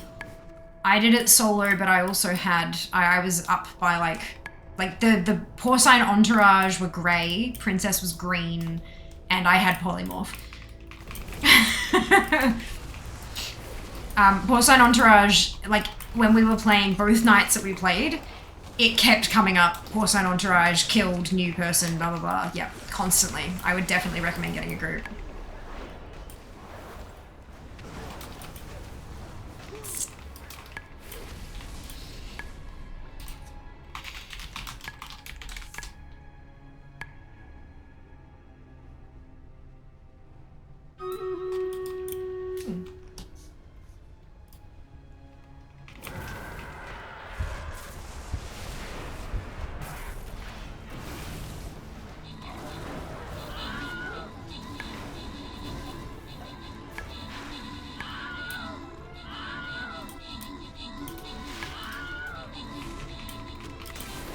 Porcine entourage is a frequent cause of death on Deathlog. Yes, absolutely.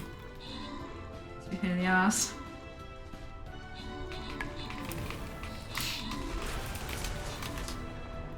Da-da-dum, da-da-dum, da-da-dum.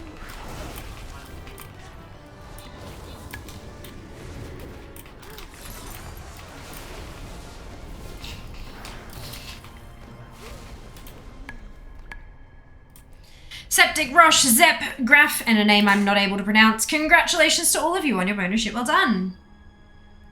Been sent to Westfall. Nope. Oh dear. You'll be fine.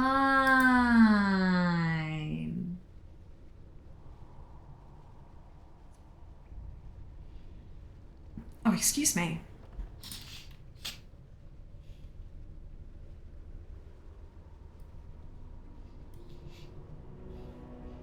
So it's less dangerous than Redbridge. Yeah, but Redbridge is also a higher level. Like, not really comparative in that way. I've got quests to do here. Oh, the quests in Westfall.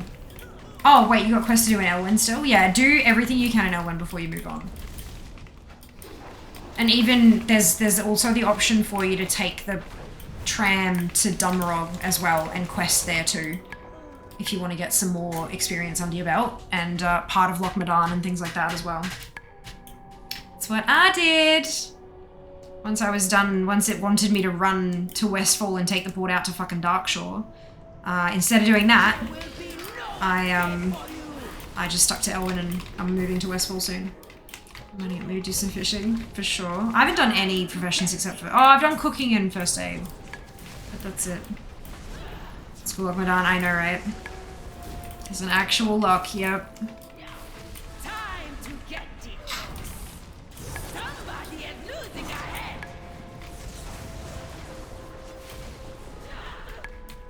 My head will make a fine trophy. Even in death you cannot succeed. Stand Stand aside and witness greatness.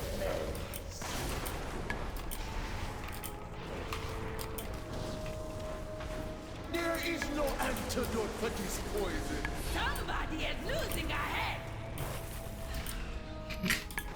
Well done, Seeker. Your cookie first aid too, brilliant. Yeah, you got it done, Cam. Wonderful. Congratulations, you guys. Well done. All as worthless in death as she was in life. I'm gonna head. Here comes the cage.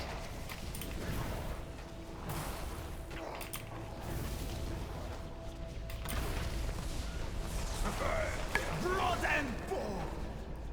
Somebody is losing a head. Ah, my rage. Be undone.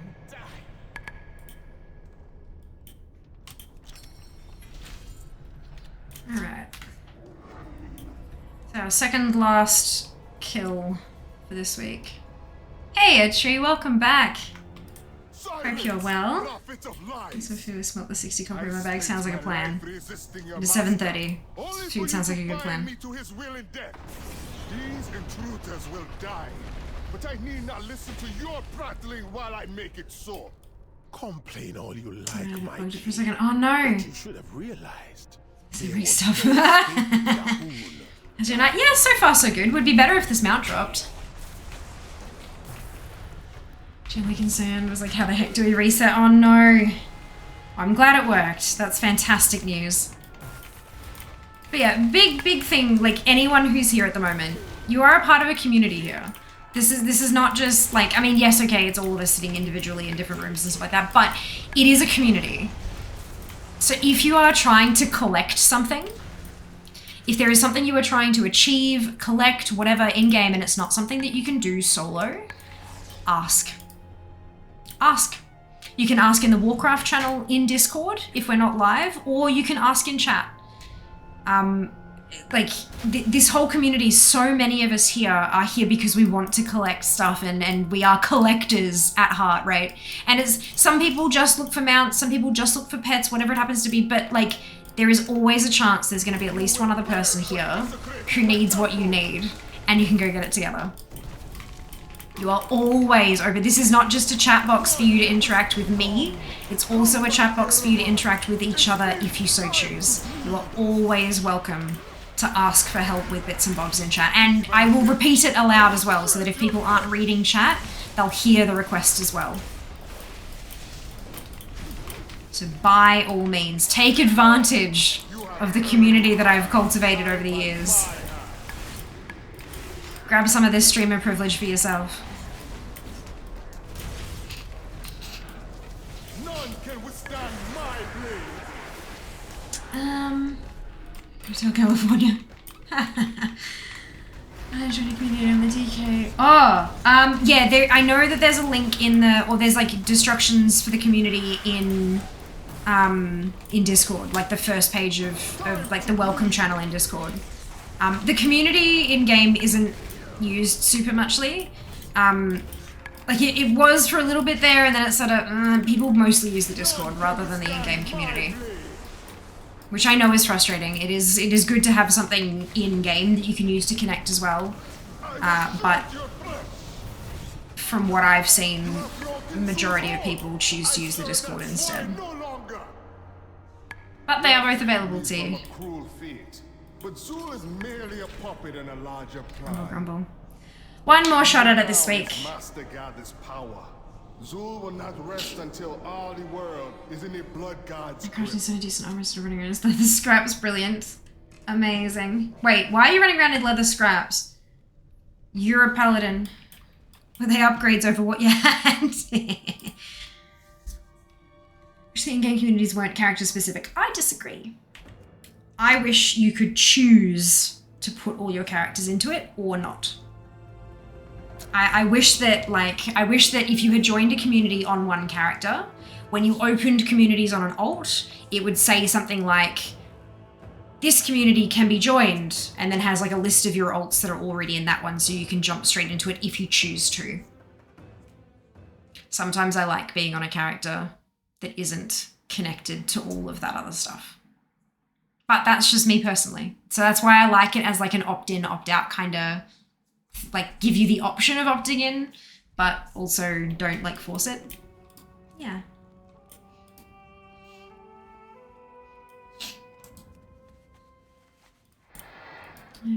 I disagree again, Head, just because, like, yeah, sometimes you want to have like a character that just isn't connected to all, you know, you log on and go, oh, that's Sphere's tune, kind of like, and that was even before I was streaming, like in guilds and stuff like that too.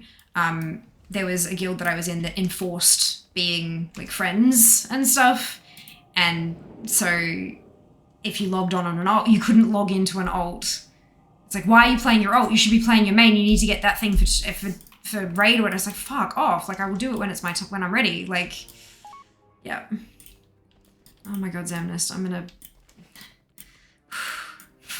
But yeah, so I do like being able to have a character that isn't enforceably enrolled into a community. But I also would like for it to be easier to join a community. I wish you didn't have to search for the community and everything on alts. I wish that it kind of came up with a list like, here are some communities that you are in on other characters. Would you like to one-click join any of them? That would be perfect. That is what I want. Push them back to their boots.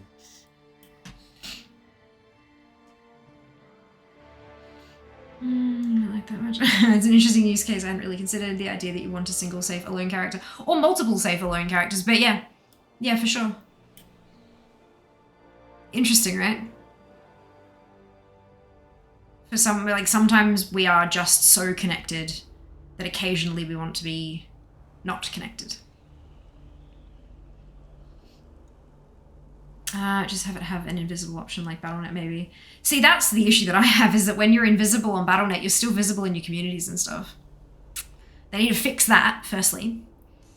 But I still, like, sometimes you also just don't want to have that extra, like, thing to have that you can check with the little alert dot on the bar. Sometimes you just don't want to be in that community on that character. Like,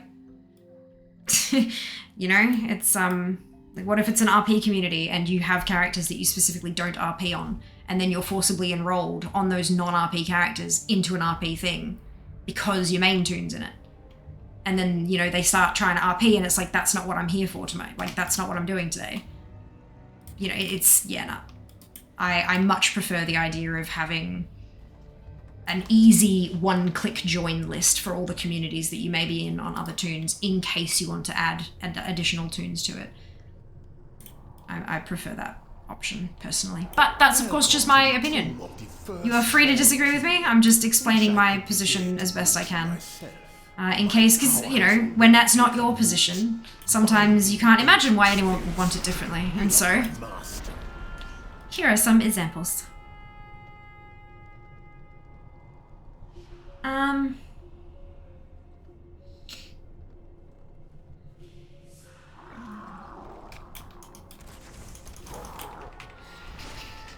Oh, I've still got them on passive, damn it.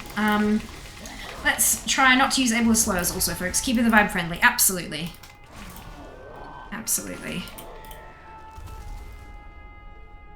Ableist slurs, as are not welcome here, as are all slurs. No slurs are welcome in this spot. Thank you for picking up on that, Seeker. So canvassing others' perspectives is so important. Agreed. Agreed. Unfortunately, what I'm asking, like what I've proposed, would probably be more difficult to implement than a simple everyone gets enrolled or no one gets enrolled kind of on-off type of deal. But then again, we do have, you know, when you're like looking for custom group, like when you're looking for groups and stuff in the group finder, how it'll put one of, like, if it puts the title in blue and you mouse over it, if you've got Battle.net friends in that group already, it does it like a priority group.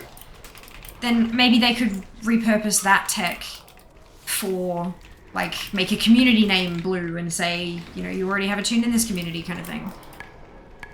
That would be useful. But again, it should be a one-click. Like, list is there and you can dismiss it, or click into them and then dismiss the rest of the list kind of thing. So you can mod mother everywhere, absolutely. Absolutely. Fiori mod mothers, that's it. Looking at this ATT, was wondering the best way to start working on it. Start a lobby tune or take a level 70 and just start clearing.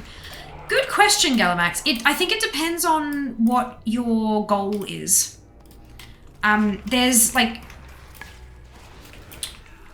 if you're looking at, if you have characters that you want to level, that you're planning on leveling up,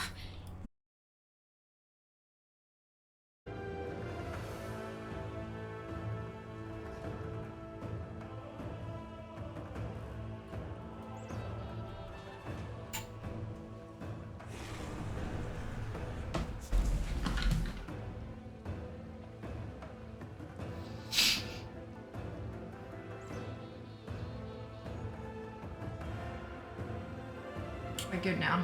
All right. I don't know what happened there. Hello! Hello. Yeah, okay. I had a dropout like that around this time a couple of days ago as well, which is not ideal, obviously. Apologies. But yeah, at least it did let me reconnect it rather than having to cut the stream off and start again. Very strange. Thank you for your patience. Oh dear.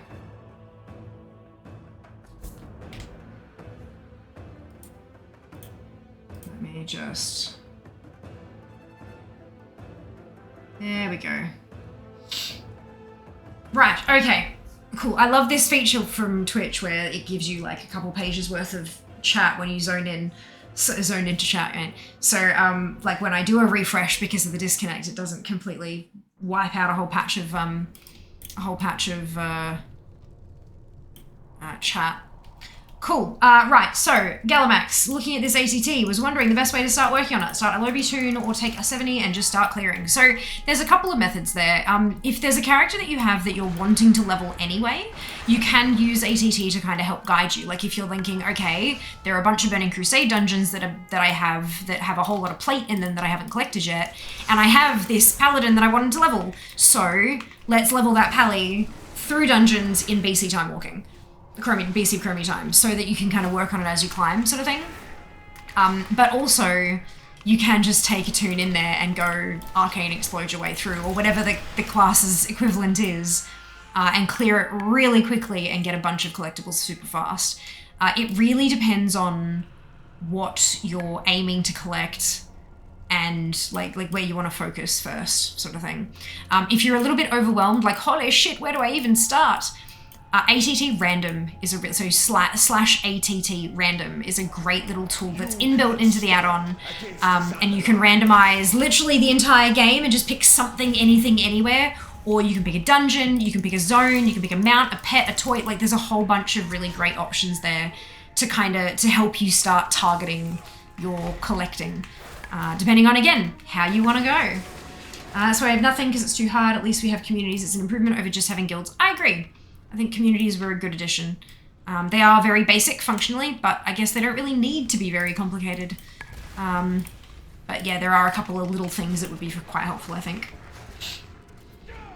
But yeah, I don't know what happened with the internet connection there, but we fixed it, yay! And I fixed it the same way I did last time it broke, which was to unplug my cable and plug it back in again. And Jas didn't have the issue this time or last time. So I'm wondering if maybe it's my cable going or something.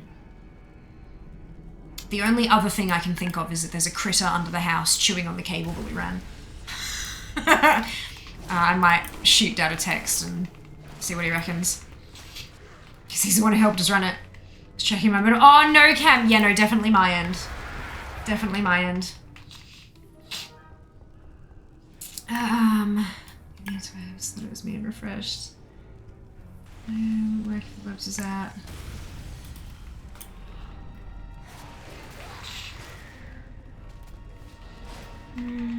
Lucky not hardcore. Yeah, basically. Let's see if the raid brings back here. Just want to see at PAX. She's back. I am back. But still, what do folks want to see at PAX? I have a creator badge. I need to create content. What kind of content do you want to see from PAX? Especially those of you who can't attend. Like, what do you want to see that you can't see on the live streams on Twitch and stuff like that? I need to level the paladin. Had to refresh. Ah, brilliant. There we go. Mosh pit. Think a mosh pit for eaters. Oh, so like where all the food trucks are. Yeah, we can do that. I can show you the food truck area. I'm not a paladin.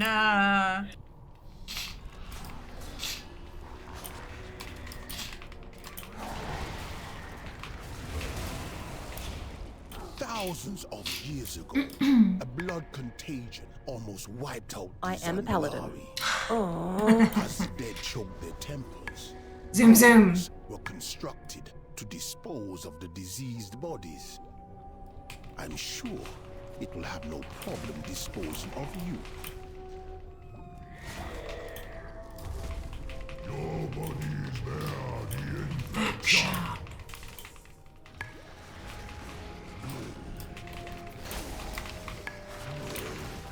The blood curse must be purged.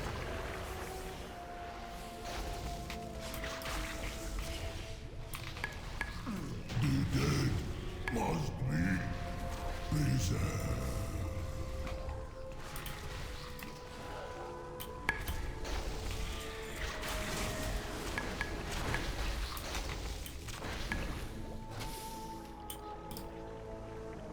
I just ran from one of the house. I'm not a paladin. Jesus. That's not scary at all. Pizza! So much rubbish. Thank you for pizza. Yum. Oh, it smells good. Bringer of Hello, pizza. friends. Oh, do you want wintermelon tea? Say again? Wintermelon tea? Sure. Yeah? Could I have one of them too? Maybe. What do I get out of it? A wintermelon tea? You gotta put a point there. Yeah. Thank you.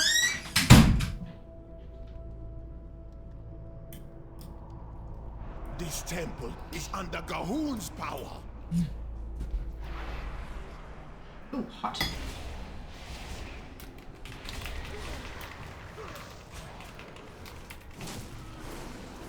I did an eternally grateful housemate. That's it. That's it.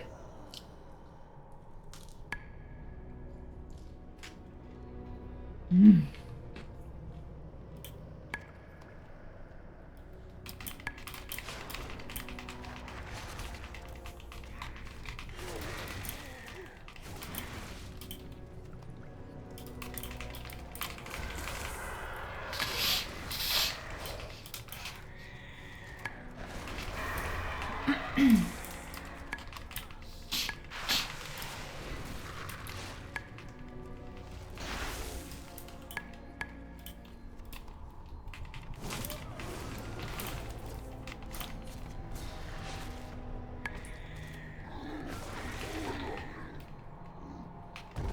So something I noticed on the list for the PAX Expo Hall. The candy booth is back.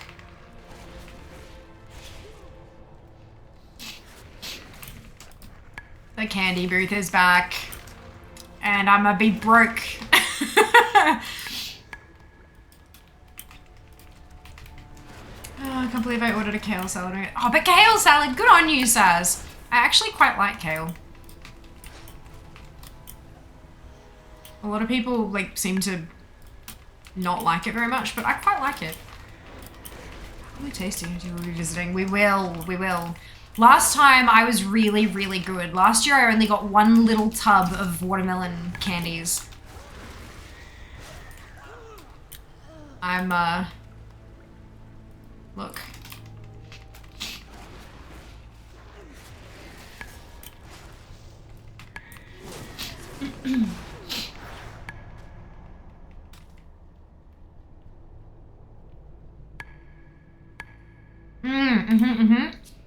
Kale's very dependent on preparation. Can be great, can also be awful. I agree. I really like fried kale. Not necessarily like deep fried, as in like so it's crispy crunchy, so that it kind of like shatters when you chew on it. But also very lightly steamed, so it like, the green becomes really vibrant, but it doesn't get soggy. Also with a good olive oil, not drowning in oil, but like coated, you know, very, very lightly coated with a good olive oil and a few cracks of salt. It's spectacular. Really, really tasty. But Lisa J got soft noodles for young wonton from my local takeaway. Ah, delicious apathy. Amazing.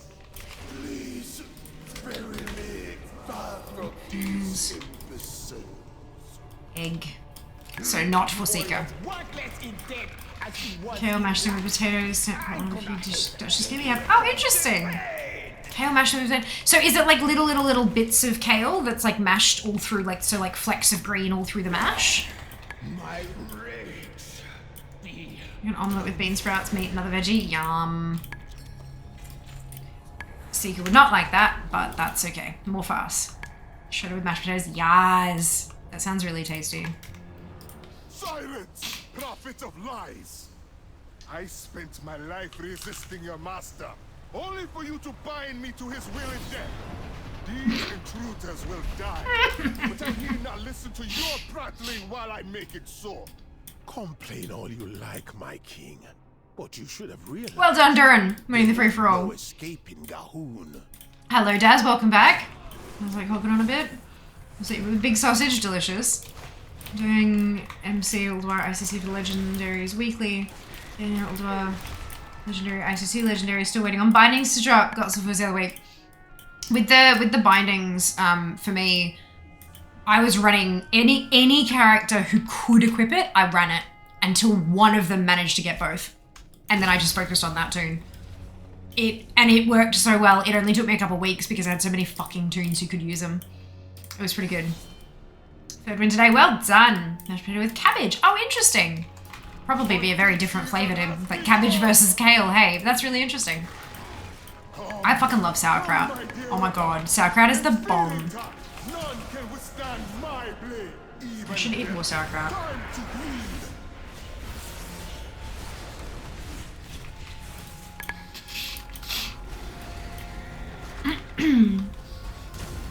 I will shred your flesh. I'm looking forward to being a little bit more comfortable financially again. You have broken Zeus' hold. I'm fine, like I'm not destitute, but we are very, very, very, very, very strictly budgeting at the moment. Especially with around food and stuff like that. I'm really looking forward to having a little bit more grocery money to spend, so that I can do meals that aren't exactly batch cooked.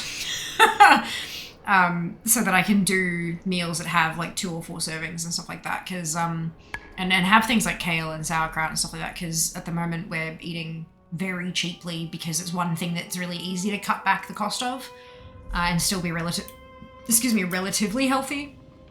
Not super healthy, but relatively healthy. All right, I'm gonna switch back to Fia and we're gonna randomize this bitch up. It's so good for your gut. I know, right? So good.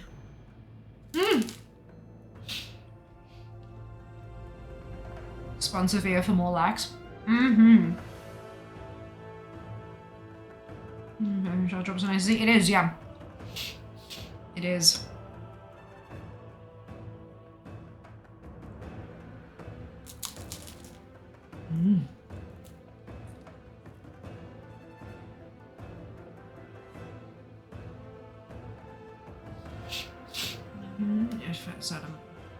Now molten. Oh, interesting.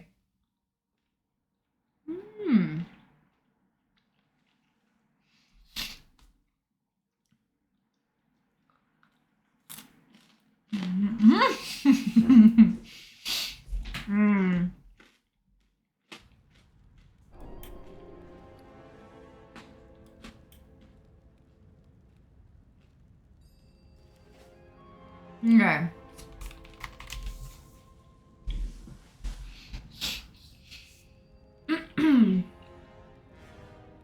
With the King's Rest Farm, what sort of gear / level should you aim for? Good question, Gray. It'll thank you. I was about to say garlic bread. Yes, thank you. Bye bye. Bye bye. So King's Rest, it's a bit of a tricky one. It depends quite heavily on the class as well as the player skill. And that's not to say, oh, you guys are shit. It's not about that. It's quite literally, it's a player skill thing. So all my tunes are 61 plus. I've got 60 tunes. All of them are 61 or higher. Almost all of them can clear King's Rest Mythic. The difference is speed. So, I've just done 8 clears in... Well, look, we had some chit-chat and a disconnect issue and stuff like that, but it's been about 3 hours and 45 minutes of stream, and I've done 8 clears. One of those 8 is a level 69 DK. Everyone else is 70. There's a mage, druid, rogue, paladin, warrior, shaman, hunter. And they're all 70. I've cleared it on 65 mage and priest, and it took me about 3 times as long. I've cleared it on a 61 monk, and it took about 3 or 4 times as long. So you know what I mean? Like it's doable at that rate or higher, and that's just all with bloody heirlooms. Like that's upgraded heirlooms, obviously, because I have them upgraded to 70. But it just takes bloody forever. And for me, it's not worth taking that much time for one attempt at a thing. I'd rather do the ones that are quicker and then look for something else. Yeah.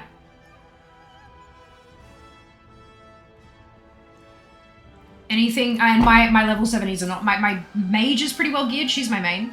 But everyone else is pretty dodgy gear. A lot of them are still in heirlooms. That or like Forbidden Reach gear. You know, the primal stuff that dropped like candy? Yeah.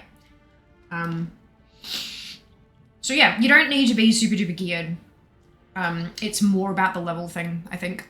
Because it's not flagged as legacy content yet, so you don't have that massive multiplier that makes you hit 300k with a single punch. So you do have to have like the actual level on it. But if in doubt, give it a crack. If you get there, fantastic. If you don't, oh well, you know that you're not quite there yet, and you can keep leveling or grinding or whatever. So yeah. Sorry, it's not more of a do it this level kind of answer. I know that's what people prefer, but I prefer to be like honest. Just highest prices houses for less. Yeah. Oh no, your leases on properties in the ACT. Okay, expensive long-term rent. Good evening, hello Lilia, welcome back. It goes well, I have pizza.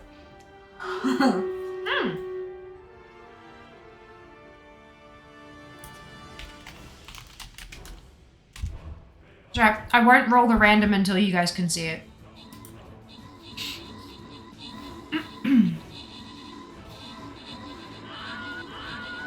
Pizza's always good. I mean, you can have bad pizza, but it's rare. Even bad pizza is usually pretty good.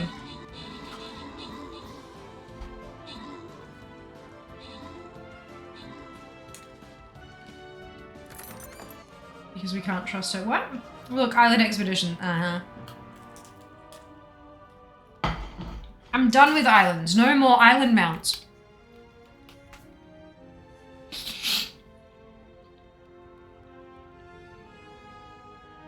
Aries, Pack, Ob, and Soldier, congratulations to all of you on your bonus ship. Well done. Maybe it's just good if you a couple drinks in. Depends if you want a level character or you just want to face roll stuff quickly. Yeah, for sure. Dream Search here is also great alt gearing pathway. Everything you buy with Dream Search is 408 or 402 BOA. Yes, absolutely. You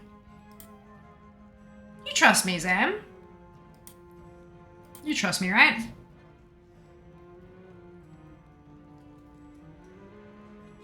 Man, this is Siege of Orgrimmar Heroic. There's no mountain there.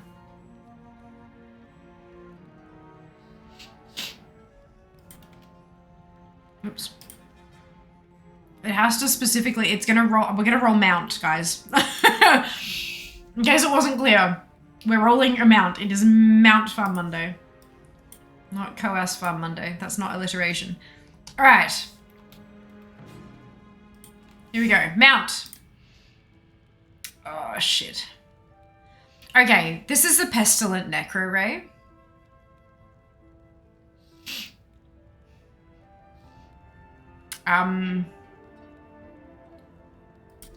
This is the one that... This is the one that drops from the emissaries in Shadowlands.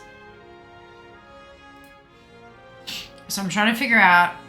So Favor of the Court won't contain one.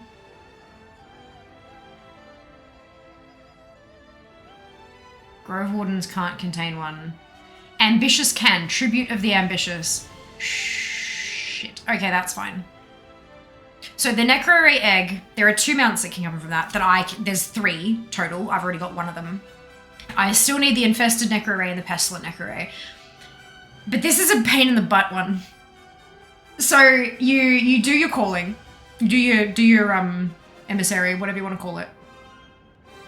You get the box, you open it. Box has a chance to contain the egg, which then takes a bunch of days to hatch. So, but the bonus, the benefit here is I've got 60 characters. So that's 60 cracks at getting this egg to drop from that box. It's not going to happen because we don't have that much time left on stream, but we can certainly give it a try.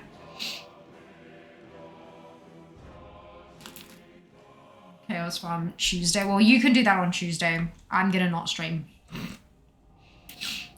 Brute forcing the eggs. Yeah, that's it. Cracks an egg. I know, right, Zink? I'm so clever. Glad someone picked up on it.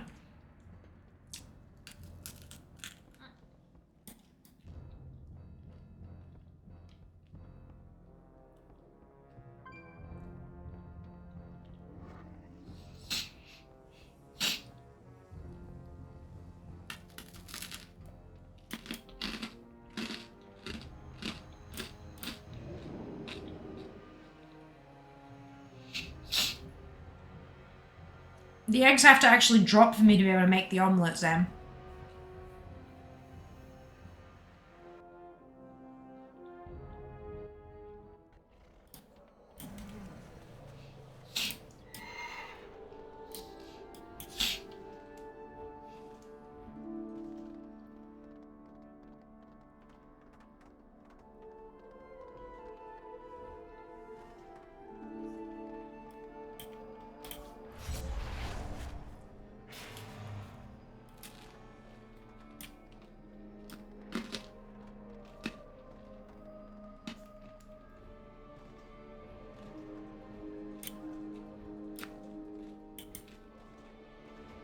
Greetings, mortal. I miss having my Hearthstones all set to the Covenant Sanctums. I think I might do that, honestly.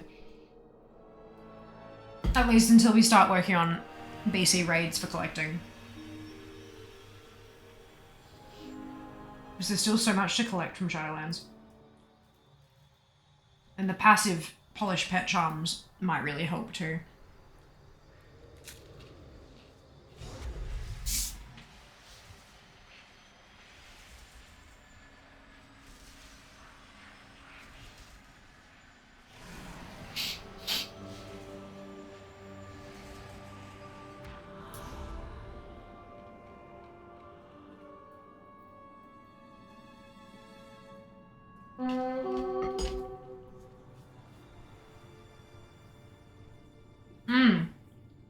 Subs, new and old, current, basically. Make sure you're in the Discord. Make sure you've hooked up your Twitch account to your Discord account so that you can vote on my bubble tea for tomorrow.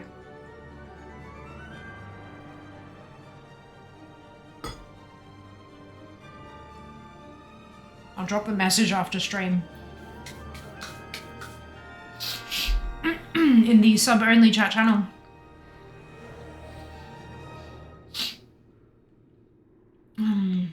Yes, it reminded me I really need to do it since I accidentally released it. Oh no! Lilia! Oh no. Yeah, go do that. Like, it sounds like it's a fairly simple thing to do. It's not like it takes a million runs. Other people vote on it. I thought it was just me. They can. They haven't been. You might have some competition this week, dude, because I've actually said something about it. Votes on bubble tea. Yes. No, you get to make my order for me, Zam. I post a link to Gongcha. And you can, like, browse the thingamajig, the menu, and people can make suggestions on what I should order. And then I'll count how many suggestions there are and then use a randomizer to pick, 1 to however many and order whatever it lands on. I could end up with a really funky drink. And then I take a photo, send it back to you all, and tell you what I thought. It's great. It's lovely. You should all want in on this. Reta, may you see your end. In the meantime, Twitch allows us to run 3 minutes of ads every 60 minutes in order to turn off pre-rolls. Turning off pre-rolls can be beneficial to a channel as it can help facilitate channel growth. If you don't want to see ads, you can either subscribe to the channel, which may help us down the path to Partner Plus above my head here,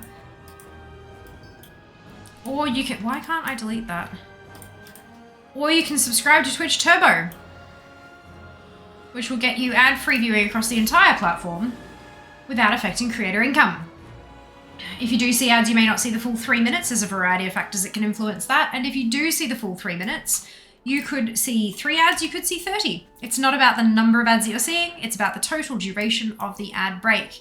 Because it's a bit of a longer break, it's a great opportunity to get up, stretch your legs, grab a drink or a snack.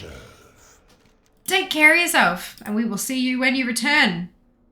I very much appreciate those of you who stick it out through the ad. 1 bonus experience. Very much appreciate those of you who stick it out through the ad breaks, as my ad revenue for the month of August was 9% of my total Twitch revenue for the month.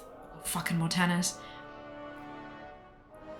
Which is certainly not insignificant. So thank you so much for watching. The Arbiter sees. And we will see you when you return. No, wait. Yes, we'll see you after this. Bye. And I tagged Gongcha. Yes. Yeah, I have a lot of faith in those online weirdos for that kind of thing. Well, it's a limited menu. It's not like they're going to put poison on the menu. Like, you know what I mean? What can go wrong? I get a really weird combination, and hey, it turns out it might actually be tasty. It's alright. I've eaten weirder shit. It's alright. Plus, I mean, it's subs. They have to have paid to go there. I'm sure they don't want to see me wind up in hospital, because then they don't get what they paid for. Entertainment. I mean, I guess they still get their emotes, so they get part of what they paid for. Summer only chat channel, which is definitely not the Sanctum. Correct. I also vote yes. Brilliant. I vote popping non-tapioca. Go for it. Go for it. And you tag Gongcha. I do. Thank you for the ads command. And they retweeted. Yeah, they shared my story to their story, which I was very happy about.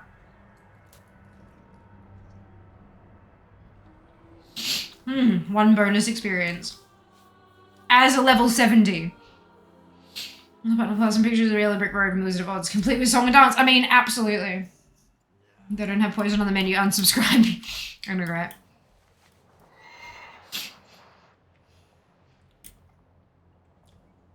I'm always looking for interesting things to try. And I mean, there are a few things on the menu that I really like, and I usually end up going with those.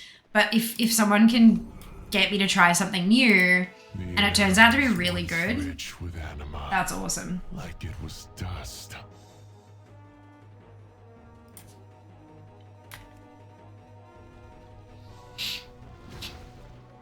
Tigo's Partner Plus sings Defying Gravity. Oh, Jesus. I'd need one hell of a warm-up for that. I used to be able to hit the notes. Used to.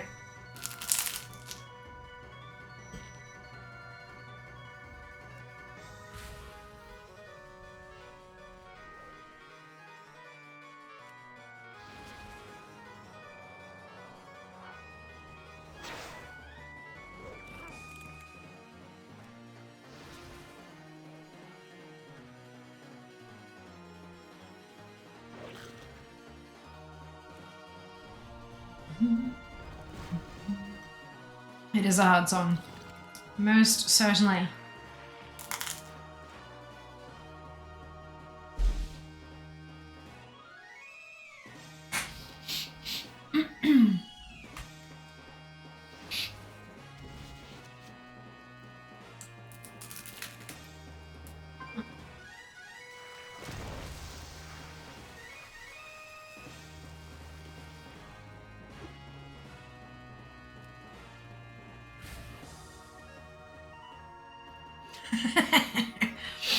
Oh my god, Seiko.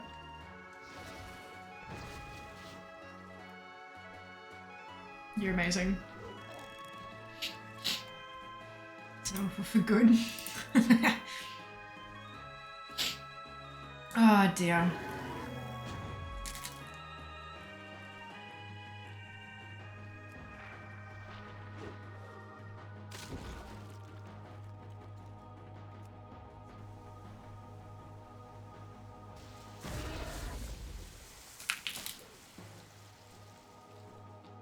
Yeah, the the shit with my sinuses kind of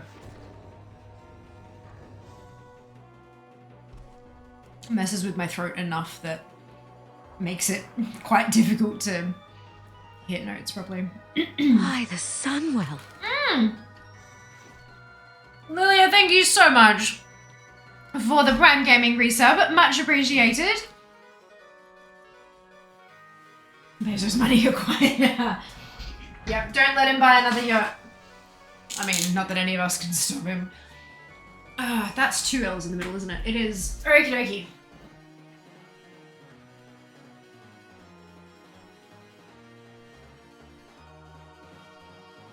Beautiful. You are on the board. Oh, excuse me. Oh! Free-for-all is up for going.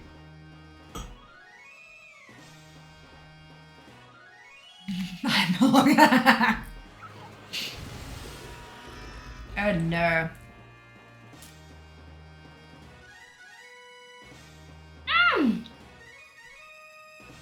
Oh my god. Seeker converting from a Prime sub to tier 1. We have 4 minutes to trigger a hype train. He stopped buying yachts, he wants a spaceship. Why is the spaceship the new $1 million, like the millionaire's yacht thing? It's now the multi-billionaire's spaceship. We need to stop that. By the time we actually get to space, it's gonna be trashed because of all these bloody... Anyway.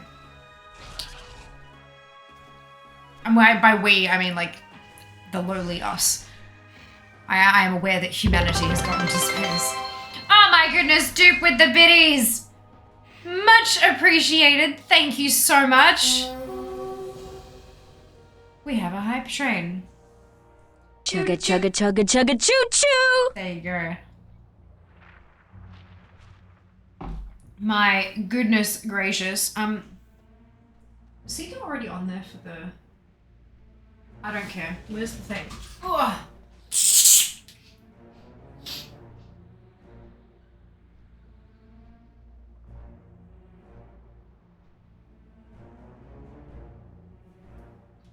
Go. Just speaking of the K word with the microphones, just don't mention it too loudly because otherwise we might get roped into doing something at PAX by a certain mod whose name starts with S.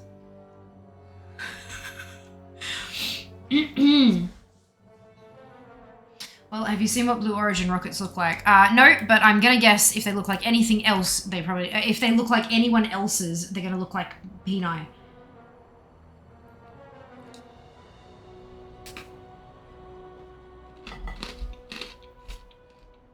Sentries from the House of Rituals keep this area under observation. Duplicate helix. They will find no secret. What did I say? Destroy them. Well done, Dono, winning the free-for-all. The ritual will not be disrupted. Did I manage to do this on Fear last time? I don't remember. Awaken and Let's find out. greet our visitors. I don't think I did. I'm getting the feeling that I didn't. That's fine. Let's do something different. Okay.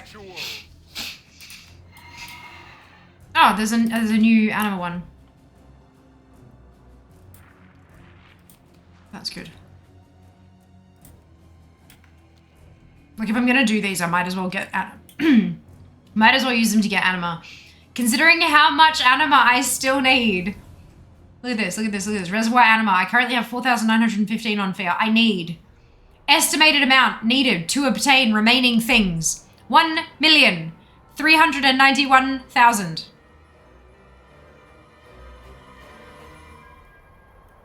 Rip Twitch things. I know, right, Kenzie? My god, that was the best fun. I actually played the shit out of that. Here's a spaceship.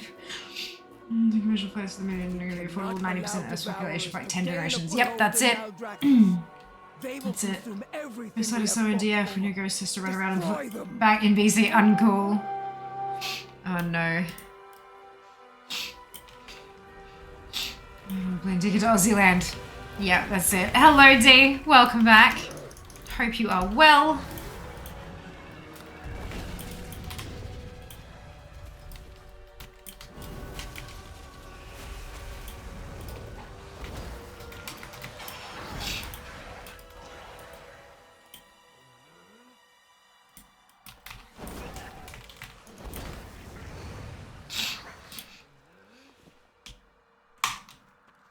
That update? I thought that said 375 things until 68 last time.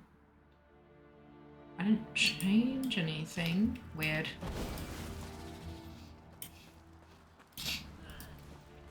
And I have not collected that many things, let me tell you. Well done, Dunno and Zam. Look at you go.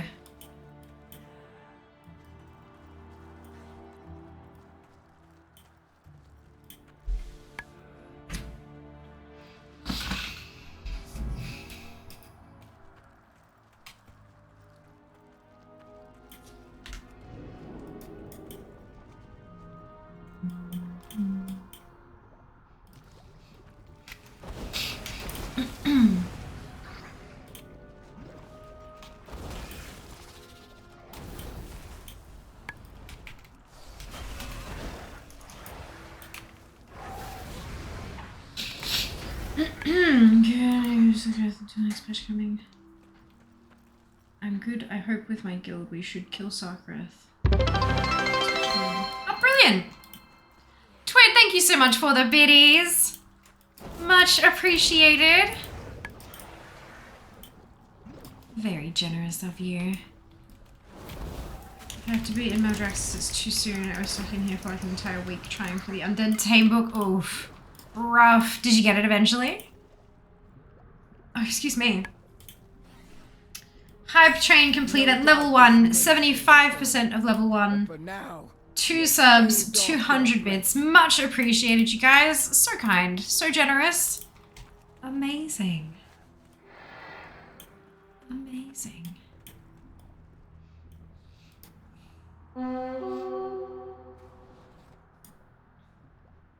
Oh, accumulator acquired. Oh no, I did thing. Right, it's this one. Okay, we good. I was confused for a minute there.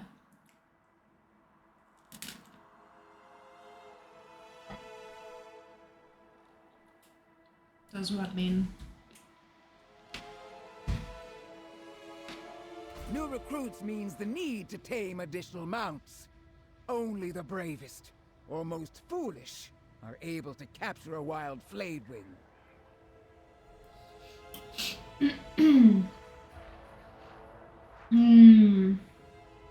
That is interesting. I think because we didn't crack through level 1. It is green.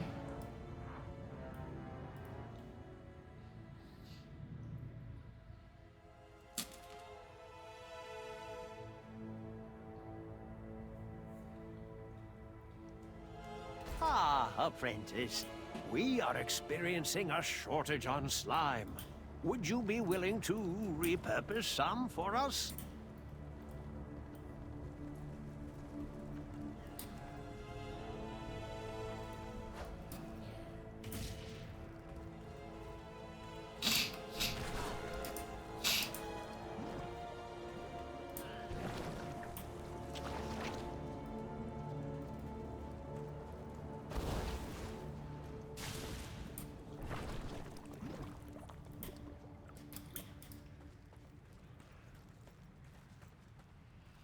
Enjoy your lurk, dude.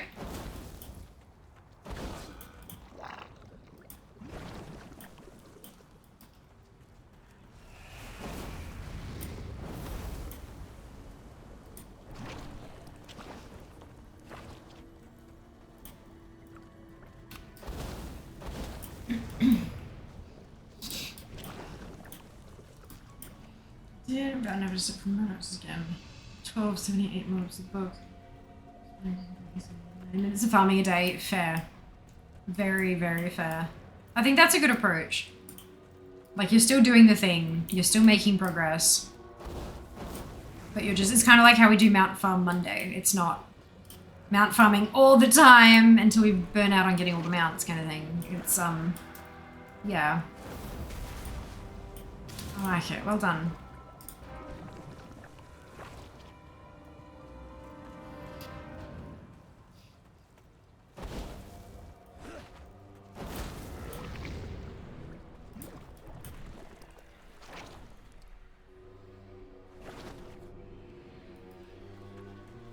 I haven't tried yet is the hive mind. I'm so hesitant. I mean, maybe if you get a group from the community together. Like 5 of you from here who don't have it yet. That way at least you know that everyone's in it for the right reasons and stuff.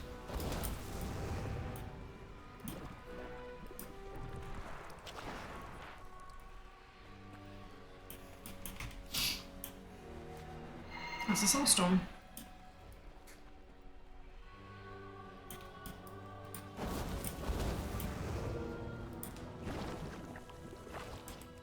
No, wrong button. Ooh, well.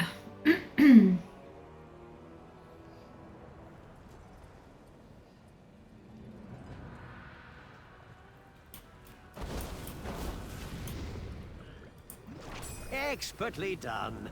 I will Okay. ensure that these slimes are reconstituted without delay.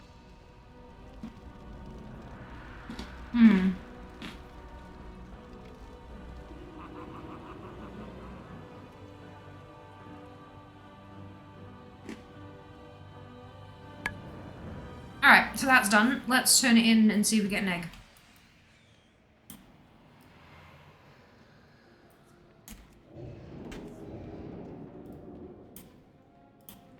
I have been watching you. Nope.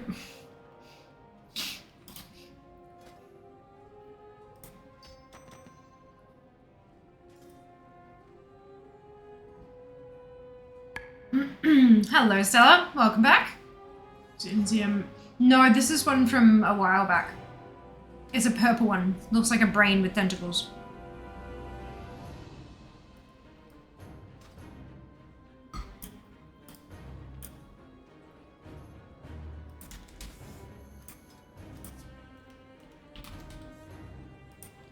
This one.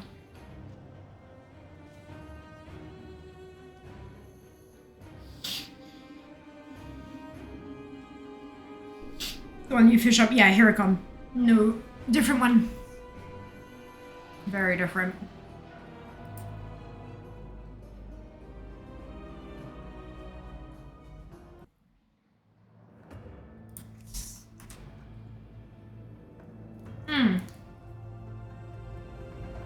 I think it's Legion. I was gonna say, but I wasn't 100%.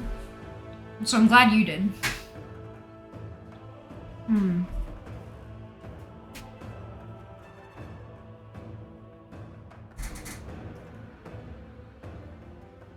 BFA.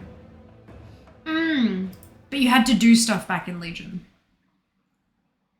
Introduced in BFA, but you had to go back to like the Legion areas to do things.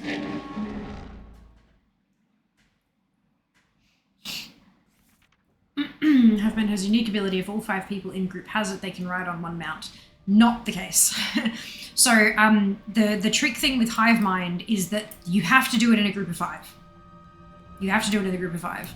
But when you transform into the Hive Mind, if you have members of your Hive Mind, members of your group of 5 in the group with you, those members can ride on you as a mount while you're on the Hive Mind.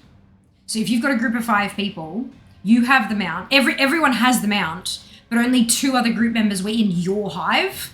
Then those 2 can ride on you. The other 2 can't. Yeah, it's not quite straightforward, unfortunately. And if you do it a second time, if you decide that you're going to help somebody out, you've already got the hive mind, but you're going to help them as their 5th get theirs. you drop this hive, you're no longer a part of that hive, and you're now a part of that one instead. The new one that you've just finished it with. But yeah, it's a really funky mount though. Very cool.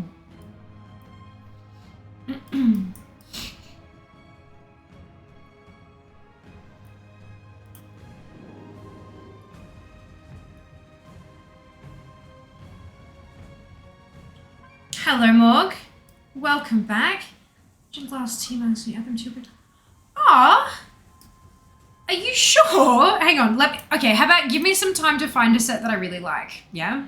Rather than just adding any old ones to the list, how about I'll take some time off stream to actually find a set that I really, really like. Yeah. Okay. All right. Good. Because I wouldn't want you to spend money on something just for the sake of it. That's silly.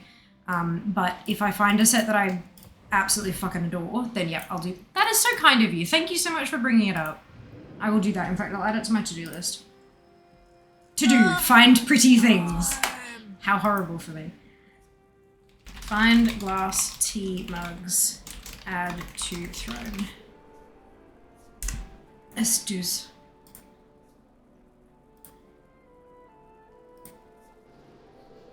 Beautiful. Amazing. Thank you very much, Kenzie, for the biddies.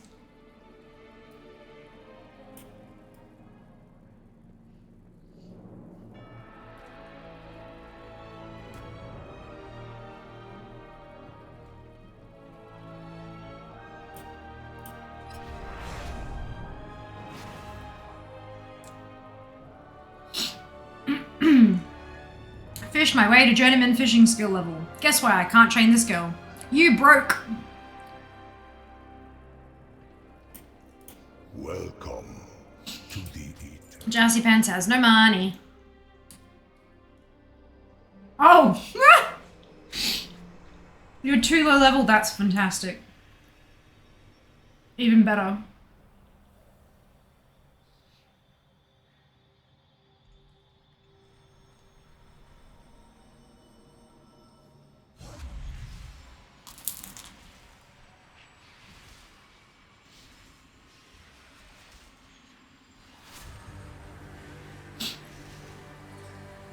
Fishes and stuff. You gotta go get some XPs. Go get the XPs.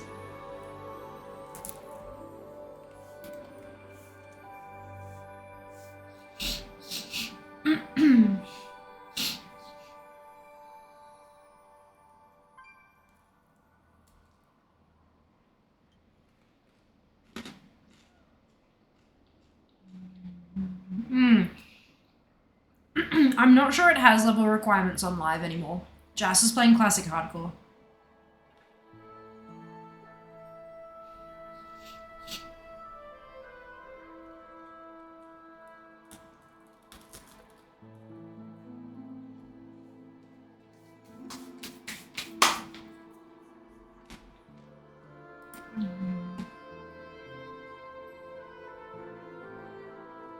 I can barely, I'm like, here's the picture loaded. I can barely see them. That's really cute. And their dishwasher safe.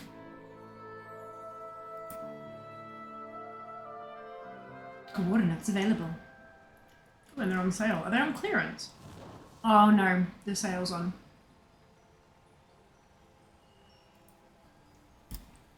Oh, right, Druid. Flying into here on the Druid always gets me DC'd. Always.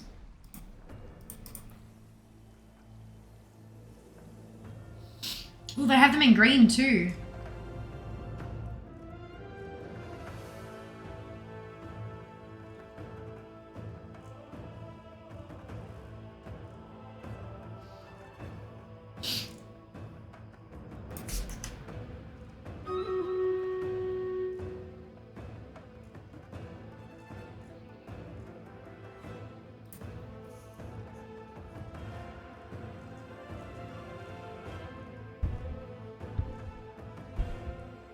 I'm supposed to be doing this tomorrow. I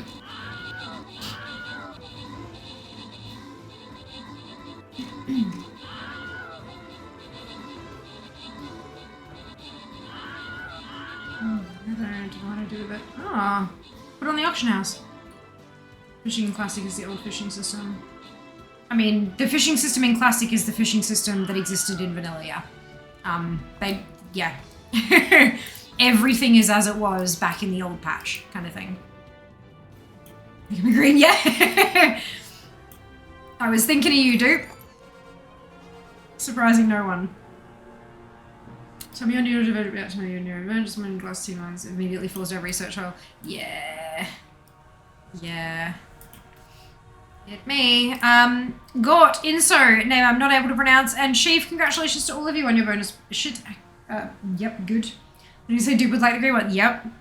Yep. Not sure if it's the right shade of green though. I know some people are quite particular about, like, if it's a color that they like, it's a particular shade of the color.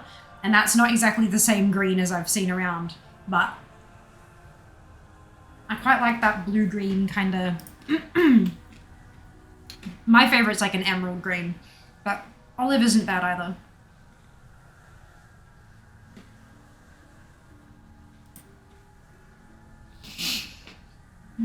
Are there practical things I could be doing with my time? Sure. Will I? No. Yeah. Me too, Zigga. Me too. We'll have to figure out if we're going to have time to strategize before PAX. I don't reckon it's Dupe's green. Many greens? There you go. I was thinking of Dupe's green being more like a Kelly green, like a really bright, true green kind of shade. But that's just in my head, of course. That doesn't mean anything because I'm not Dupe.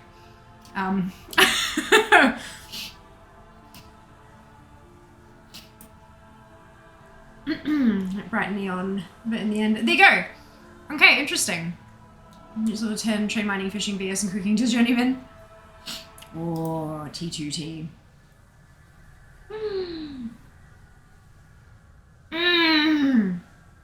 Holy fuck. Holy fuck, look at that! Oh my god, it's so beautiful.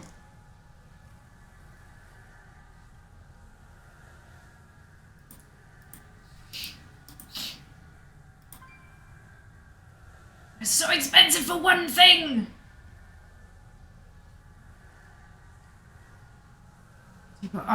Yes. I mean, I'm fine. I love my teapot. I really love my teapot. It's a T2 pot. Hang on, let me see if I can find it. It's a real basic one. I'm a minimalist, what can I say? I just, yeah. Oh, actually, the bigger version of my... Oh, there it is. This is my teapot.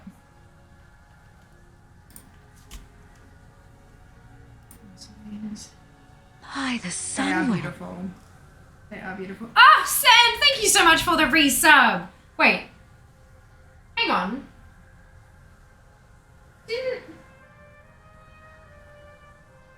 I'm confused. That's okay. Sam, thank you so much for the resub. And at tier 2, I just got a massive sense of deja vu turning to write your name on the board. I don't know why, but it's fine. It's fine. I mean, I know we had your name up here from like gifted subs and stuff, but I could have sworn, but it's fine. Ooh.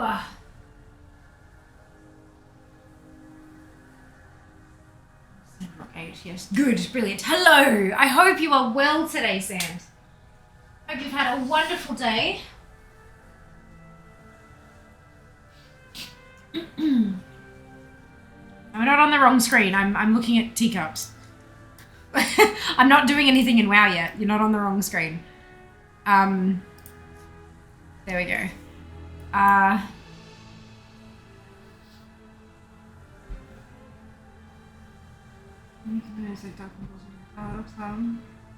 do this now. I'm not gonna say much. Know how to Zergra. Oh, I know, right? So those, they are beautiful. I am specifically looking for something glass though, because so the idea was, Seeker, I'm not sure if you were here when we were talking about it, that I have a beautiful teacup. Like the teacup that I got for my 30th is just divine, and it is me, and it's beautiful, and I adore it, and it is one of the very, very, very precious things in my life. It's new bone china. and it's beautiful. It's got 24 karat gold inlaid in it and everything. It's just fucking gorgeous. But if I'm trying to get a photograph, let's say for social media, of, let's say, a T2 cup of tea from an advent calendar that I'm posting daily and tagging them in, I have to do a top-down shot to get the color of the tea.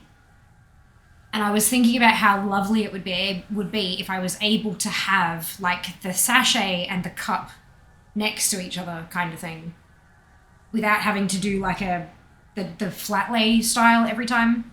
That's why I was looking at a clear mug, so you could see the color of the tea, and then the tea bag sort of place of the tag was sitting just there, and yeah.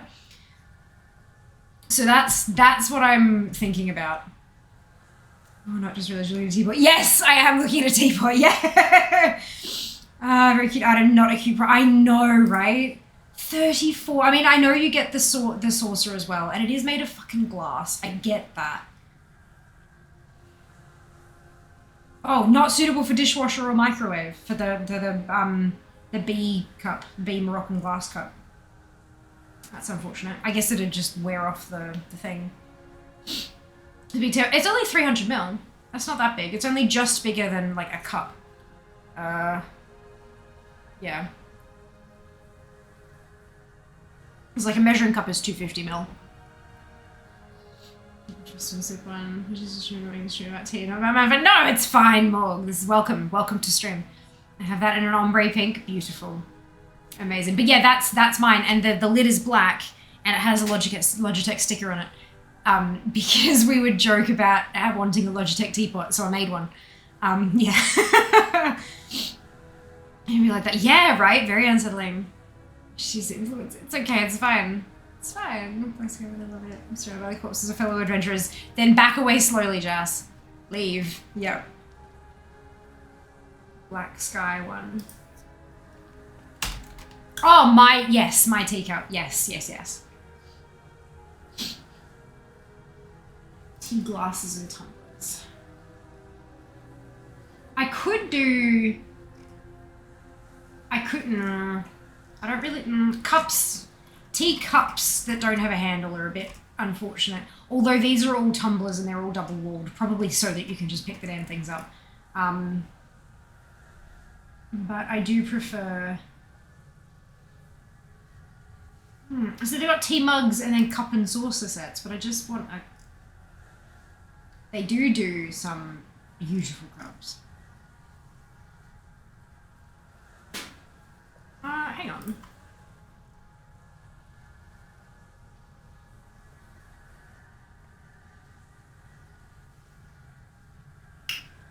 That's also very expensive, but it's because it's got the thingy in it.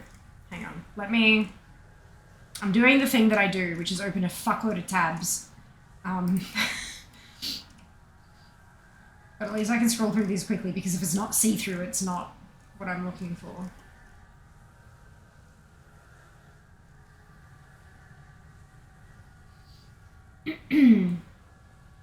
There's a double-walled mug without a saucer for the B Moroccan glass thing as well. Yeah, the twist and sip is very pretty. Very pretty. Right, okay, so we have two things. First thing we have is this one, which is very large. It's 400 ml, but it also has an infuser. So you could do a single loose leaf without having to put it in a whole ass teapot. Like you could get a single serving.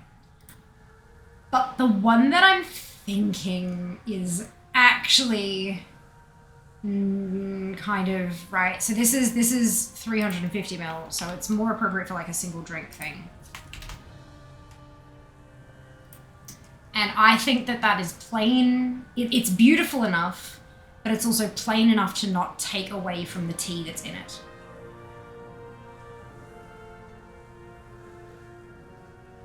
Like in terms of thinking from a content perspective, like if you have a look at some of the close-ups, that inside thing is kind of like it's textured, and then the outside is just really smooth and clean, and it's got that beautiful kind of rounded sort of shape and stuff. I think But I am wondering if I could find a cheaper set that looks just as nice. Your advent was edged. Alright, let's find who's gonna tell me to do the Maldraxxus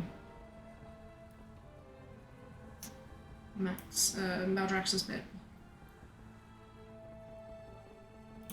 Well, aren't you interesting? I am very interesting. Thank you for feeling that way. Where are the rest of the damn things? Oh, they're outside, aren't they?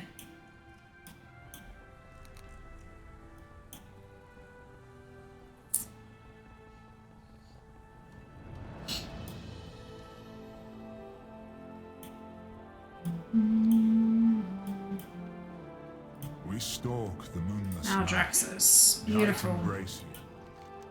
Alrighty.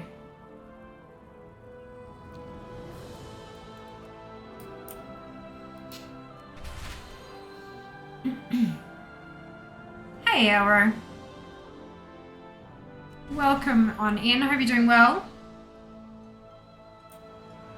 The hunt must go on. For Queen and Grove.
It's fine. Everything is fine.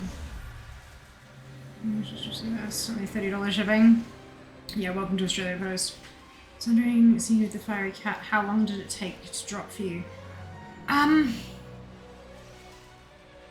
I don't remember. It was a very long time ago. I don't think it took too long. What's the item called?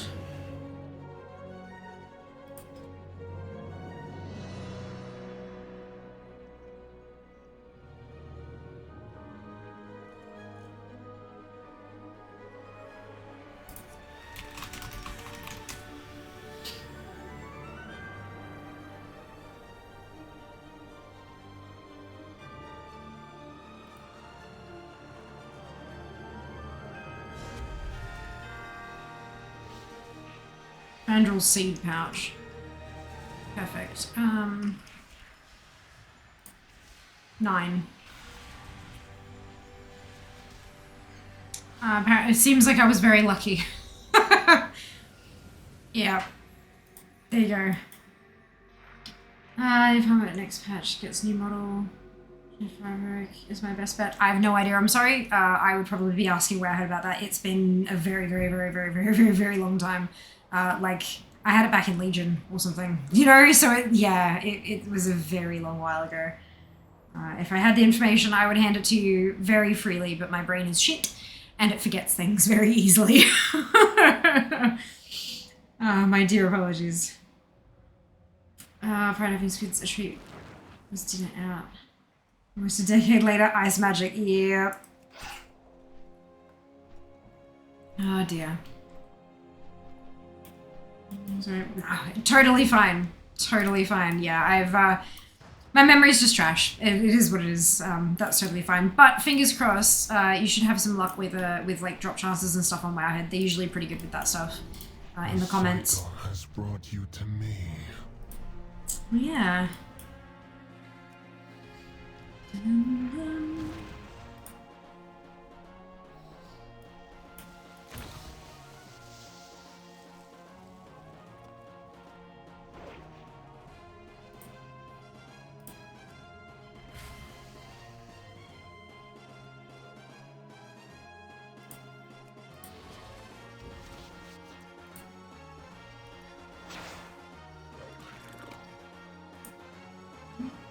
Oh,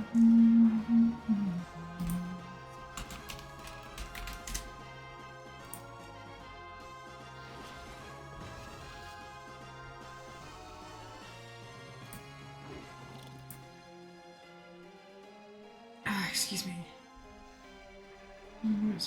Yes, indeed. Does it come by regularly for fear to remember us, or is it a ploy? Look, I would love for it to be a ploy, because that would mean my brain was functional. I do pretty well with recognizing names and stuff like that. Twitch also like helps a lot with that, because if someone comes in and they've never been here before, it tells me that they're a first-time chatter, so I can say welcome back to people if they don't have that highlight. Very, very handy. But yeah, yeah. It is what it is. You just, things happen and you do your best with them, right?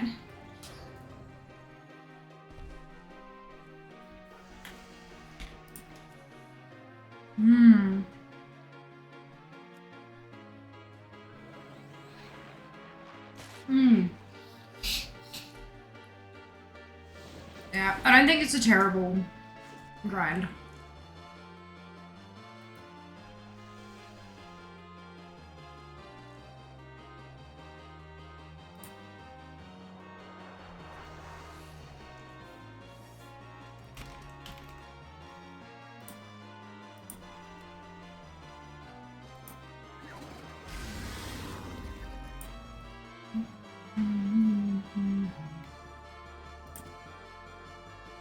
So, for glass mugs, the other option is, IKEA has them.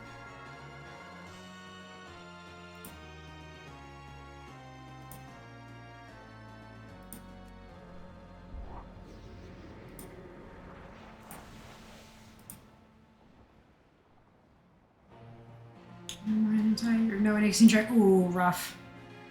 A lot of people, you'd be surprised. Yep.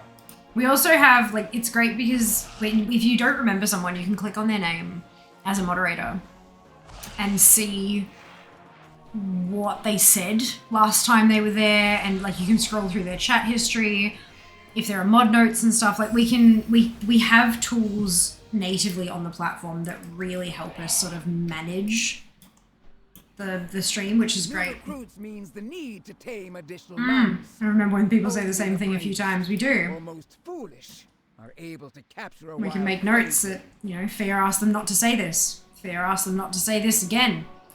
And then they get banned. I've never really like an elephant also that, yep. Yeah, so, IKEA has mugs that are clear. They're not like super decorative and beautiful and works of art, but they're $2 a pop. Destroy them.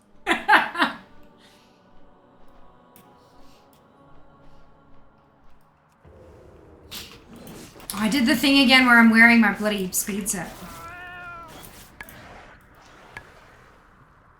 I could get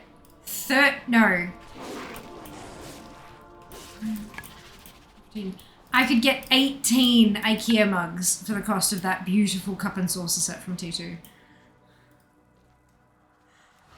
Use plastic plates are the best. Plastic plates are the best, and not just for kids. IKEA does a lot of really great shit. Like a lot of really great shit. Don't know, Seeker. Think about the brand view. I know. But like, that's not an ugly mug either. It's basic, but sometimes that's what you want, to be able to showcase the stuff in the mug, rather than people getting distracted and going, oh my god, that's such a beautiful cup. Nah, look at what's in the cup.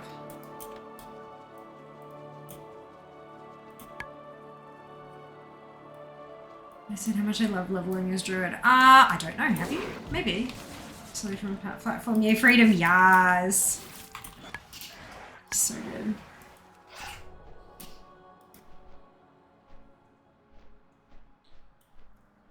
So you really, really do. Yeah.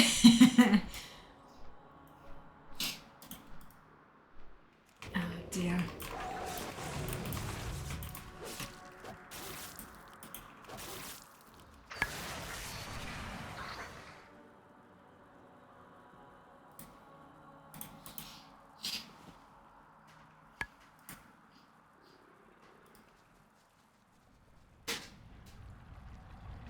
wait for someone maybe grumpy. Yeah. I agree. I agree, Seiko. Is that... Oh, let's just check. Yeah, I can do that. Ooh. There's also these ones from Kmart. It's a set of 2 for $10.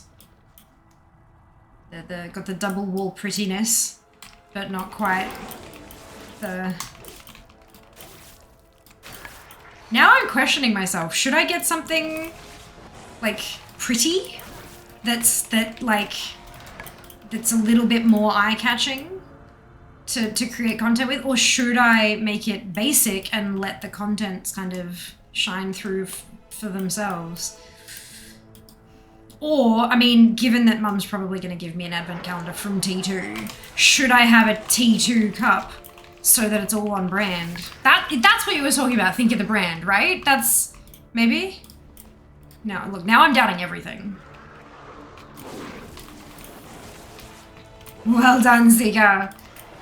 It seems Zika takes a lot to really annoy you. If you accomplish it, you better have your affairs in order. Yes, oh my god.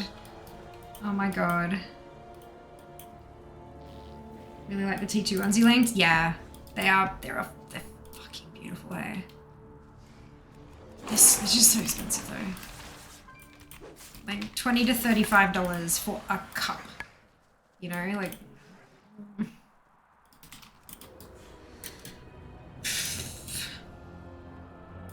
About the Fiamma brand. Pick something that suits you. Very fair.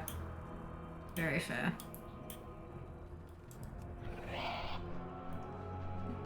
Both make sense to show off the tea with minimalistic. Wanted to thank Ella for the sub. Yay! He tells us it was gifted. Good morning, good morning!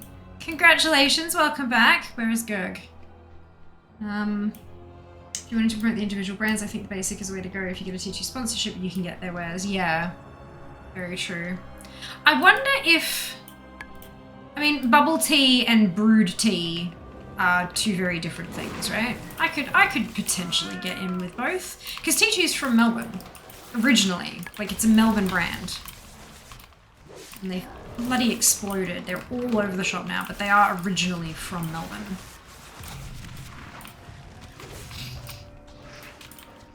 No doubt this menace will return. But for now, we have staved And I off do want to, their like, once I have the ability to spend a bit of doshi. I mean, I've got plenty. I'm wanting to get back into the habit of having a cup of tea every morning. I was doing it for a while in Brisbane, and it was just really, really lovely to be able to sit there with a cuppa and do some of my morning stuff, like get things done, like check emails and things like that. I want to get back into that habit. And having a very pretty mug that I can take photos of and put on socials certainly help with that. I love T2, it's so good, isn't it? Just T2 doesn't like my wallet. Yes, this. I've had a few boxes and bags of T2 stuff on my wish list. I've got a bag of Earl Grey in my cupboard at the moment. A big foil pack of Earl Grey tea bags. The French Earl Grey, I think, is still in one of the packing boxes because we didn't unpack everything, and we also didn't go right through every single box. We just kind of pulled out things that we knew we'd need. So I believe the French Earl Grey is still in a box. But I've also got a box of like a collector's tin of their mulled wine tea from a couple Christmases ago, which is so good. Yeah, and a box of Boho Rose. Like, yeah, it's... yeah. It's good stuff.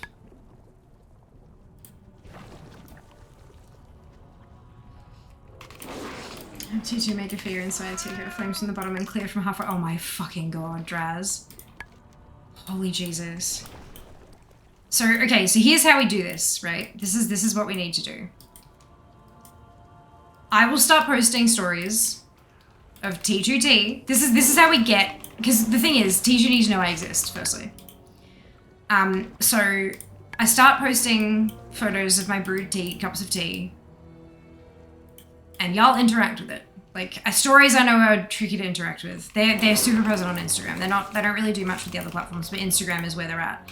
And then we start actually putting it on the Instagram feed. And when it's a feed post, thou must go bananas. Likes and saves and shares and comments and all of the things. Lots of interaction.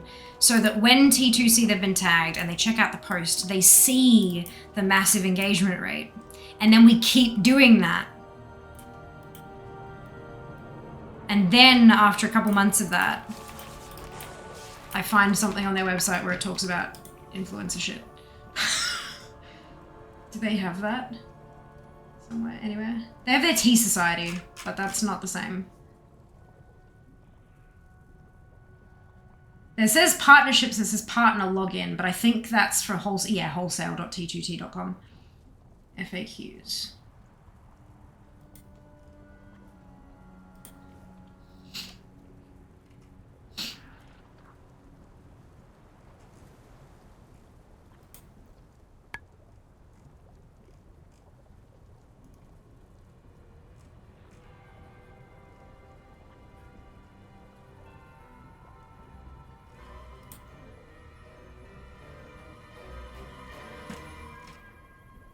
Yeah, that's working with you. That's like out there. There's a job. That's what I want.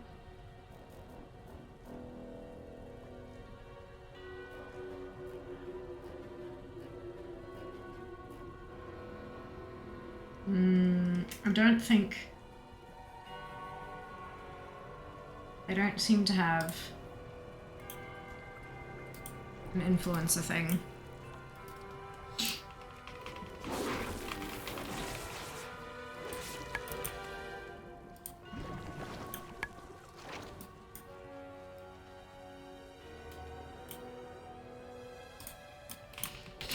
I'm trying to... Oh, do they?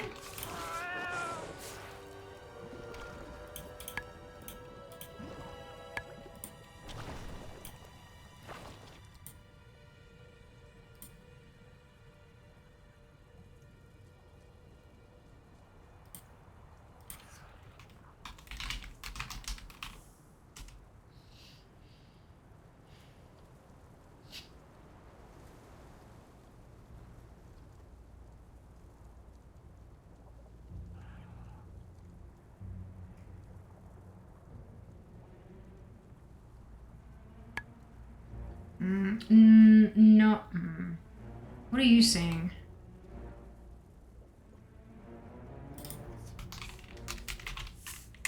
T2 affiliate program. Commission factory.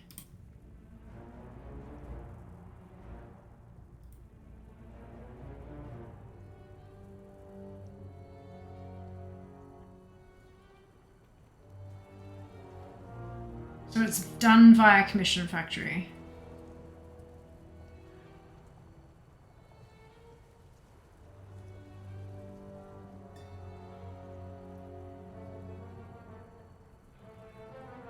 %6 commission.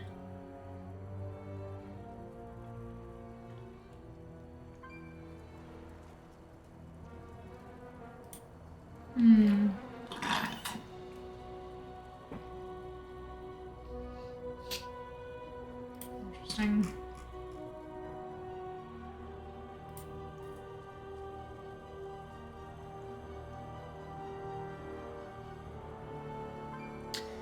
Okay. Interesting. Good to know, good to know. Just means you'd be their first one, correct?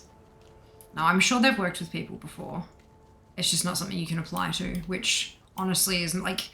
I always get a bit wary of those websites where you can sign up to be something that's more than just like... When they try to call it something that it's not an affiliate program. It also gets me real nervous when... you can literally just kind of sign up for an affiliate program. Like, I understand why the companies do it, but it means that you have thousands upon thousands of codes out there just floating around out there, not really doing much.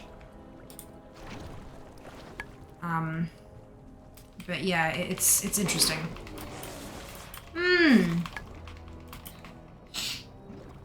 Gnolls are surprisingly less terrifying than Murlocs.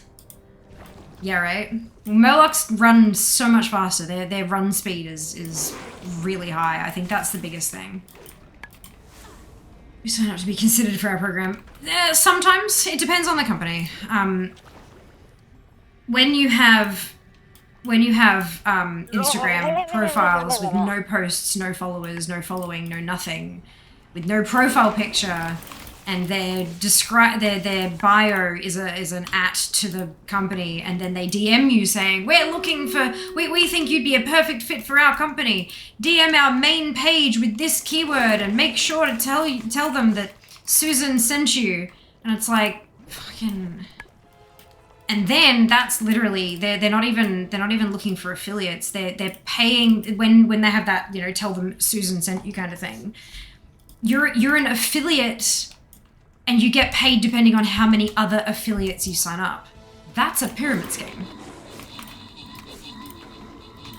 And pretty much every single one of them, when I get those, and I get hundreds of those DMs, hundreds of those, just, we want to send you 3 free products. All you need to pay is shipping. And then you go to their page and you see hundreds and hundreds and like there's so many posts. It's like, look at our beautiful affiliate such and such with their newly obtained gifts, and every single photo is terrible. It's grainy, it's poorly lit, it's like you can barely see the product they're trying to advertise, all this kind of shit, because they've just got this DM going, oh my goodness, I'm an influencer now. Yes, of course I'd like free stuff. Here's $50 shipping. And then they get $12 worth of jewelry, put it on and take a photo and put 7 filters on it. It's not good. It's a scam. Sakura, Opus, and 10, congratulations to all of you on your ownership. Well done. Well done. It is literally shit they have ordered off Wish, and then like drop shipped to people, and then they're paying exorbitant amounts of shipping, so that like, yeah, it's, no, don't do it. It's not a thing. Yeah. And you always Google the name, followed by the word Trustpilot.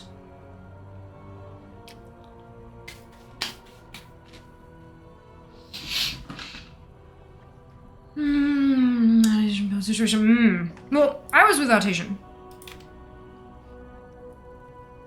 That's not a thing about being cautious. That, like, Artesian Builds was a valid company. They built and shipped actual PCs. Everything was reasonably priced.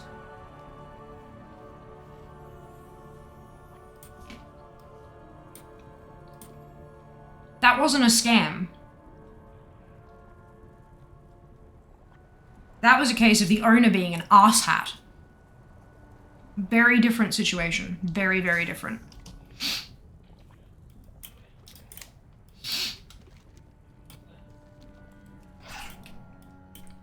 Very different situation. Lazy Susan. That's funny. Yeah, so with Artesian Builds, the company itself was legit. The staff they had were legit. The affiliate program, though very, very, very underpaid, was also legit. My particular contract with them was 2% commission.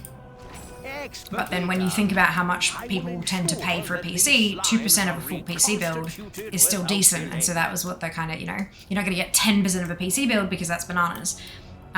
So the company was totally, it wasn't a scam thing. It wasn't drop shipping. It wasn't paying an exorbitant amount for something that isn't worth the money for stuff off Wish. That's absolutely not the case with that particular company. The case with that company was you had the owner who had his head up his ass, come on a live stream, decide to change the terms and conditions on a giveaway on a whim, which is illegal, and then didn't walk it back. Didn't apologize, he was just a dick. It wasn't a scam. He was a dick who broke the law. Very different situation. Right, so Twitch allows us to run 3 minutes of ads every 60 minutes in order to turn off pre-rolls. There we go. Oh fuck! I forgot to change my flight, my Hearthstone. Excuse me. Turning off pre-rolls can be beneficial to a channel as it can help facilitate channel growth.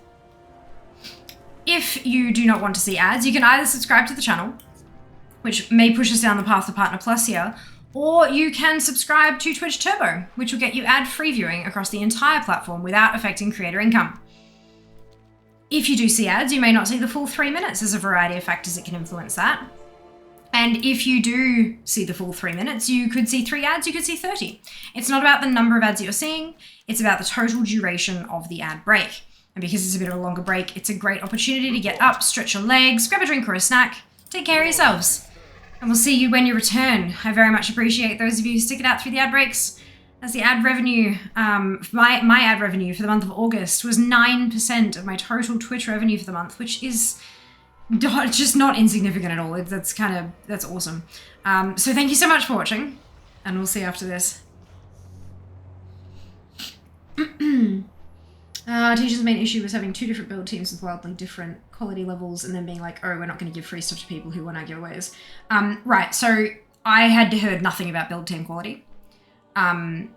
Everything I saw was that they built things on the stream and all that kind of stuff. I literally had heard, and even when they approached me to join their affiliate program and stuff, I searched the fuck out of them. The ever-loving fuck out of them, and I found nothing about differing quality or anything like that. And I'm not just talking about on their own website, of course. I'm not an idiot. I'm not only going to search on a particular company's website. I'm going to search everything. I'm going to search, there's like ScamWatch, there's Trustpilot, there's all these different things, like everywhere, all these different places. I hadn't heard anything about build quality being different. The only thing that I knew about that was bad was the changing giveaway terms on the fly, which is illegal. And yes, that is a bad thing. To be very clear here, I'm not defending them. They deserve to crash and burn after what they did. Like, after what their owner did, and then, like, not walking it back. I feel terrible for the employees who had no idea what was about to storm their way. I feel absolutely horrendous about that, because they very likely didn't deserve that. But he deserved what happened to his company after what he did. For sure. That's what happens when you break rules. Shit collapses around your face. I'm not defending them. However, just because something bad happened and they got what they deserved doesn't mean that misinformation should be spread either. You guys know my opinion on misinformation, and I'm not here for it. So yeah, that's why I'm trying to be very, very clear about this. They were not a scam. Their affiliate program wasn't particularly well paid, but it wasn't a scam. Not like the stuff you see on Instagram. It's two, both very bad situations, but differing situations.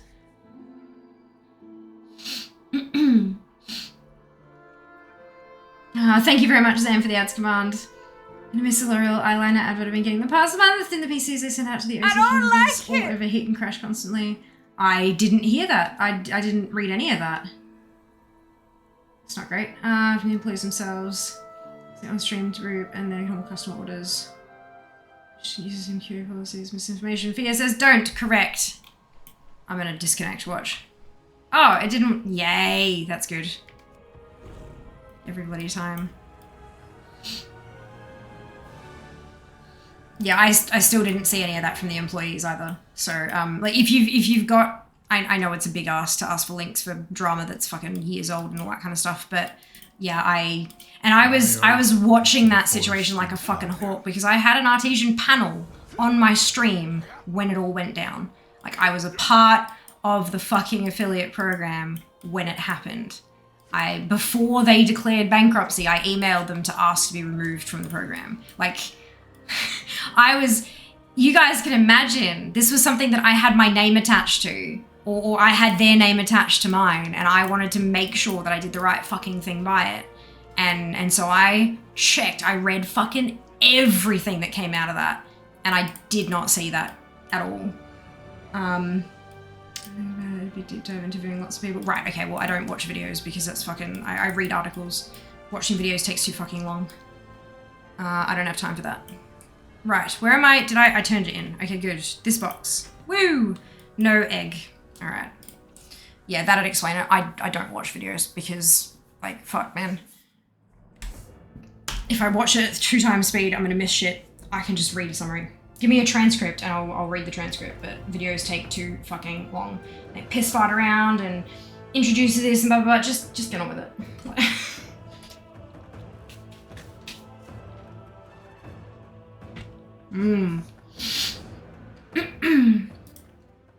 How's my mum going? No mounts yet, but I'm getting there. I'm having fun at least.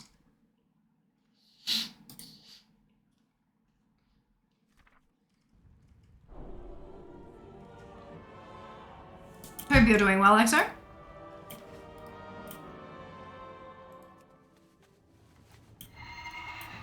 This one's also, yeah, Oasis. Okay.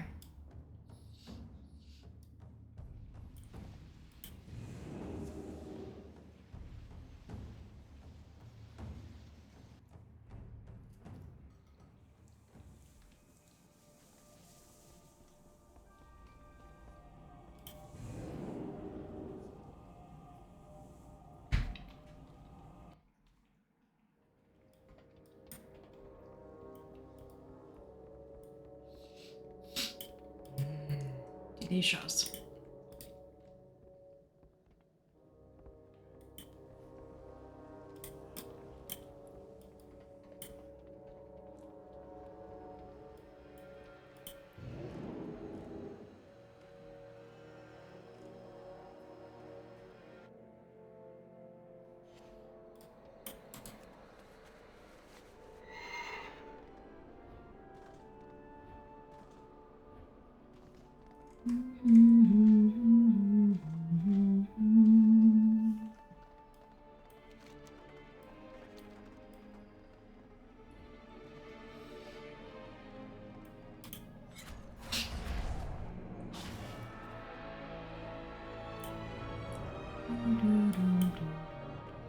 You are welcome here. Crap.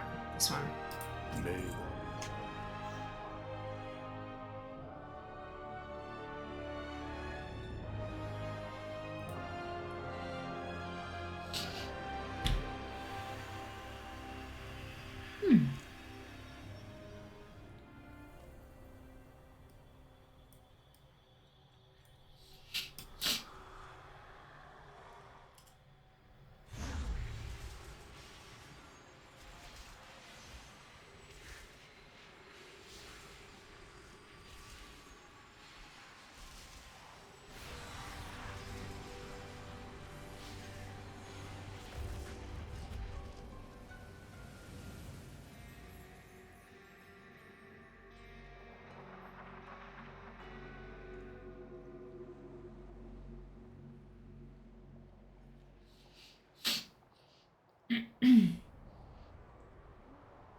Alright, let's go find the person giving me this quest.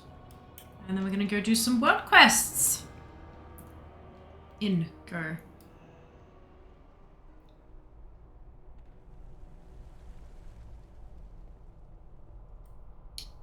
I'm concerned where this question is leading, Duplicate Helix. My arsenal is yours. Everything must be earned.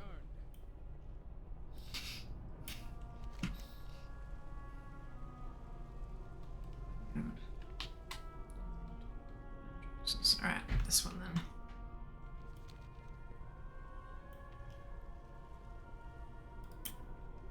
Do I know you? Did you get a boo-boo? I have concerns that are rising, Duplicate Helix.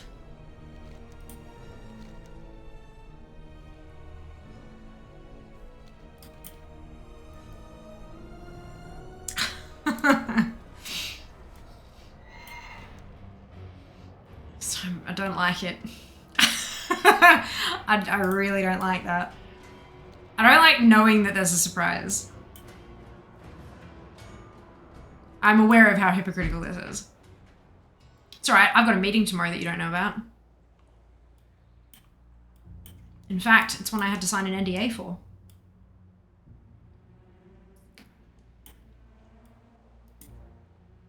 or they even tell me when the meeting was. I had to make sure that they had to make sure that I'd signed the NDA. Oh shit, I have to. Whoops, had to heal up, forgot to.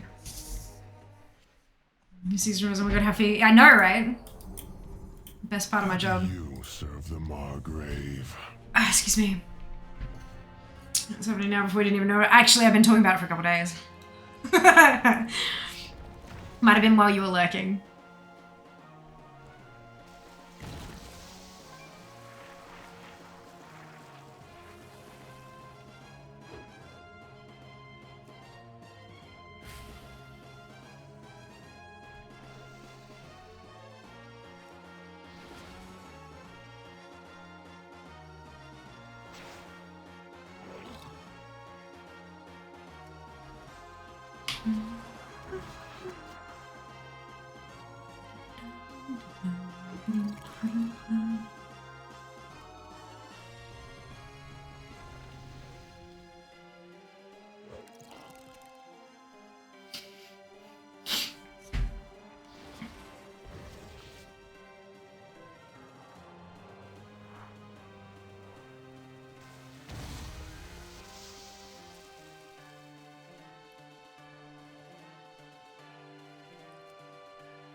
Ready for the stupid lifted territory. Yes!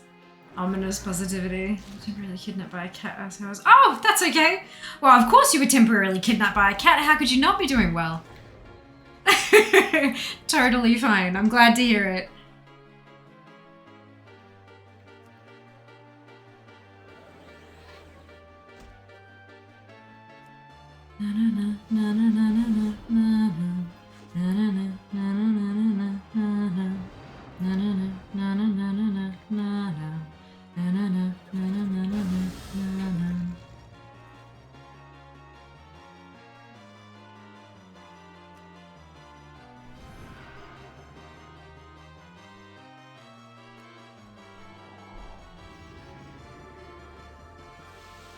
So how dare you go out for 2 hours, phase? Yep.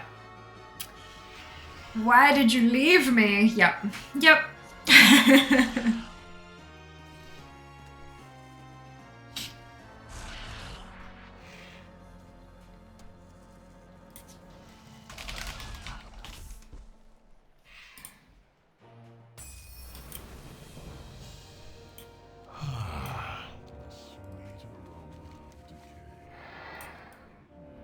This one. New recruits means the need to tame additional mounts. Gosh, whoa, you're right? Bravest, or most foolish, are able to capture a wild flayed wing. Uh-huh. Uh-huh.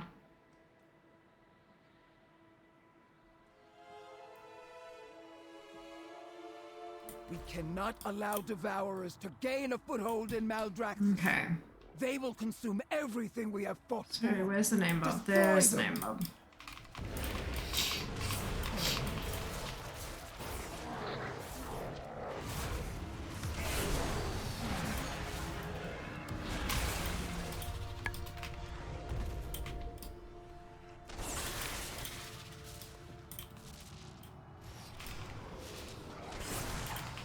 What seconds?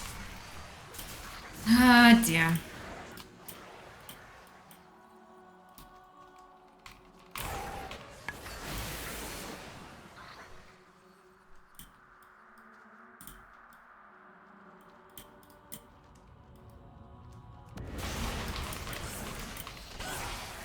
It's not even actually happening, it's just dupe trolling. Yeah, I've decided that's what's happening. Just to settle my own brain.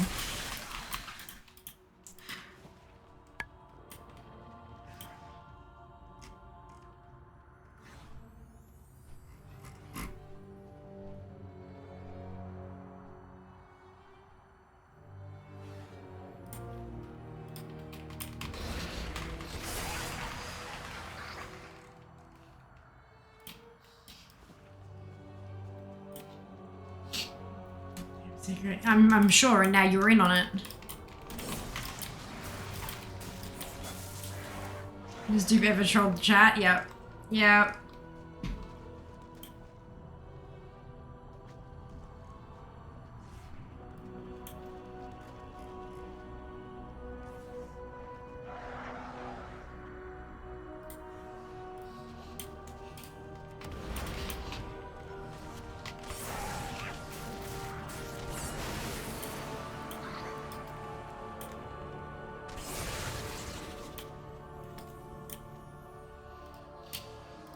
Upstanding chat citizen.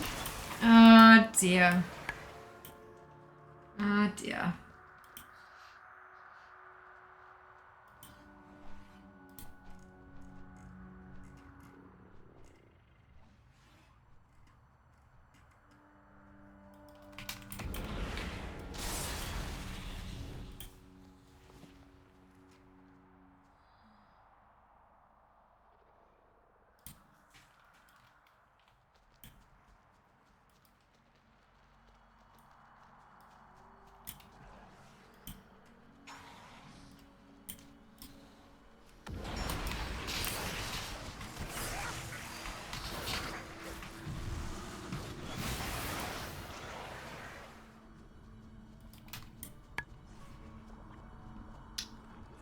Here we go.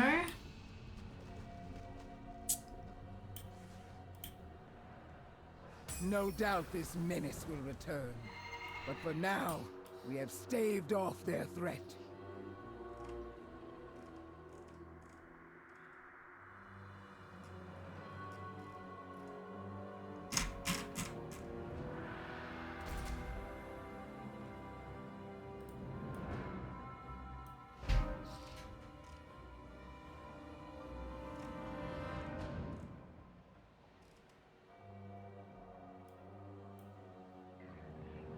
The secret finding stream.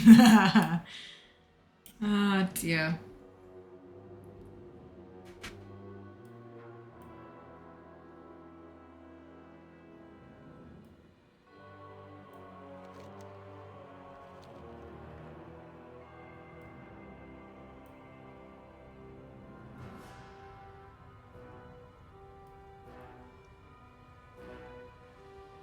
Oh boy. Apprentice, we are experiencing a shortage on slime. Yeah, getting Would you be sleepy. willing to repurpose some for us?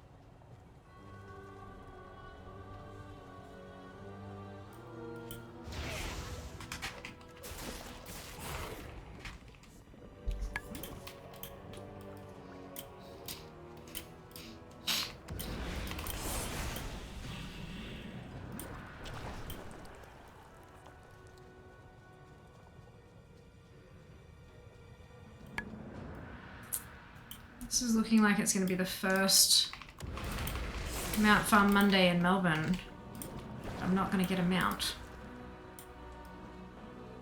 That's sad.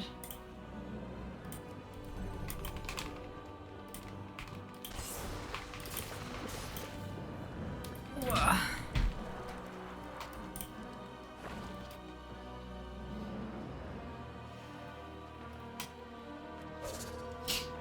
What am I trying to get? Pestilent Necro. Well, honestly, anything. I'm trying to get, I need 2 out of the 3 mounts still from the, you know when you do it's a Maldraxxus Calling, and you get a Necro Ray egg, and then it hatches into one of 3 mounts. And I still need 2 out of the 3 of those mounts. So yeah, I don't mind which one, but I need an egg first, and it hatches, it takes like a couple days to hatch. Even if I got the egg today, I would count that as getting a mount, but it, yeah. Throw all the mounts of here, that would be lovely. But then, what would we do, if I got all the mounts, what would we do on Mount Farm Monday? Until you get one easy, and that's not gonna work. I have a big day tomorrow.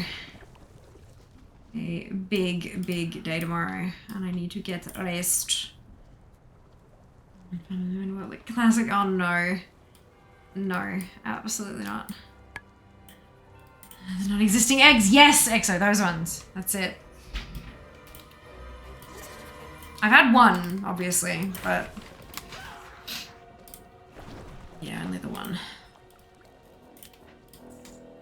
Because it's a hardcore Monday. I'll probably just switch to a new category of stuff to collect, honestly. Pets or something, and then every time a new patch hits with new mounts, just go get those ones. And then back onto the pets. But it's very long time until I've got all the mounts. Very long time. You really ever get all the mount? No, I doubt it. Expertly done. I will ensure Especially considering that I only do the farm once a week. Constituted without delay. If I focused, if I actually did mount farming more often, then I might. But yeah. Probs not.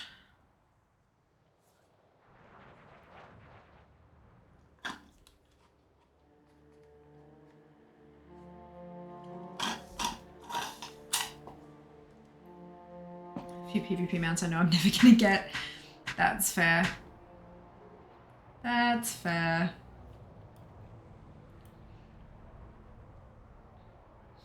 Which city tastes better, Melbourne, Sydney, or Canberra regarding T2Ts?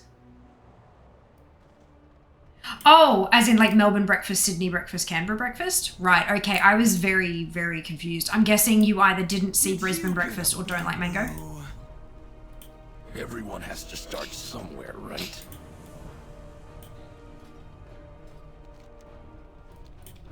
Yeah, that's why I was saying I imagine that you either didn't see it or didn't like mango. Or Kenzie, rather. Oh, is that a good idea? Do they have mango in America? I imagine they would. Let's see Brisbane on there. Ah, yeah. Well, if you type breakfast into the search box, it should have all of the breakfasts. Because there's also like an English breakfast and stuff like that as well. Either that or maybe they can't ship it internationally.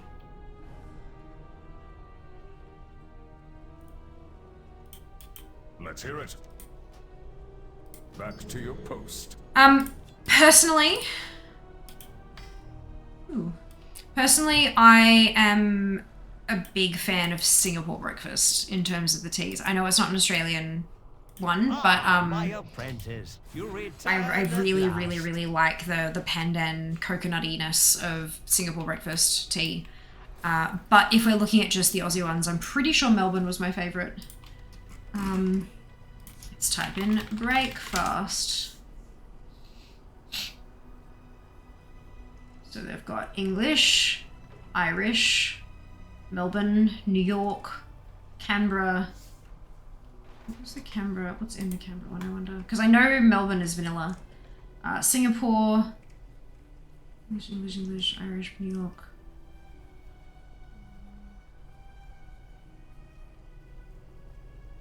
Adelaide. I've got an Adelaide breakfast. Sydney. There's the Brisbane. I know that that's a mango flavoured one. They also have a gift pack, like a collector's pack that's called World of Breakfast. It's got English, French Earl Grey, Melbourne breakfast, New York breakfast, Singapore breakfast, and Sydney breakfast in it. But French Earl Grey's not a breakfast, so they lied. They've also got one called All Day Breakfast. Oh, and there's still more. Jesus. Okay, I think we'll stick with just that then.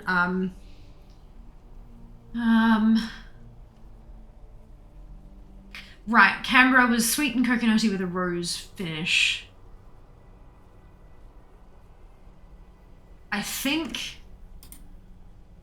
Yeah, it's got oat, cinnamon, coconut, and rose petals and stuff. I haven't tried Canberra, but I think it'd probably be among my favourite as well. Cranberry, grape, and blackberry for Adelaide breakfast. That sounds delightful. Sydney is bold, brisk, and smoky with bergamot. Yeah. I'd probably go either Melbourne or Canberra. I'd go Canberra because I haven't tried it. But yeah.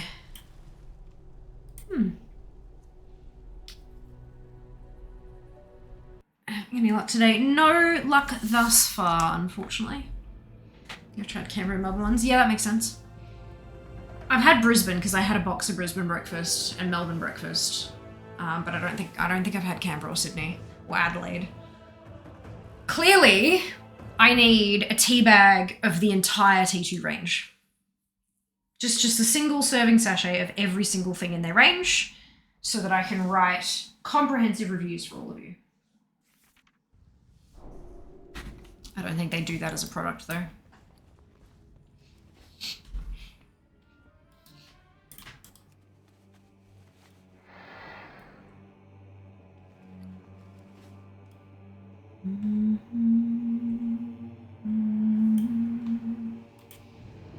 I think this is a Venthia tune.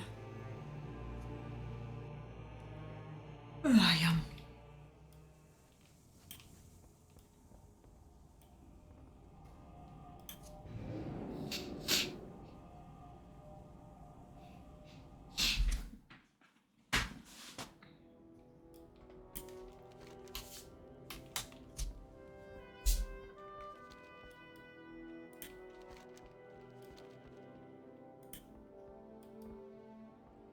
I like tea.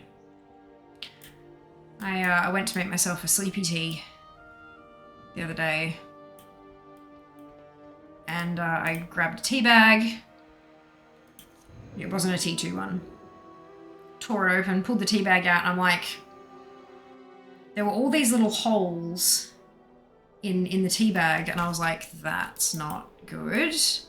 And then I looked at the little paper packet that the tea bag came out of, and there was one little hole in the corner. And then I took all the tea bags out of the canister, and there were all of these little curled up little dead bug shells. And I was like,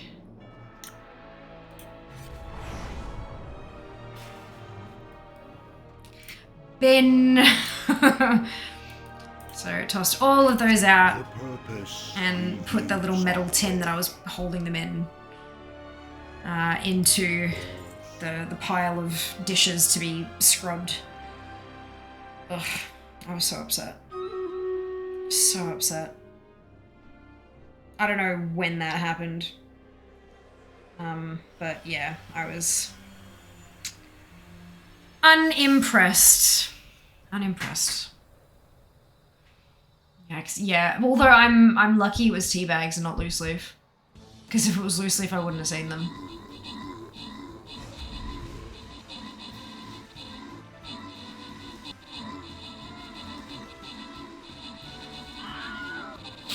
Sweet baby Jesus, yeah. Yeah. Yeah. So I'm not go to sleep. Oh no! Protein enriched tea! Oh my god. Nasty. Corey, Amanda, Zam, and Pack, congratulations to all of you on your bonus ship. Well done. Here's the small one. Oh, what's going on? Like, just to figure out what to do. Yeah. I wonder if, like, I wonder why. Like if there's something not quite right in the bedroom or you know, like, I mean, they could just be being a rat bag. Absolutely. But I wonder what the go is.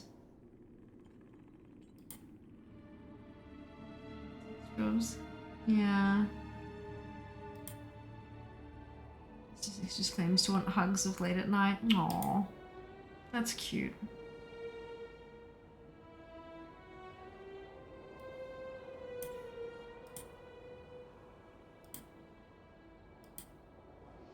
Are weighted blankets a thing that kids, or is that dangerous for little ones?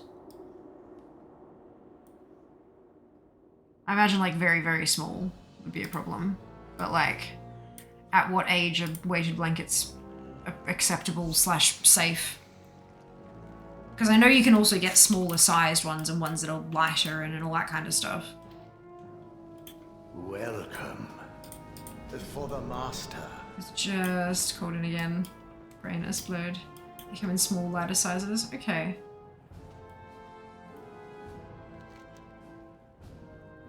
Interesting. I wonder if that would be something that would, like, Keep your weapons especially if it's like and a your senses sharper. hugs thing super regularly, maybe if, because I can't sleep without my weighted blanket, not properly, at least. I had terrible sleep when I was here last year for PAX because I didn't have my weighted blankie. And I'll probably have terrible sleep this time again. But, like, it's an interesting thought, you know? I summoned a few minutes ago for water. Why would anyone walk anywhere?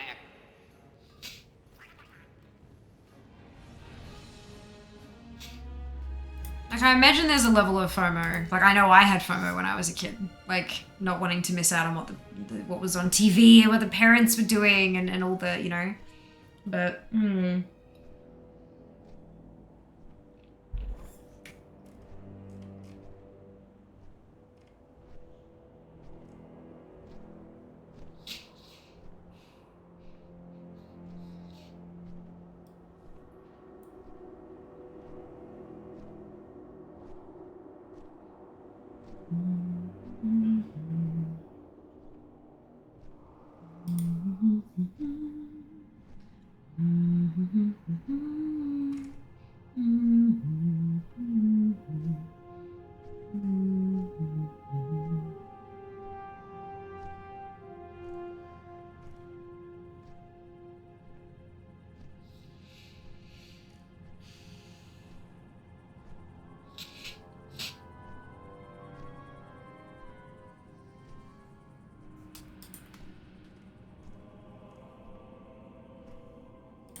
So T2 do a tea library. It's like a chest of drawers. It's got 3 separate drawers and each drawer has 6 different flavors in it and 5 tea bags of each flavor. I think I've tried most of these though.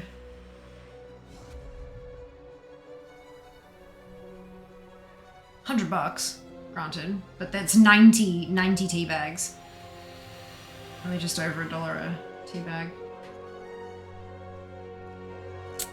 Interesting. I love selection packs, but it's a problem when I've already had, like, I've already tried most of them.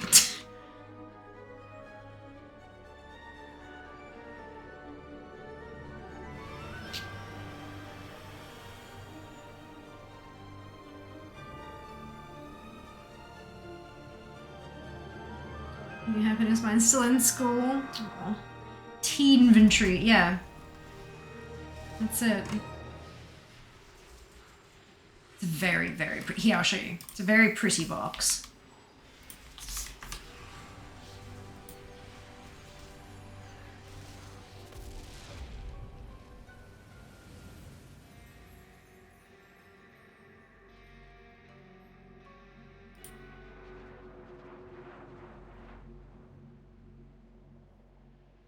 You're seeing, thank you, Ice. I'm trying to get the Necro-Ray egg that comes out of the Maldraxxus calling boxes. The Necro-Ray eggs that then hatch into this 3 different mounts. I've only got 1 of the 3. It was the random roll, but I'm not feeling super confident about it today. Unfortunately. Ah, goodness. Excuse me. Very rude of me. Thank you. Much appreciated. I've done 3 rounds of it already. And no joy.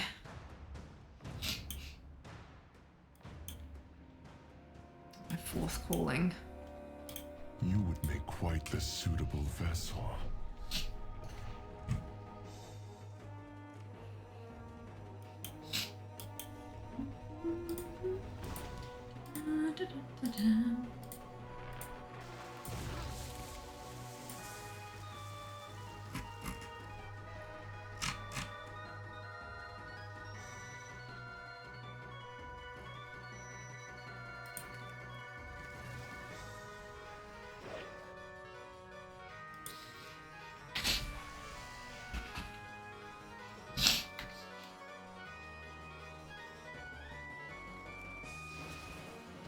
Like on the day of exploration, she was a bit this week. Some was surprisingly fun. Oh, good. I'm really glad to hear that. Love what I think, something like 100 pets. Holy shit, Ice. Go you. Well done. We got the Sarketh Mount to drop. Nice. Second raid in a row. She's on the mount on an early last boss kill. Jesus. That's pretty cool. That's pretty cool.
I know, right? How awesome is that? I'll never forget many moons ago, like before COVID, sitting at work and listening, had my headphones in, listening to some of the BlizzCon panels because I had a digital ticket and the panel, like the recordings of the panels were available later on. So I was listening to them at work and I was listening to like sounds of Warcraft, like music of Warcraft panel. And they were playing things, and like, you know, it's a lot of the tunes in Warcraft are pretty iconic. Like, you know, there's this one and they play it and you're like, oh yeah, that's the opening theme. And then this one, oh yeah, that's Stormwind music. And then this one, and I think to myself, yeah, that's the Pet Battle soundtrack. And they go, that's right, it's the track from Warcraft 1. And I'm like, you're kidding. That's hilarious. So yeah, I really love those little bits and pieces, you know. They do such a good job with it. And then people play the game with no sound. Like,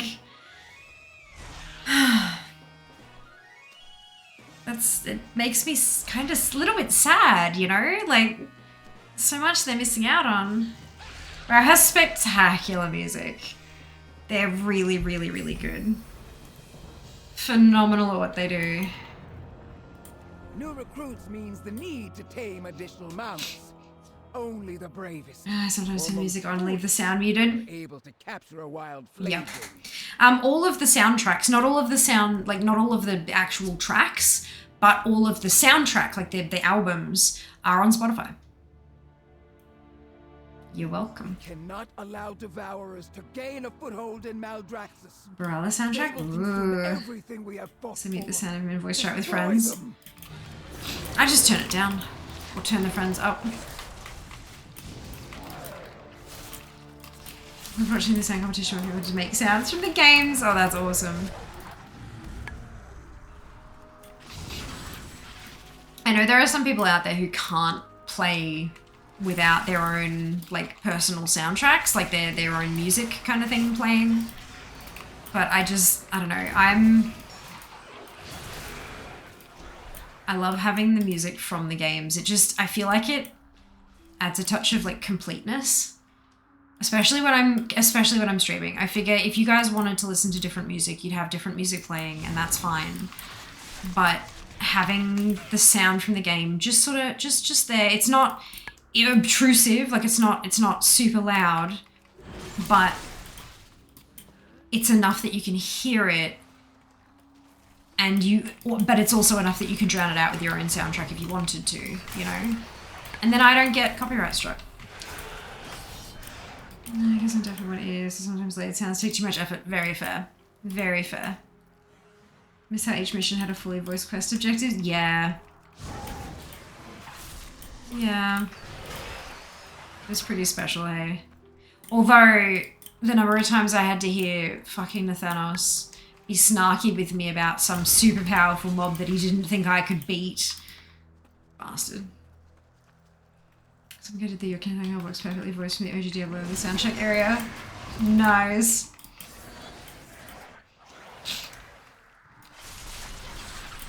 Alabaster Parapets, a lot of loom in the distance.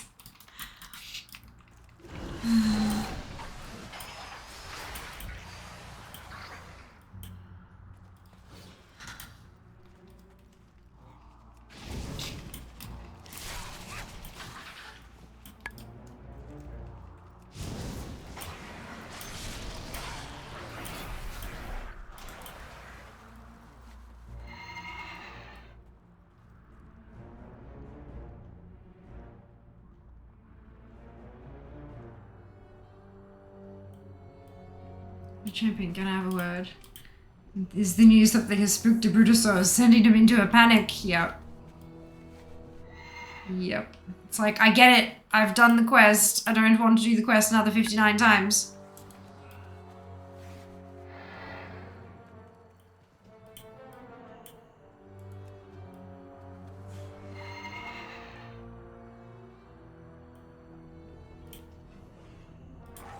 No doubt this menace will return. But for now, we have staved off their threat. Oh, I'm in combat with it. Right, okay.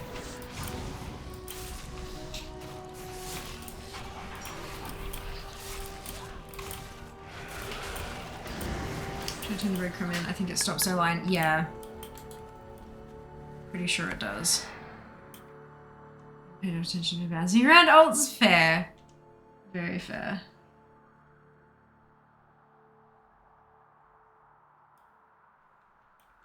Right, where am I going? Wrong way. This way. Go!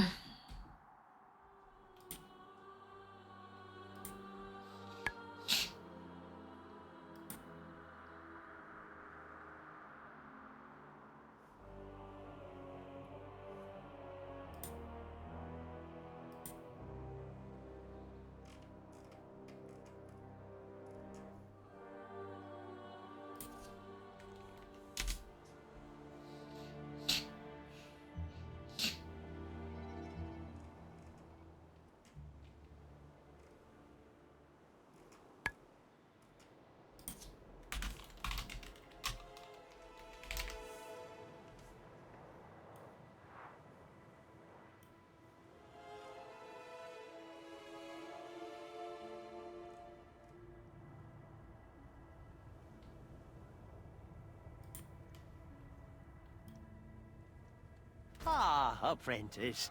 We are experiencing a Let's wait to shortage VR on stream. slime. Would VR you streams are really to repurpose interesting. some for us? What would you want me to do in VR?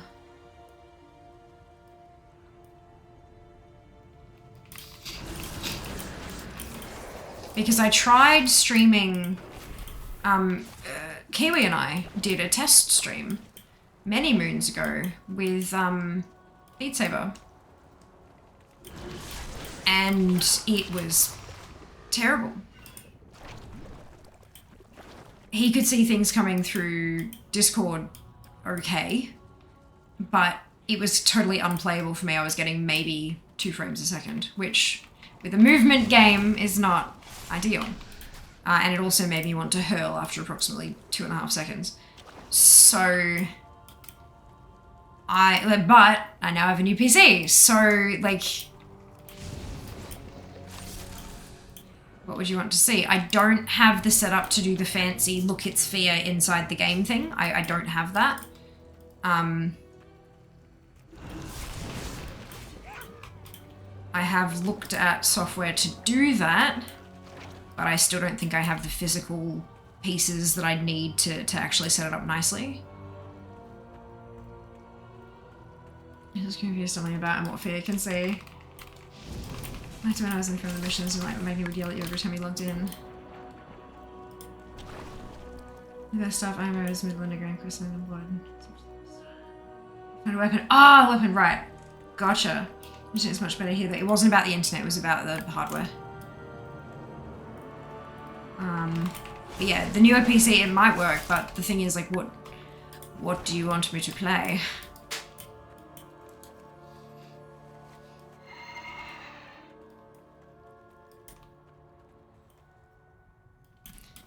The way that the VR thing works, because my head would be moving around, anyone who's sort of susceptible to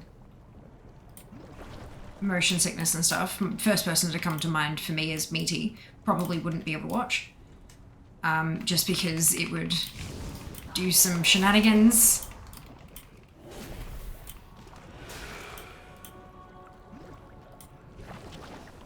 I think I can probably set some stuff up so I can still see Twitch chat, maybe. Yeah. That's what I thought about VR. Yeah.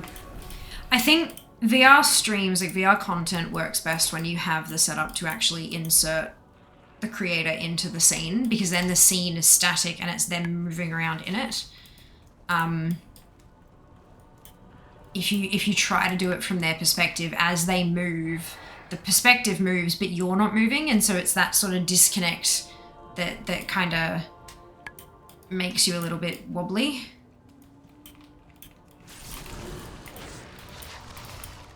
I've seen people Twitch inside the game. Yeah, I know, but it's not possible with all games. And it takes additional software and things like that. I did have that when I did the test with Kiwi. The first thing I did was set up everything for me so that I could see stuff, and that worked fine. But then as soon as I tried streaming to Discord, everything fucked out. But that's why I'm asking, what would you guys want to see me stream? Because then I can look into what I can do with that. Other side of it, of course, is that I make it into pre-recorded content and do YouTubey bullshit. Okay, what is even on VR? If you can think it, it's probably there.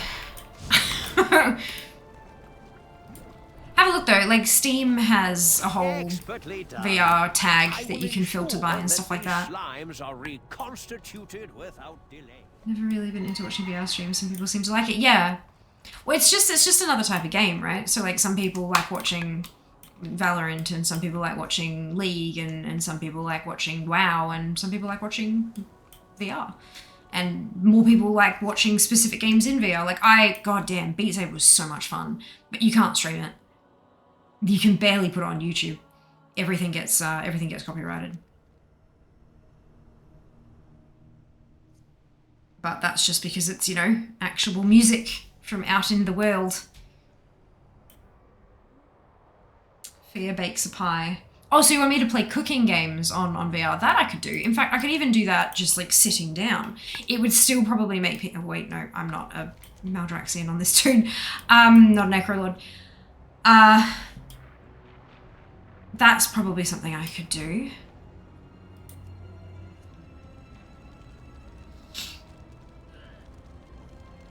Have you ever hosted a cooking stream before? Yes, a couple times. I can't do it here. So the place that we're living at the moment, it's an ex-family home kind of thing. So we're renting it, but their stuff is all still here. So there are photographs, and there are certificates of graduation, and there are you know, sports trophies and all that kind of stuff in different spots all around the place. And so I can't stream anywhere except here, because everywhere else in the house is doxing information. And that's not okay. That's not appropriate for me to do. Damn it, no egg. But we are in the process of, like, this place was always meant to be temporary. So we are in the process of finding a place to live. But it takes time, of course. I've done my taxes. I know how much I'm going to have to pay, but I'm waiting for the ATO to like officially recognize that that's the thing and give me like my statement of income. And then, because I don't get pay slips anymore, that will be what I use to apply for places, apply for homes, because that's my proof of income now. I don't have a pay slip to prove my regular ongoing income. It's literally an annual, this is how much I made. So yeah, once I have that, we will be able to start looking for slightly more permanent homes. And then there won't be other people's stuff. And then potentially, like there is the chance that I would be able to do a cooking stream. It'll just depend on what the kitchen looks like. And I don't mean like as in quality or expensiveness or anything like that. I mean like if it's a kitchen with an island like we had in Brisbane, great, fantastic. We've got somewhere to put the camera and all that kind of stuff. But if it's like one of those kitchens where it's just like against the wall and then it's like a bit of tile and then lounge room, it'll be a bit more difficult to actually have like, you know, yeah, but we'll see. We don't know. We won't know until we find it. I think that makes it the best of both worlds. Yeah. Wiggle, laugh, and a face palm. Yeah. I do miss that apartment. The cam just sits on a Roomba and runs around. Oh god. Lordy, lordy. That sounds like it would be dangerous. I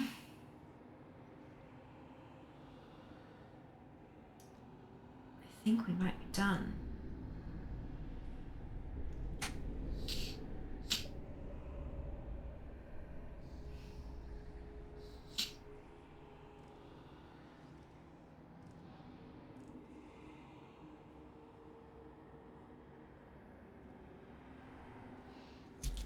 Ugh. Okay.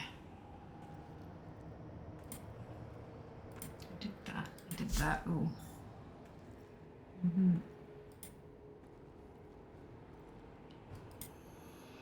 Amazing. Okay. And I'm, like, sleepy. Just wondering, are the peeps who own this place doing any retirement trips around Australia as grey nomads? I don't know, and that's probably not appropriate information for me to give anyone anyway. Like, they didn't sign up to be a part of a stream, so I'm not gonna talk about their lives. Like, yeah, that's, yeah, I don't think that's appropriate information for me to share about random people. Alrighty.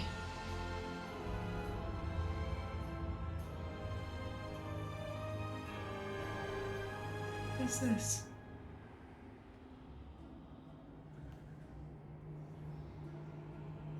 Okay,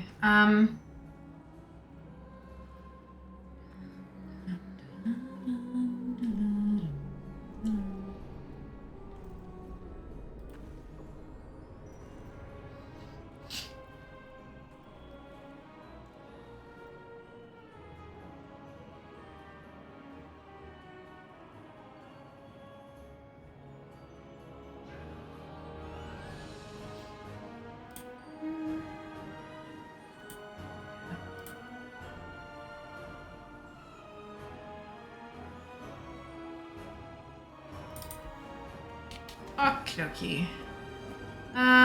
Everything to ask though, yeah.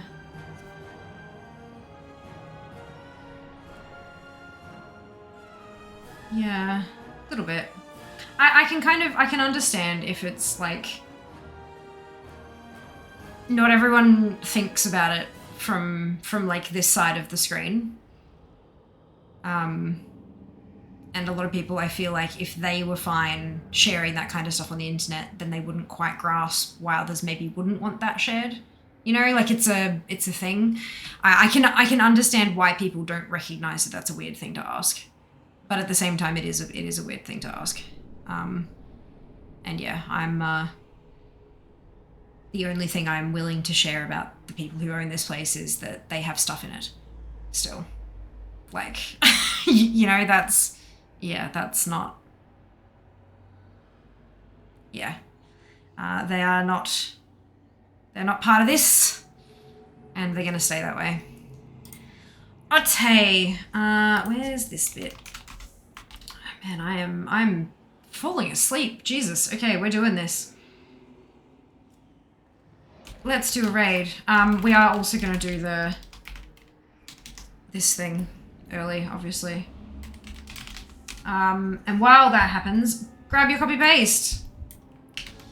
If you do not have the Fiamma Hype emote, either because you are not a subscriber or because you have not used your channel points to unlock the emote, either of which is totally fine, you can still copy and paste the entire message, delete the Fiamma Hype and replace it with your favorite happy, hypey, celebratory emote, and drop it into Chloe's channel when we get there. Clodagh Lunaria is a Northern Irish elven lunar fox, and she is fucking hilarious. She is also a spectacular Northern Irish elven lunar fox, and I definitely recommend dropping her a follow if you well, of course you can, it's free. She's very entertaining. If you like my style of content, chances are you're probably going to like hers too, which is why I'm reading her. So, grats to Zam, Inso, S, and Jeff on your bonus shit, well done. Thank you so much for watching today, guys. We've had some really interesting discussions today, and I've really, really enjoyed hanging out with you. And just thank you for being a part of this and my Twitch journey and all of those shenanigans. I deeply appreciate it.